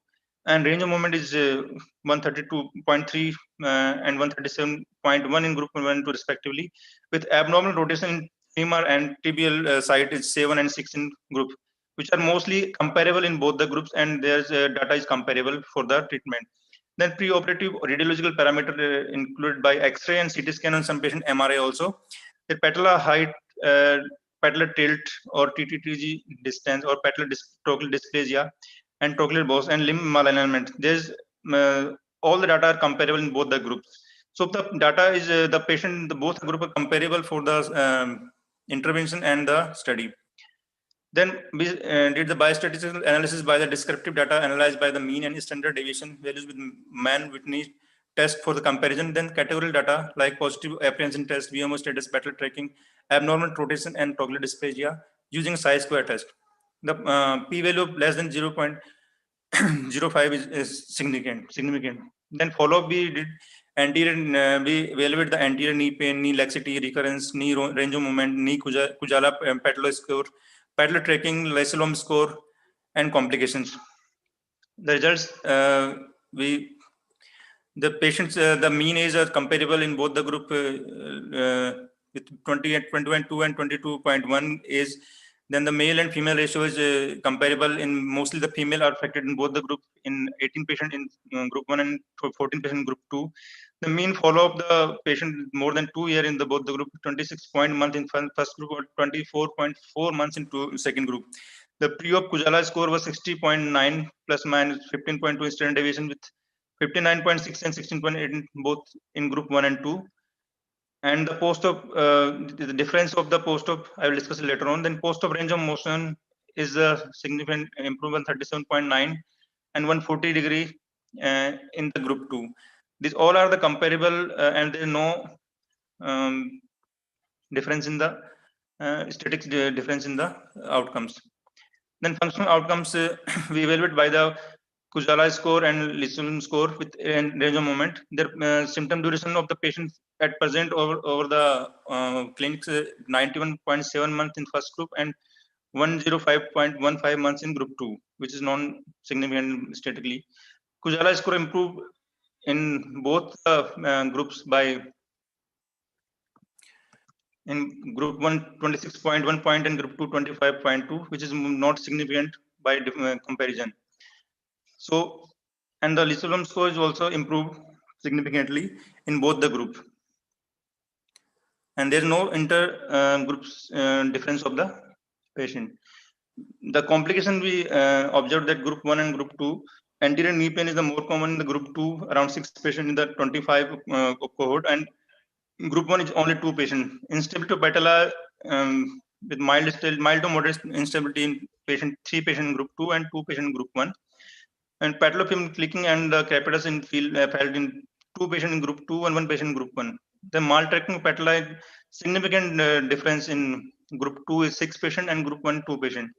Apprehension test positive in 3 and 4 patients, which is not significant in both the group. And the stiffness, mild to moderate stiffness in one group in 1 patient in group 1 and 2 patient group 2, which is not significant. So there are two complications, anterior knee pain and maltracking patella are significant, which is more better in the group 1. So some complications with graft fixation also with their variation exists in patellar fixation of the graft in the literature. One group involves the graft fixation in using suture or suture anchor, and other group involves the graft fixation using the patellar tendon. Complications include recurrent dislocation, subluxation, patellar fracture, improper placement of graft, positive apprehension test, and over tightening of the knee with stiffness. But we don't use any implant for the patellar side in MPFL restriction. So in our study there's very non-significant complication by the MPFL reconstruction because we don't use any anchor or any implant over the patella. These are the all the studies which I compiled for the which use the techniques and the graft for the patellar fixation, and their mostly apprehension and hypermobility in all the patient is you can see all the groups have the apprehension and hypermobility in the outcomes. And the second most is patellar dislocation in the recurrent dislocation is also there in the many studies. So direction of patellar tendon tunnels and complications, we also have the compiled data last 10 years. Then firstly there's single transfer tunnel or double transfer tunnel. We use the 2 transfer tunnels for the upper half of the patella, and mostly the previous study had the anterior knee pain, the most study, then and some kind of instability or rarely dislocation. Patellar fracture also observed in some patient and some study, but we haven't any patellar fracture or knee pain in very less number of patients due to the this is some we have the fix the MPFL with the tunnel to tunnel technique in patients. This is little bit easier, little bit technical, more demanding, but easier nowadays because due to the experience of the surgeon or implant. Then there is very less recent comparison of both methods in medical literature, and it remains unclear that which provides significant better results, because the traditional method we use, medical reaping or soft tissue balancing, is also have functional outcome better. But nowadays, MPFL reconstruction showed the improved functional scores and patellar tracking compared to the medial reaping technique. But difference in functional score and result were not significant statistically, so we can't comment over the who is the best. Then there's some study which I concluded conservative or vertical surgical. If you go through the literature, there is no there is no comparison, no significant difference in the functional outcome if you compare the conservative versus surgical, but real dislocation rate is higher with the non-surgical approach. But the other things, functional and clinical outcome are equal over the 6-year follow-up, and longer follow-up is there not available. Then there's some study which compare directly medial reaping versus medial patellofemoral ligament, which also concluded that there was better patellar tracking at the 1 year with the MPFL reconstruction, but there is no significant functional improvement at the Kujala score or range of movement. Then this study I 6 minutes from the ANA arthroscopy surgeon arthroscopy journal, which defined clinical outcome after isolated medial patellofemoral ligament reconstruction or patellar instability with trochlear dysplasia, which concluded that if there is normal TT-TG ratio, isolated medial patellofemoral ligament reconstruction provide safe and effective treatment of patellofemoral instability. And then most patients are able to return to sports by 1 year postoperatively at the same or higher level of play. We also published a study with the isolated implantless patellar fixation medial MPFL ligament in the 2019, and we have the same result as the previous study, like the passing the graft through the tunnels in patella without the use of any implant has given excellent functional outcome. Moreover, has the advantages of less implant-related complication. And which technique is better for treating patellar dislocation? And I concluded some from the systemic review and meta-analysis that the surgical treatment of MPFL for primary dislocation not superior to conservative treatment. But if we are going for surgery, then it is also associated with some more favorable clinical outcome compared with the traditional method, which is medial soft tissue realignment surgery or reaping. So if you are going to surgical option, MP will some sort of better than traditional methods for some clinical and functional outcome. So take home message that surgical treatment is better than conservative in recurrent dislocation, and then clinical and functional outcome are comparable in both the surgical and conservative treatment. Then patellar tracking is better in surgical option and more in the MPFL reconstruction. MPFL reconstruction better than medial reefing in functional and clinical outcomes like knee pain and tracking, but these are the insignificant. Then no definitive evidence at this point to conclude that one technique is superior to other. So we can go both, but nowadays the MPFL reconstruction is better than, because in trend nowadays mostly people are going through MPFL reconstruction. Then there we have to need longer follow-up and larger study groups required for the conclusion. As I conclude, as of now, it is one up for the more anatomical procedure, that is MPFL reconstruction. So I prepare the MPFL reconstruction for the recurrent patellar instability instead of the medial reefing or additional procedure. Then I also have to recurrence of the patellar MPFL reconstruction. So I went through medial reefing in these patients. So medial reefing is, I think it is a additional procedure we can do further if the patient fail with the MPFL reconstruction. So in my opinion, MPFL reconstruction is the primary procedure if we are going surgery. Then the medial reefing or the additional procedure we can go later on. Thank you. Thank you very much for your paper. Any questions on this paper, Parag? Yeah, so just one question. Basically, good paper, Pankaj, but was there any age criteria, like in children you did this more than adults, or was this exclusively only in adults? What was your exclusion-inclusion criteria for age? Sir, actually the patient mostly in, the studies conducted in PGI Rohtak, and they are the sports person or mostly teenager which go through the kabaddi or football or athletes. They are mostly in teenager groups. So patient was mostly 18 to 20 or 15, more than 15 years. The 45-year patient, I have only one or two patients. So not only children. It wasn't exclusively for children. It was also adults. Yes, sir. Mostly patient presented late. Actually, we have data before we did MPFL 3 or 4 years back. Now we're not doing the MPFL middle reefing. So we compare the data with the previous data. So we include those patients like age and everything. Okay, thank you. Thank you, Dr. Pankaj. Well Thank you so much. We'll come to the next best paper award, and this goes out to Dr. Hassan Khalik. Dr. Hassan is based at the McMaster University in Ontario, Canada. He's also a member of the McMaster Arthroscopy Collaborative Sports Medicine and Research Program, and he'll be speaking to us today on low and high knee flexion angles during tibial graft fixation yield a better comparable outcome following ACL reconstruction with the quad tendon autograft, a systematic review. Thank you so very much for joining us today, and the screen is yours to share. Thank you, Dr. All right, thank you very much for the opportunity. I will just start sharing now, and please let me know if you can see the PowerPoint as a full screen. Absolutely, well. Thank you. Okay. So thanks again for the opportunity. I do not have any disclosures to make. In terms of a bit of background information, so as we all know, the ACL is comprised of both an anterior medial and a posterior lateral bundle.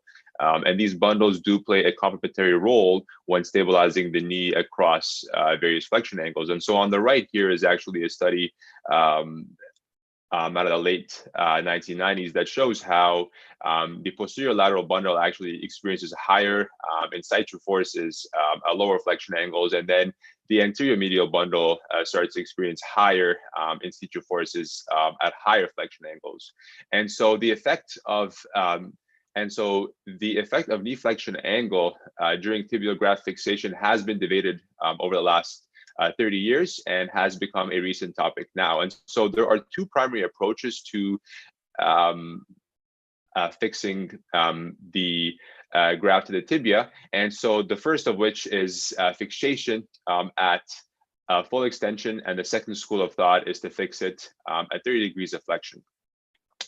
And so a notable biomechanics study out of the Pittsburgh group published in 2001 actually compared various positions of tibial graft fixation. And they had two primary outcomes, knee kinematics as well as in situ forces. And so the first of which here, they actually demonstrated that anterior tibial translation was closest to the intact knee at position 3.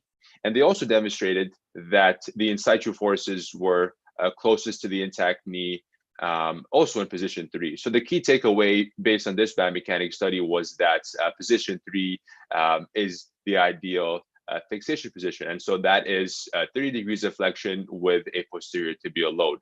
And so the purpose of this study was to determine the effect of knee flexion angle during tibial graft fixation on functional and clinical outcomes following ACL reconstruction using a single bundle QT autograft. And we hypothesized that there would be no differences in clinical or functional outcomes across both of these, with the lower KFAs resulting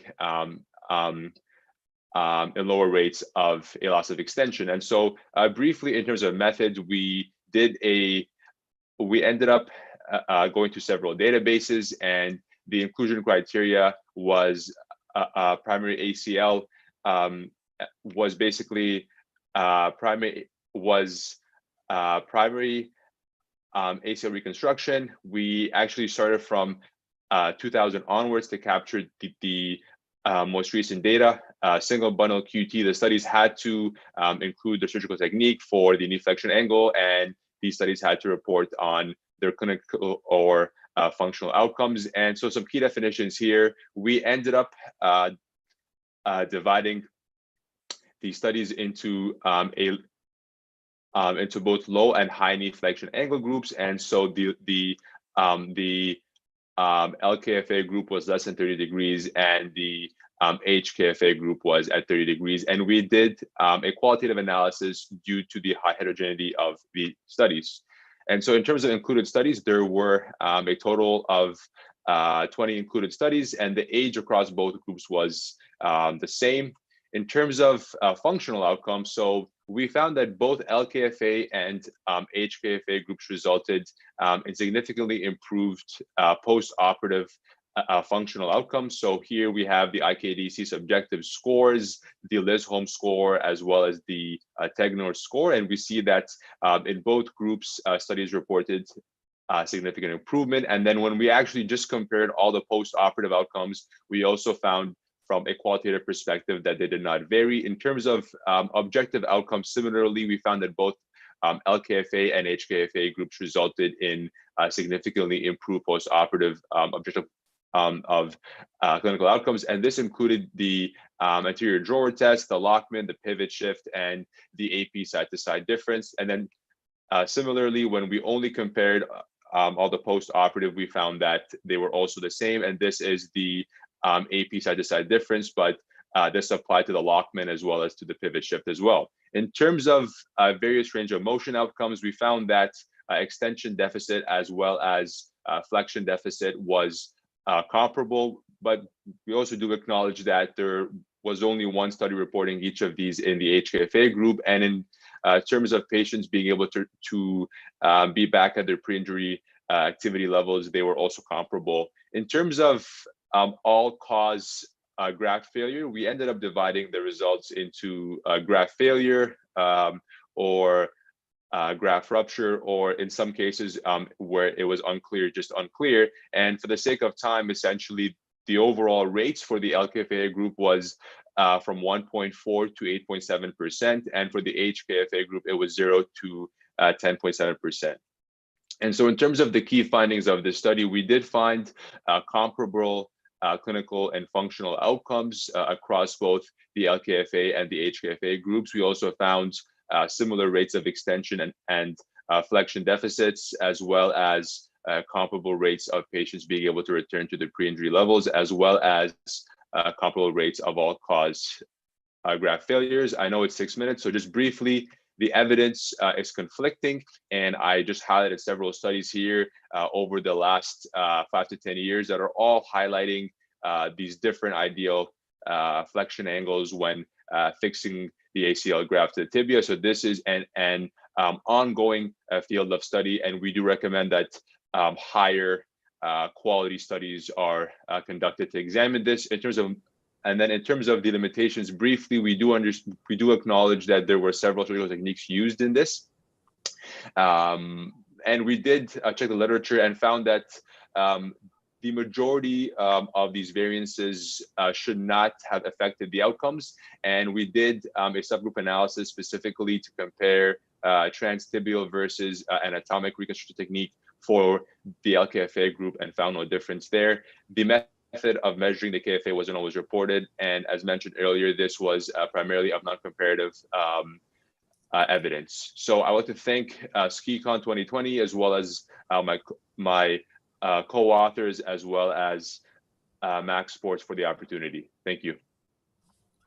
Thank you so much for this lovely presentation. And any questions, Parag? Would you have any questions for this lovely presentation? No, so I think it was an excellent paper. So, why do you feel, Dr. Hassan, that after so much of study, you want still more studies? So I think it is very clear what you have said, but what is the reason why you want more studies? That is what I would like to know. Yeah, so I think what is it that was still unclear from this study?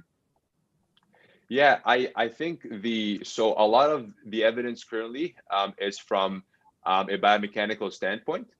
And so I think something being discussed at Max Sports is to conduct these studies on actual patients, to conduct clinical patients where there is this particular technology where we are able to connect the patient's knee and be able to track its movement in space. And so it will be interesting. Sure, the patient's functional outcomes subjectively are the same, but are there any in vivo differences in knee kinematics when a patient's actually dynamically, doing a sport or running on a treadmill? So the paucity of evidence is a clinical paucity of evidence. Did you study the pre-op hyperextension angle? How much was it? Did it have any correlation to your position of flexion? So that is something we did not actually abstract for. Okay. Perfect. That's it. I think if there are no questions, I think we'll call this session to an end. And I'd hand it over to Dr. Parag to give the final concluding remarks. Yeah, so excellent papers, Pankaj and Hassan. Well done. We are proud of your work. I wish to thank all the faculty members today who have given excellent talks, starting right from Foka Musal, Andy Williams. Then we had Peter Wardonk, we had Sheetal Parekh, really some great talks. And then Sachin conducted the patellofemoral session so well. It was absolutely stellar. A lot of learning points there. And then we had the two techniques by Raju and Bhushan regarding ACL and PCL evolutions, again good, and 6 papers which definitely have got me thinking on how to practice further. And of course, the last 2 free paper award winners. I think overall time well spent. I wish to apologize for exceeding the time, but I think some things are beyond our control, but it was really worth spending so much time. So congratulations to all the speakers and thanks to them. And also I wish to thank all the delegates who have stayed on so late. And I believe out of the 200, most of them are still on through the virtual platform which we have for them. So I wish to thank the delegates and look forward to seeing you next week now. We have 2 more exciting days on 12th and 13th of December. And we really are excited to bring you those days. 12 December will be knee preservation. We have some excellent talks there on how to choose whether a uni or HTO, and also on slope modification, osteotomies in ligament deficiencies, and great sessions, case-based sessions on orthobiologics, as well as cartilage sessions. So we look forward to seeing you on that day. And also on 13th December, when we have the presidential oration, we have the roundtable past presidents discussions. I think that's going to be a very good day, and that day we plan to do it open platform. So wish to thank everybody, wish to thank Ortho TV for their support, wish to thank Mr. Anuj from Delhi for the virtual platform, and the Vama events for having put this together. Absolutely a great program, and wish to thank all the founder members for their participation and waiting till the end of the program. Thank you, everybody. I now declare the second day over and look forward to seeing you on 12 December at 6 p.m. Thank you. Bye-bye. Bye. Thank you so much.